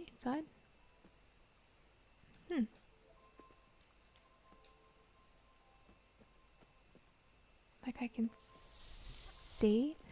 Is this a window that can be opened? Can I open these? Is there like a key or something? I know theoretically there should be a way to get in. I just don't know how. Oh hey you gotta help me out. My leg's all bent up. Look at it. Oh, it hurts so bad. You gotta help me out fast. I'm not getting in there though. I can't pay for it and I hate for hospitals. Why did I come here then? It's none of your business. As I was saying, I really hate hospitals. They smell like vinegar. Vinegar is for chips, not hospitals. Ow, my leg. Listen, I'm gonna need a few things. Listen up. Oh, I'm in so much pain. Oh wait, you got it all. Nice. 1 second. Alright. Boom. Nope. Did you think I was gonna stand up? Actually, I was feeling pretty good sitting down. Darn. Now I don't know. Should I stand up and get tired? Should I sit down and get tired? Either way, I'll be tired. I just need to figure out what kind of tired I want to be. Oof. Last stop. And finally, the cafeteria. Always on duty for all of your slop needs. Oh, hey, Jackie. Back from break, are you? Oh, yeah. Guess I am. Did you need anything? Well, you see, I wanted to grab a bite here, but apparently the kitchen's out of supplies. Yeah, figures. I swear these idiots are gonna starve us all to death. I'm sure they're all out on a cruise for a corporate retreat. Hey, don't worry, Jackie's on it. I'm sure you are. Thanks for watching out for us, Jackie. Don't mention it. Well, now, where could I... Oh, Stellars. You always were oh so helpful. You wouldn't happen to have some kitchen supplies on that big boat of yours, would you? 5 bags of rice should do the trick. You don't want to accept shipment. I'd owe you one. Okay.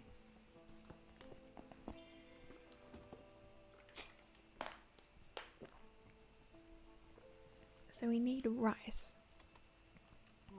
We're not open yet. Trust me, you'll know when it's ready. You'll smell a certain kind of way. I mean, that makes sense, I suppose. Everything's so... It's all boarded up everywhere. Shame.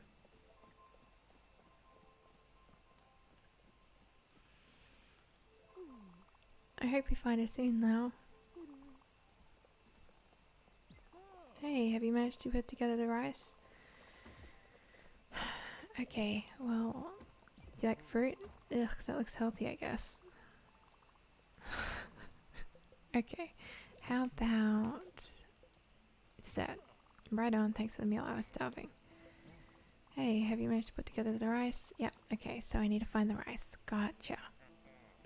I'm just having a look to see if there's anything here of note. Okay, what is this? Oh.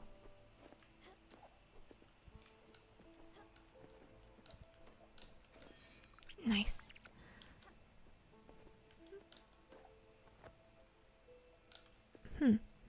Yeah, listen you, I'm in big trouble. I'm not even supposed to be here. They got me. They got me good. Oh, get 'em good. I was sleeping in a park, minding my own business, doing what Mark does, which is sleeping in parks. I already said that. Pay attention.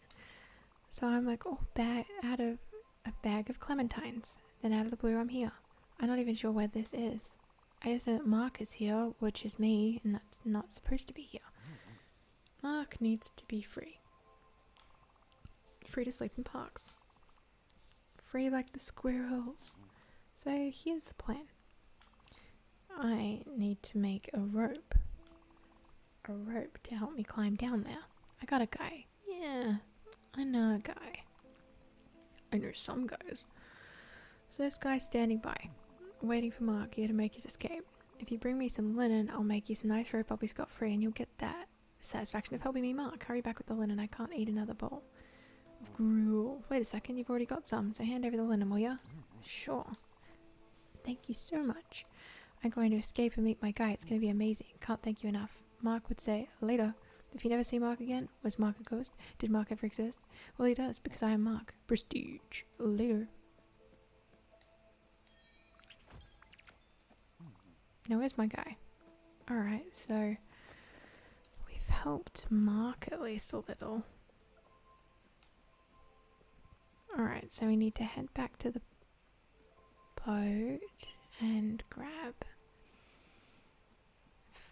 five bags of rice. So we need to grow more rice. Do we have rice seeds? We need to build a cellar. Alright, we can build a cellar. Let's go across and go and find a spot to grow more. Hopefully I've got enough. Darn. I don't have any more rice seeds. Oh well.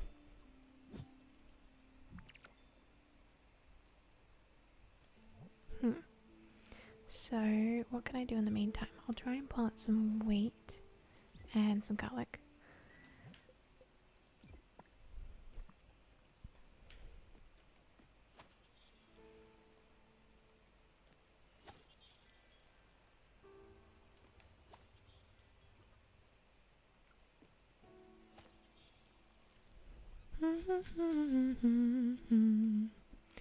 Alright, up we go.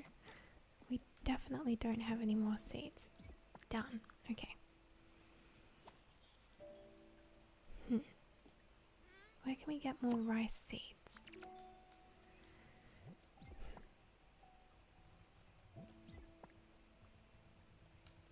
Gotta give it some thought. Rice seeds, rice seeds, rice seeds, rice seeds. Oh, and we need to go and collect that cat. How do we get the cat though? I think it was on top of the roof of like near where the lemon shop was, but the lemon shop's gone.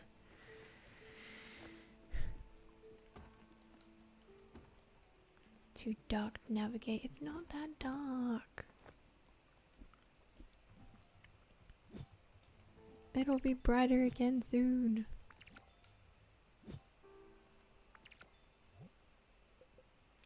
We'll get some sunflowers.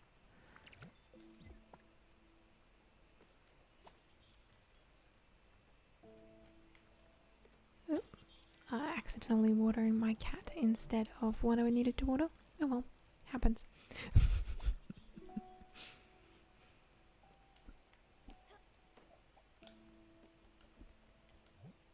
Okay, I've got one lettuce seed. Sure. Let's plant that. It's at least something. How many hours till... Yeah, we'll just sleep till morning because then it'll go straight to morning instead of like waiting around for it, which is good. Yes.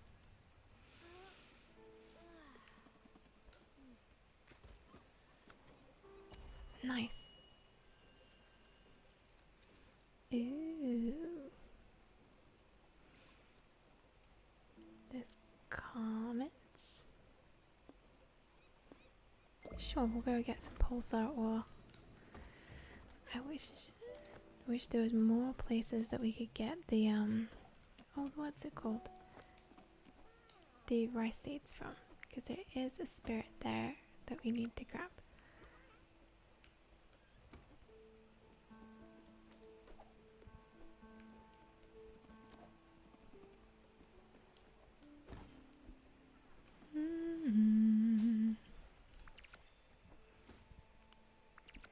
Oh, goodness. Is it less foggy? I don't know.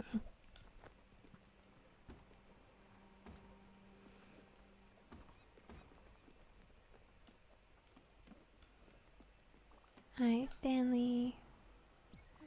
Sometimes I could not sleep. I had these nightmares. All the people at school were there. My mom and my dad were there, and everyone kept shouting, "Fall, fall, fall." Then I could only see the sky. There was wind in my hair. Then I woke up. I was scared and I wake up. My bed's always wet. Mom doesn't like that. Oh, poor dear.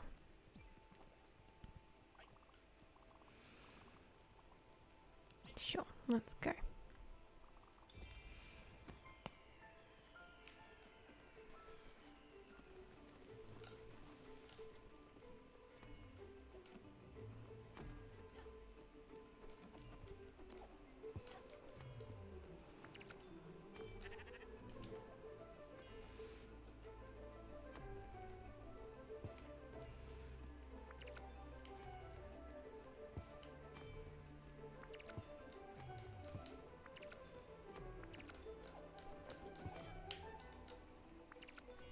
Alright, come on. Ooh. Where are they all coming from? Yes!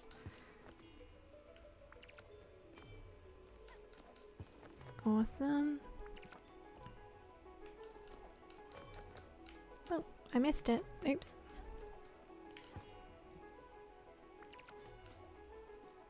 Wait, come back. Ooh.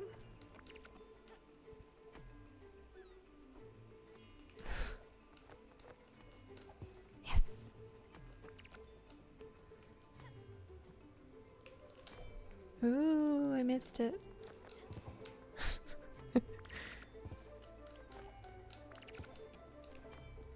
Oh, they're everywhere. Goodness.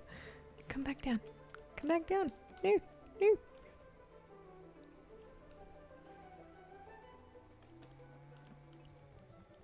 Alright, awesome. So, that's that one all sorted.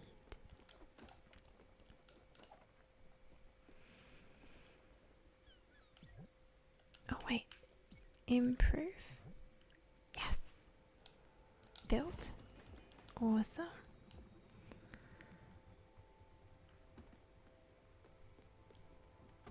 Let's try it open. Let's see what this does. See how far we can get.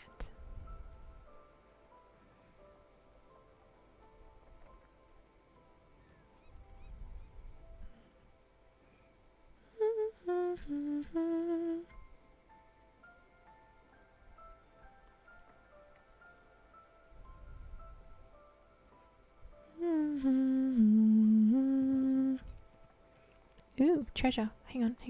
Treasure. I do like treasure.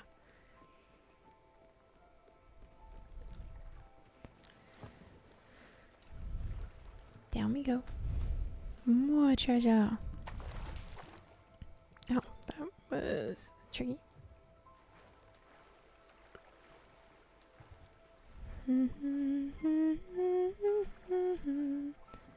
Alright, where is this? Where is it? Oh, wait. Down. It's tricky to see with all of the fog in the way. Yes. Oh. Sorry, Daffodil. I didn't mean to surprise you. I was trying to get tomato seeds and onion seeds. Not the worst. Do you have a snack or something? Word of advice, big hat. You should always have at least a cookie on you. Or applesauce.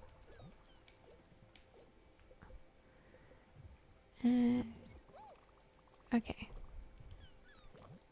Well, I don't know what to give you. Do you like stimulants? Well, I don't think I can eat that. My mother always said I couldn't. What's a stimulant anyway?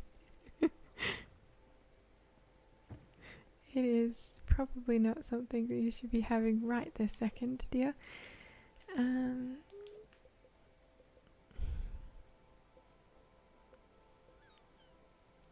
Won't have shellfish, won't have fine dining things. I can't just feed you glue.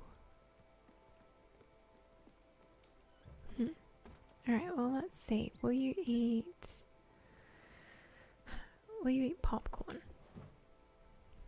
Because you might. As far as I know, you might.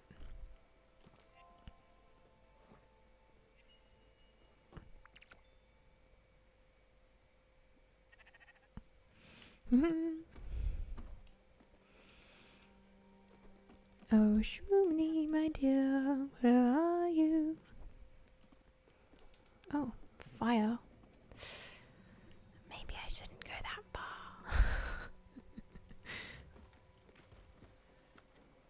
Oh, well, I suppose maybe not that way.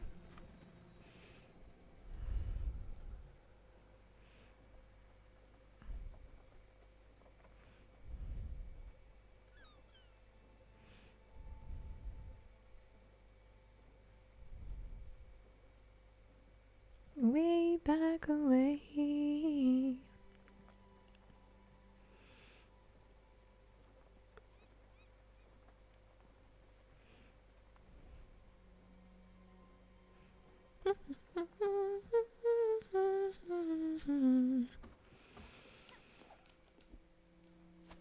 There we go. Awesome.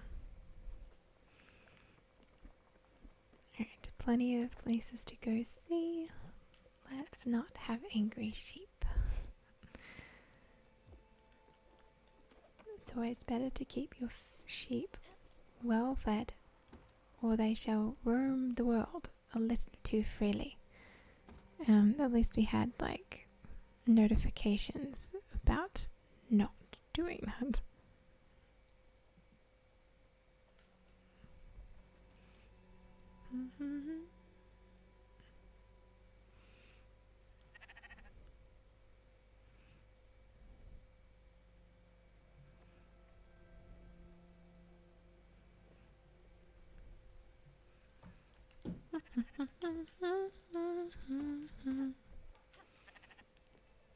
Alright, where are you? Oh, actually, let's make some extra What's this? Gold ore. How did we get the gold ore? We should save it. Just in case. Because you never know when you're going to need more gold.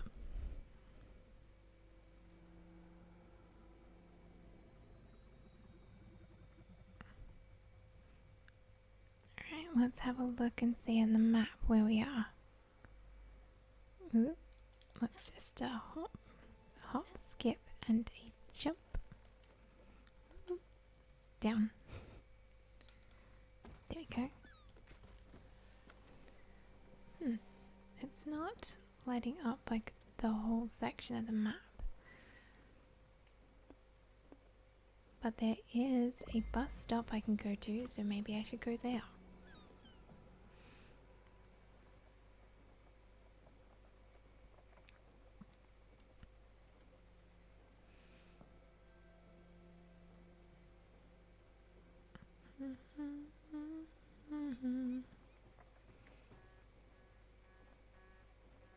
Yes. Awesome.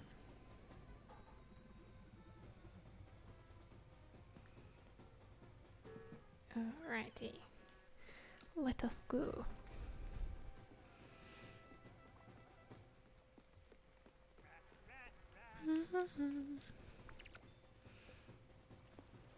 Hello, Daleks. Do they connect up? I wonder. Let's see if they actually do connect up. Then we can just go straight through.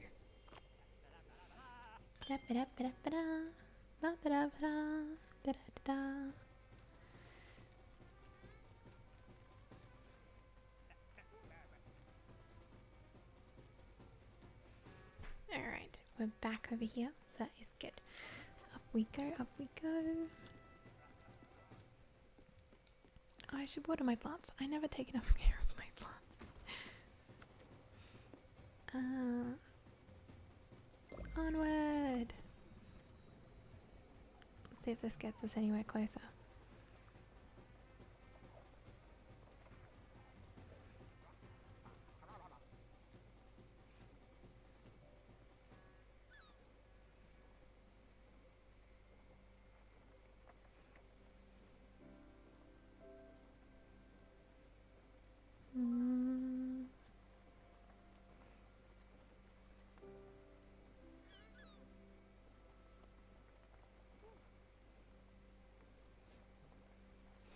Alright, so since we're back over here again, let us have a little look-see and go back to taking care of our actual plants and stuff, and maybe... Actually, let's quickly double check what we have as requests. We need to build a cellar and talk to other... We don't have any rice though. We need to buy rice. But I don't remember where to buy rice. It's at one of the shops, but I just can't remember for the life of me. Okay, wait. Remember to water your plants first. Water your plants. Then go do the other thing, which is double check what you need to build the cellar.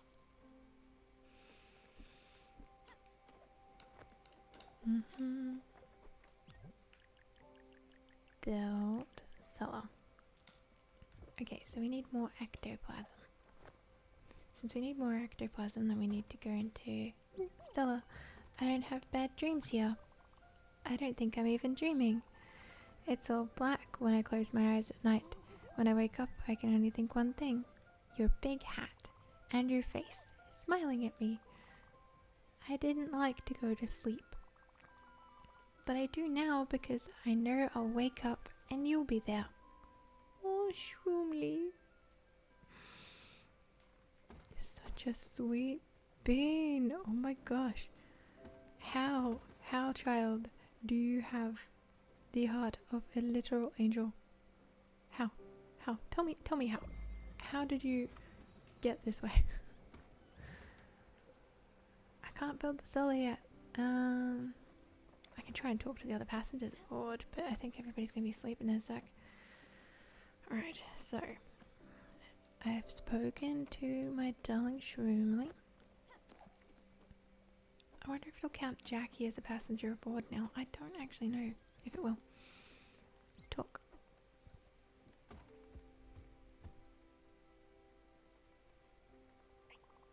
What? Old Bev? Behind her back? Nah. Never said nothing about nobody. We ain't backroad snitch. There's a golden rule. You gotta treat your elders with respect. Family is everything. I mean, that's absolutely fair. Do I have anything you'll eat?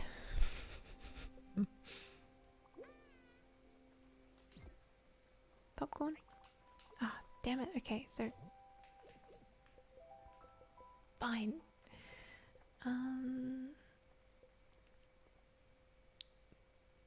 There's shellfish. Okay, what are you gonna do if I come back with it a second time?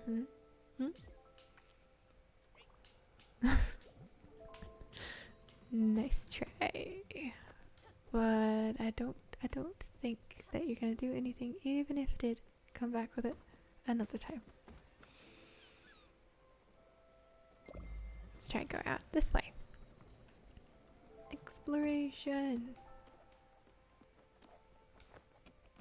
Exploration of the ocean. Sweet pea. I didn't sleep well last night. My back was killing me. What are you doing? Are you busy right now? No. Oh, I didn't ask you to do that. I haven't been talking to anyone. People have been talking behind my back. I don't think they would have had time to form an opinion of me. Are you sure I asked you to do that? That sounds like something you would do on your own. I might go introduce myself now. Hopefully you haven't ruined my reputation by now. Oh, sweet pea. Always trying to help out. Bev, you're getting so forgetful with your old age, dear. It's a shame that you're not remembering very well.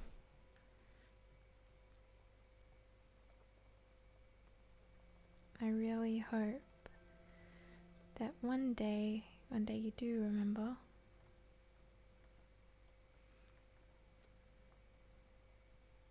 But it's okay.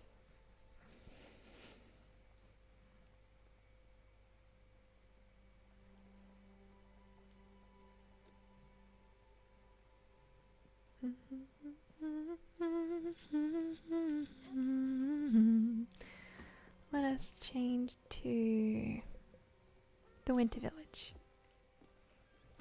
There we go.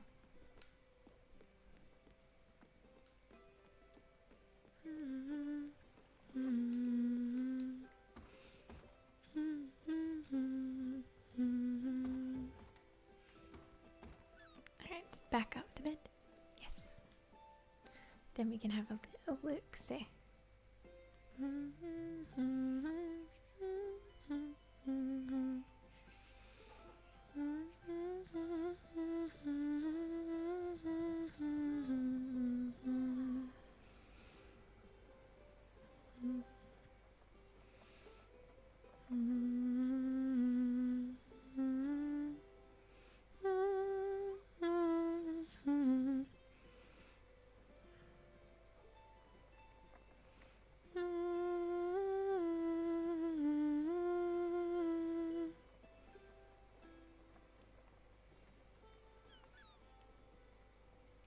Just giving a bit of a humming to it.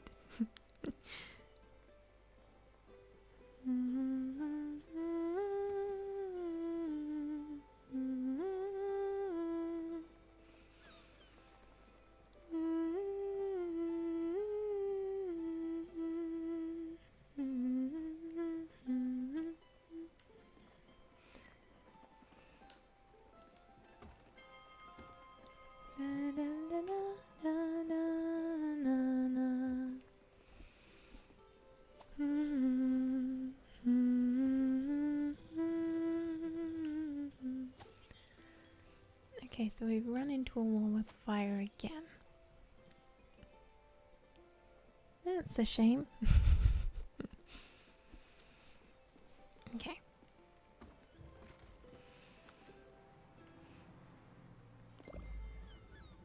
I guess this area might not be too large, actually.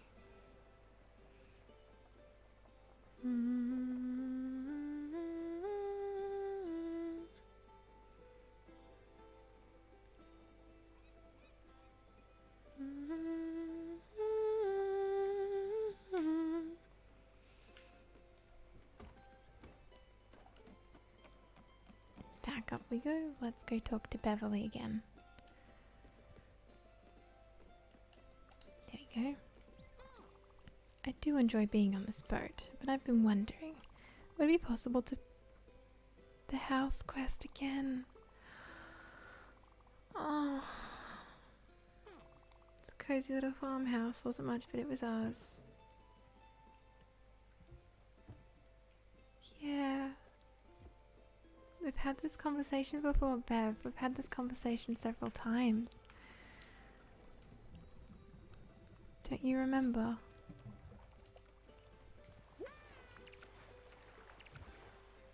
Is it getting more infrequent and trickier to remember as time goes by? Alright, so there's not a lot in the water, I don't think.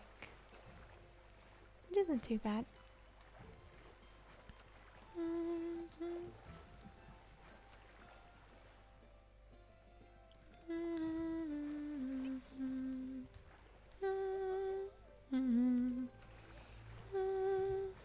No sparkles that I can see. That's okay.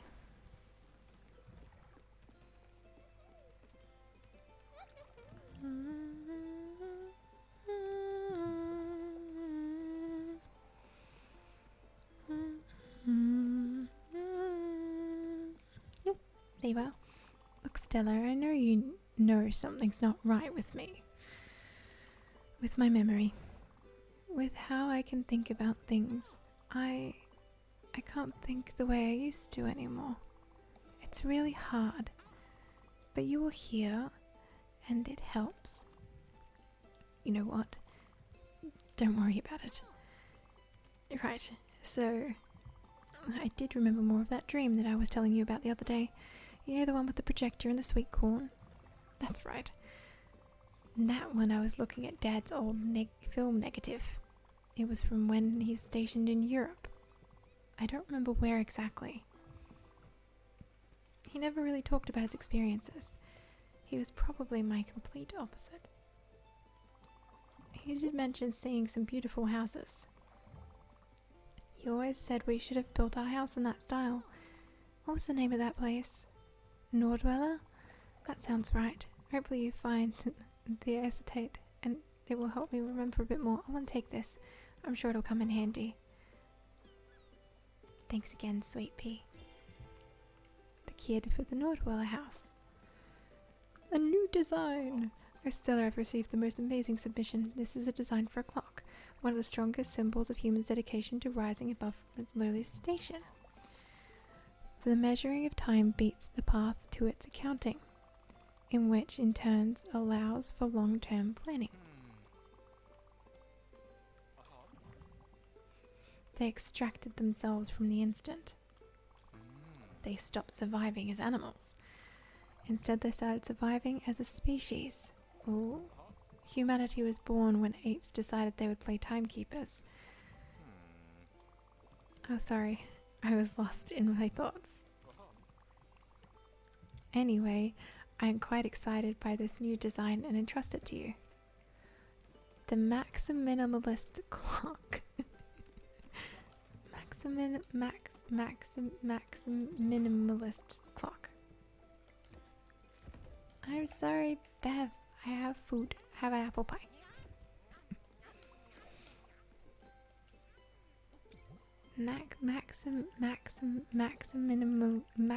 Minimalist clock. Improve. Alright, so we need gold ingots, rose gold sheets, and marble. Interesting.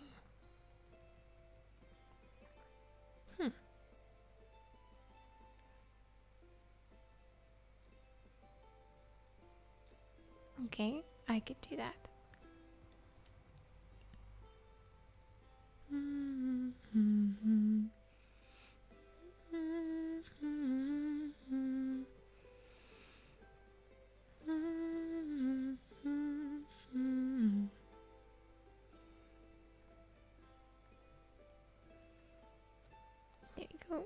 So that's got... What? How do I get the rose gold sheet though? Alright, is there anything else I can improve while I'm here? So chicken coop upgrade needs more ectoplasm and stuff. Is Bev's house fully upgraded? Not yet, but I can give trinkets. There we go. It looks a bit fuller now, doesn't it? That's much nicer, I think.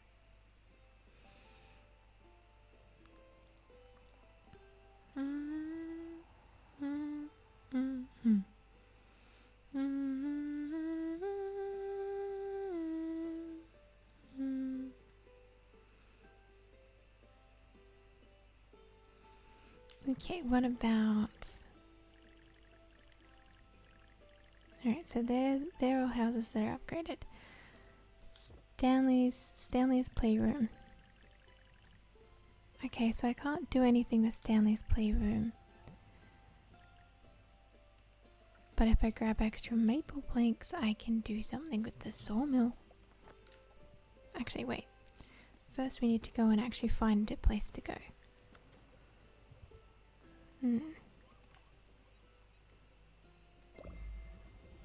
Straight past.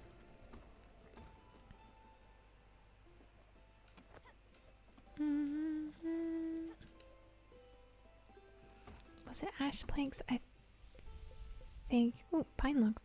I don't know how I got pine logs. Maple... ash. Alright. Let's try 10. There we go. I'm sure I can pay attention enough for 10 logs. And then I go, nope, can't pay attention enough for 10 logs at all. Oh well, shame.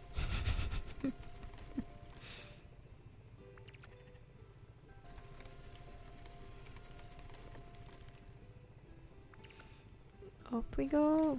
Down. Yes. Nope. You. Back again.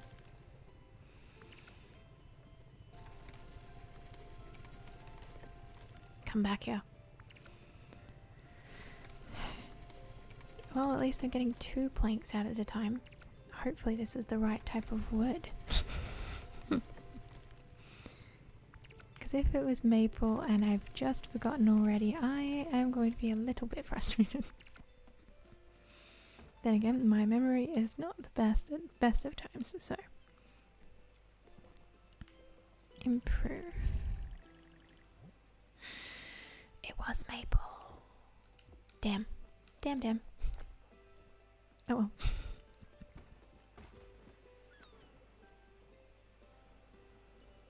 What about in here? Let's try and actually have a look.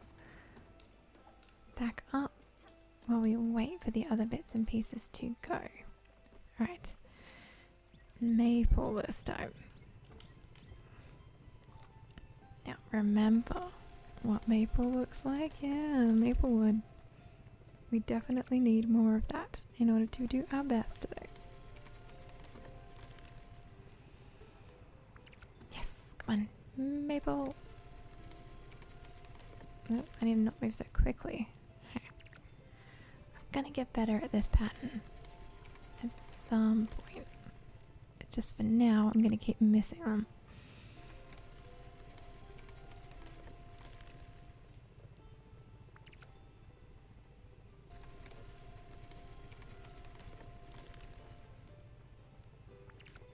Come along now, pieces of wood, you shall be under my control. You are quite useful to me, provided you actually stay in, in the shape I need right now.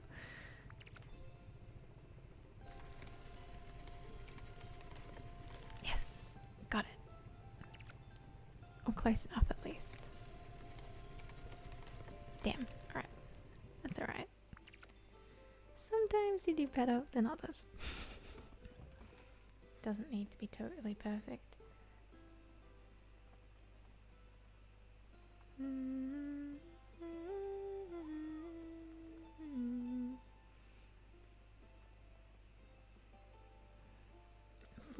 Okay, let us go.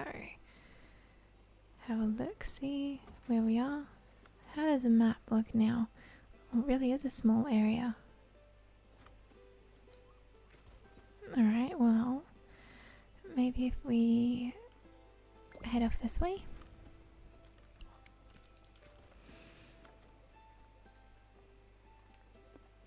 What other places are there? Ooh. There's Irina.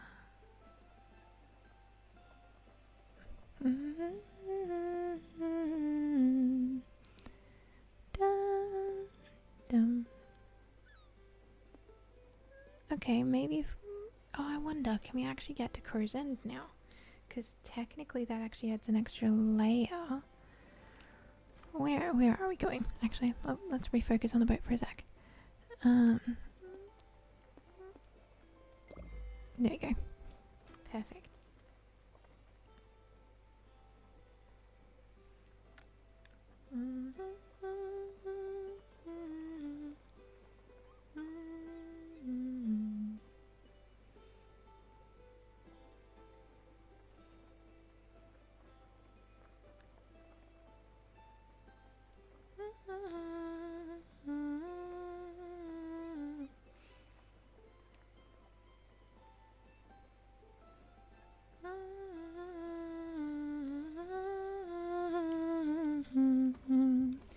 Alright. This song really tickles my brain actually. I really like it. It's probably going to be on loop in my brain for a lot longer than I think it is.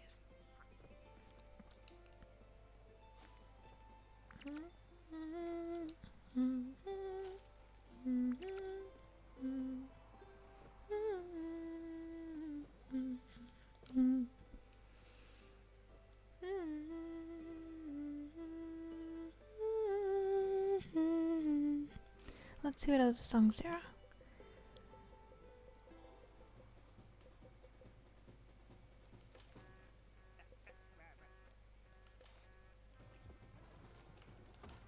Well, obviously, like, Alex's music's gonna, like, overpower everything else, but that's okay. Let's try going here and seeing if we can actually get through that other layer of fog, because if we can, that's exciting.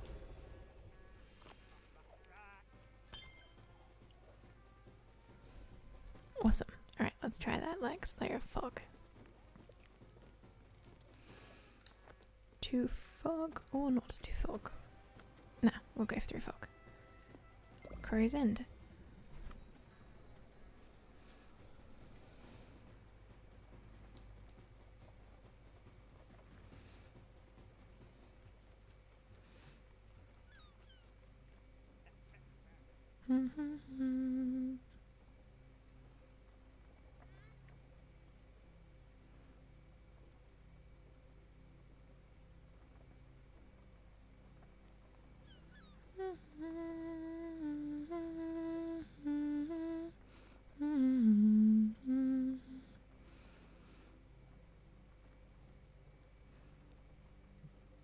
Perfect.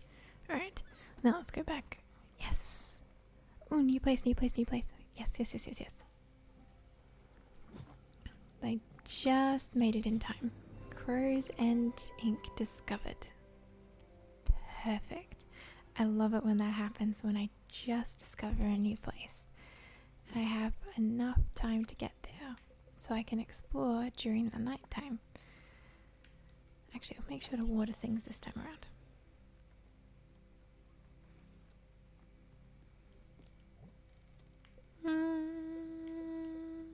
Let's plant cotton seeds actually, because we're going to need more cotton at some point. I don't know when exactly we're going to need more cotton, but we definitely will need more cotton.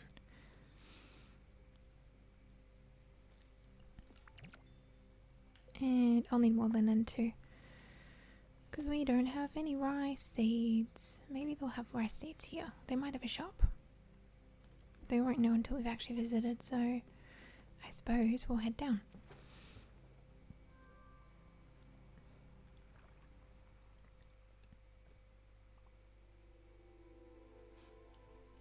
Ooh. There's a people. I don't know how to...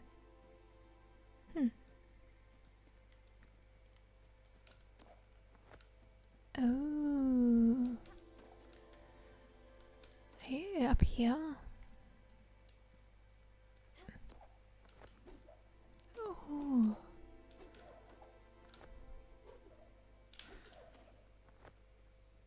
Hmm.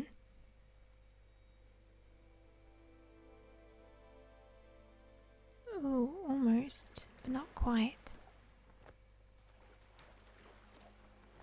Hmm. What's up there? Oh, now I'm really interested. Hang on, hang on.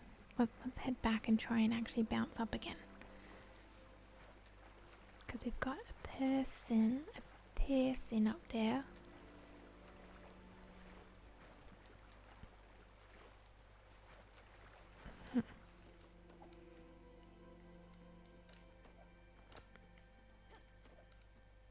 Oh, wait, hang on. Maybe this is another. Oh, yes. What's this? Oh, it's just iron. Oh, well, I needed more iron anyway, so that's fine.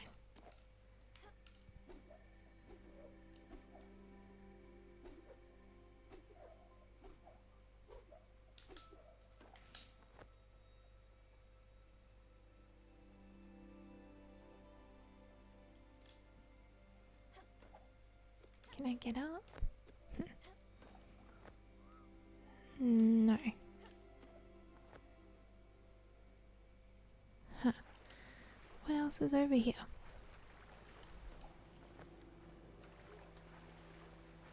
This is such a long island. Okay, so I can't get up that way. I need to... Do I have like a floater or something that's supposed to be up there before I can actually get up?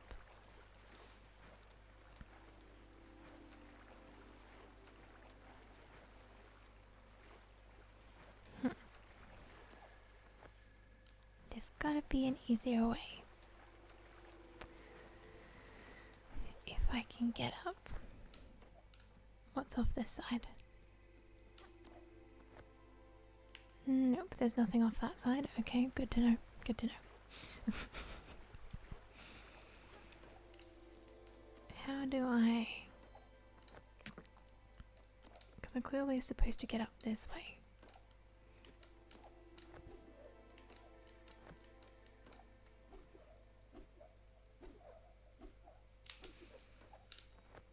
Almost.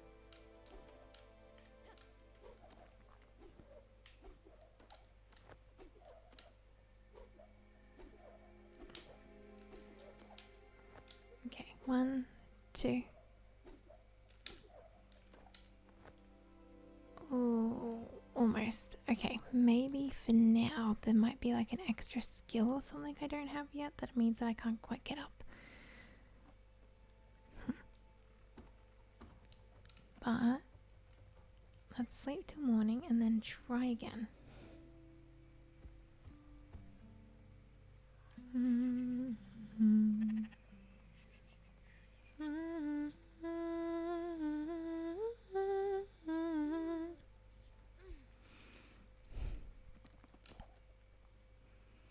Okay. Yes! Sparkles! Ooh. New island, new island, new island. What are you? What are you? What are you? Shadow Forest. Ooh. Treasure first. Treasure first.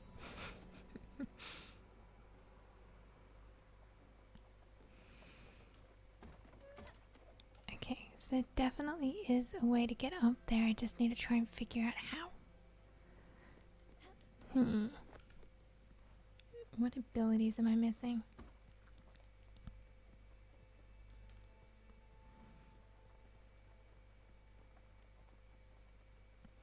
Because I don't think I'm missing very many at least. But it's not too bad. Good morning. Good morning. Did I ring the bell yet? No. I forgot. Of course I forgot to ring the dang bell. Okay, what is it that you need for your improvements again?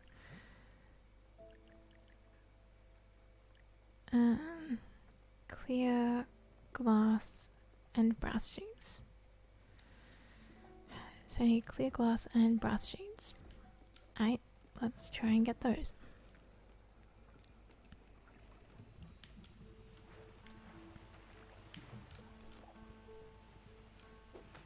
Down we go. Yes. Awesome.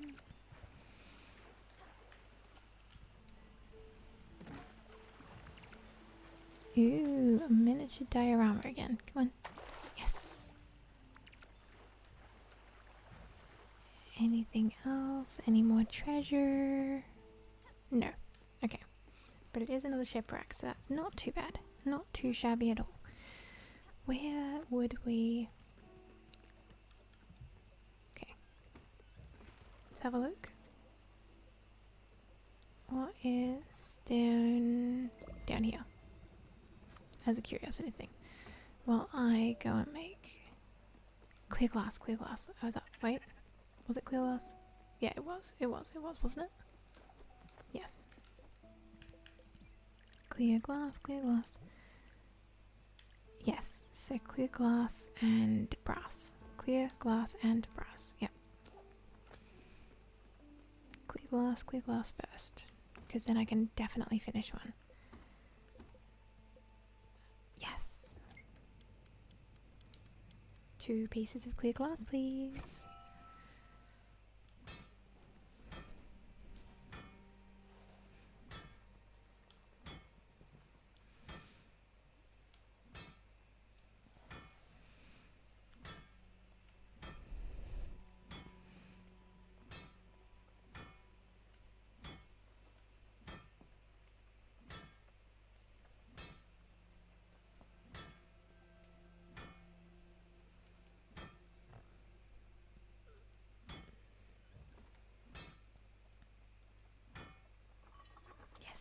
Awesome. Okay, that's only 1 sheet. I need 2. And then I need to make more silica powder, I think. Yes, because it's clear glass and brass. I think I only need the 1 or the 2 actually for that though. Well, that's frustrating.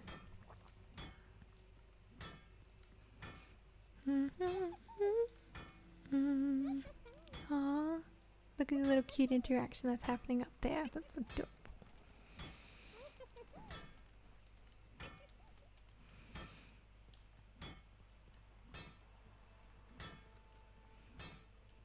I'm glad you two are chatting. Yes!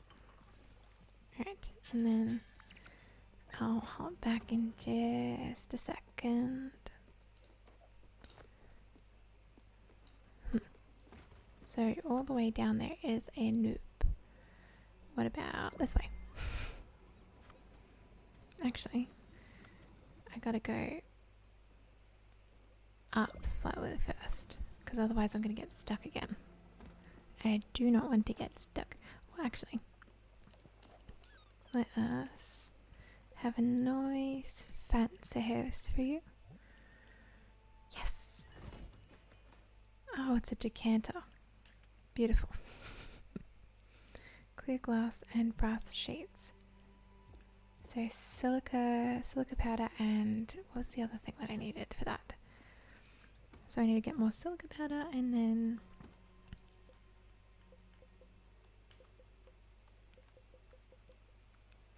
brass sheets. I need copper. Okay, so I need a copper ingot and silica powder. Okay, the silica powder first.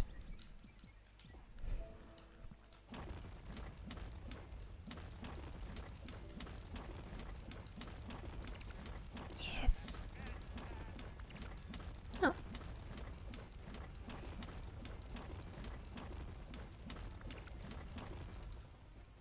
Bus stop. That was a complete accident. I didn't mean to locate the exact position of a bus stop. But you know what? That's actually real handy.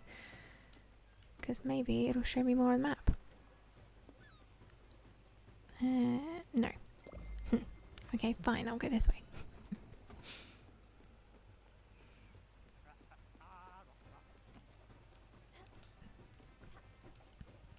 Up to the forgery. Foundry.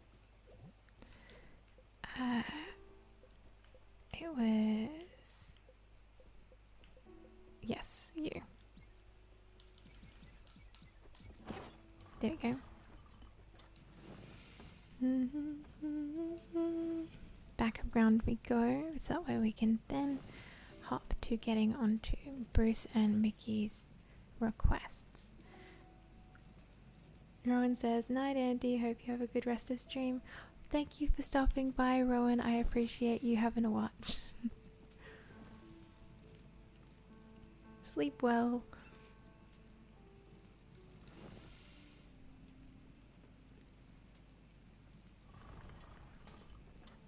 Alright, on we go. Perfect. Now, let's make the bronze sheet. Perfect. Right, we're after the brass sheet. Food time. Yes, Stanley. It will be food time in just a moment.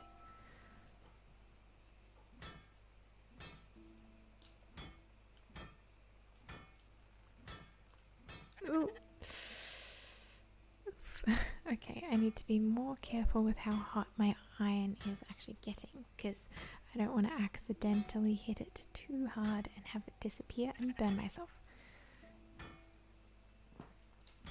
Even if I am the Spiritfarer doesn't mean I'm immune to burns, as is evident by my hesitation with it.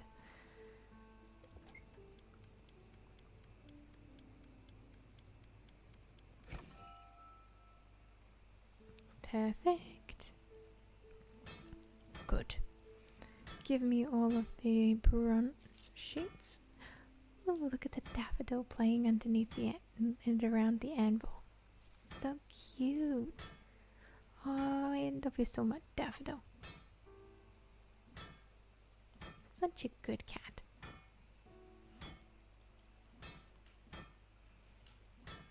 Yes. I think I needed brass. I only needed 2, I think. I think it was 2 and 2. Improve. Because then, yeah, let's actually just track this. You know, that would be tremendously helpful. I keep forgetting that the track is actually a feature. And away we go. Wait, wrong spot. Back around. Come on. Go do some clear glass. 2 clear glass sheets. So it should be all that we'll need for this, which is good. Yes. Awesome.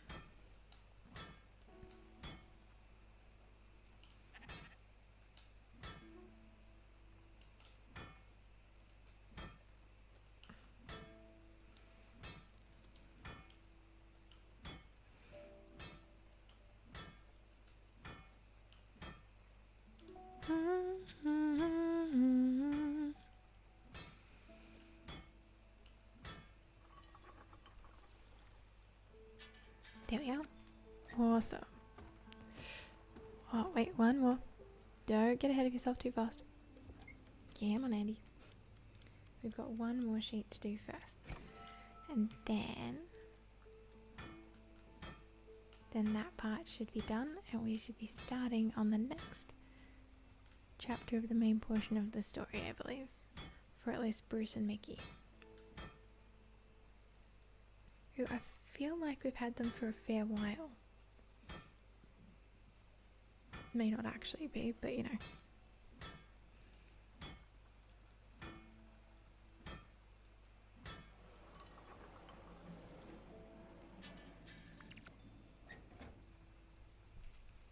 Alright. So that's 2 and 2.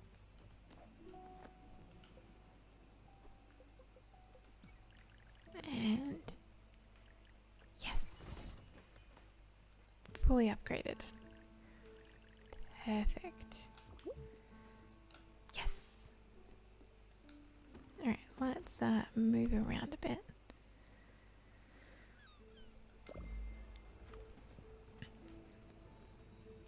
Ooh, bit too close, I suppose. Must be up a bit more. There we go.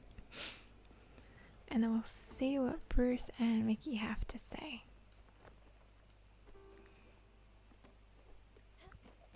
Up we get. Let's get in here. Oh wow, it's fancy.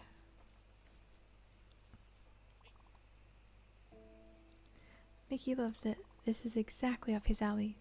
Don't tell him this, but he wanted to upstage Romeo. You wouldn't know him. He's a guy from the South Shore. He has expensive taste. He has this awful mansion. He would boast around town about his house. Mickey hated him. Listen, you've been doing enough running around. We should go somewhere, take you out and relax a bit. Let me ask Mickey and think of something. Awesome, well, I appreciate the dinner plans. Because honestly, after a good hard day's work of being a Spiritfarer, we all deserve to be able to get some chill and rest. Yes! Come back out. Yes, treasure! Whoop. Then we've got a... Down we go. Yep, just a little further. Yes.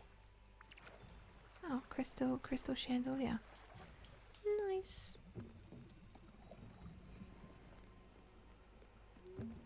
Who is... Oh, there you go. Mickey had an idea. Apparently there's this place called Grey Mist Peaks. It shouldn't be far from here. Mickey thinks you're, well, we think you're both doing a decent job. Listen, we've been asking for a lot from you. Consider this our treat. A little camping trip for your efforts.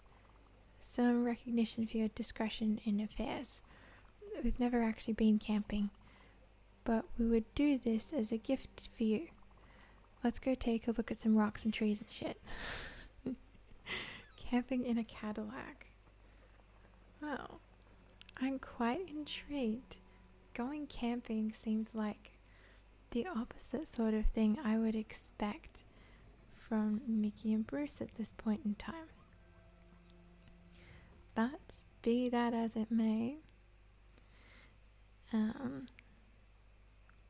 we've got so many things to look forward to in the next stream, I think.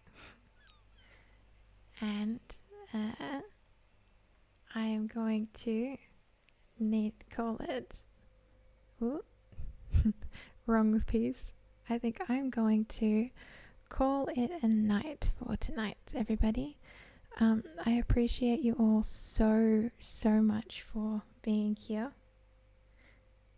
And thank you for joining me on all of the deep stuff that we got into today, all of the ups and the downs of the chat, through discussions about mental health issues and just chill vibes. I really appreciate you all. We are going to go and raid Olishko, who is playing Animal Crossing at the moment, who's also a relatively chill and positive streamer. So if you'd like, stick with me for the raid. We'll be playing Octopath Traveler on Sunday at 12 p.m. AEST, which is Australian Eastern Standard Time.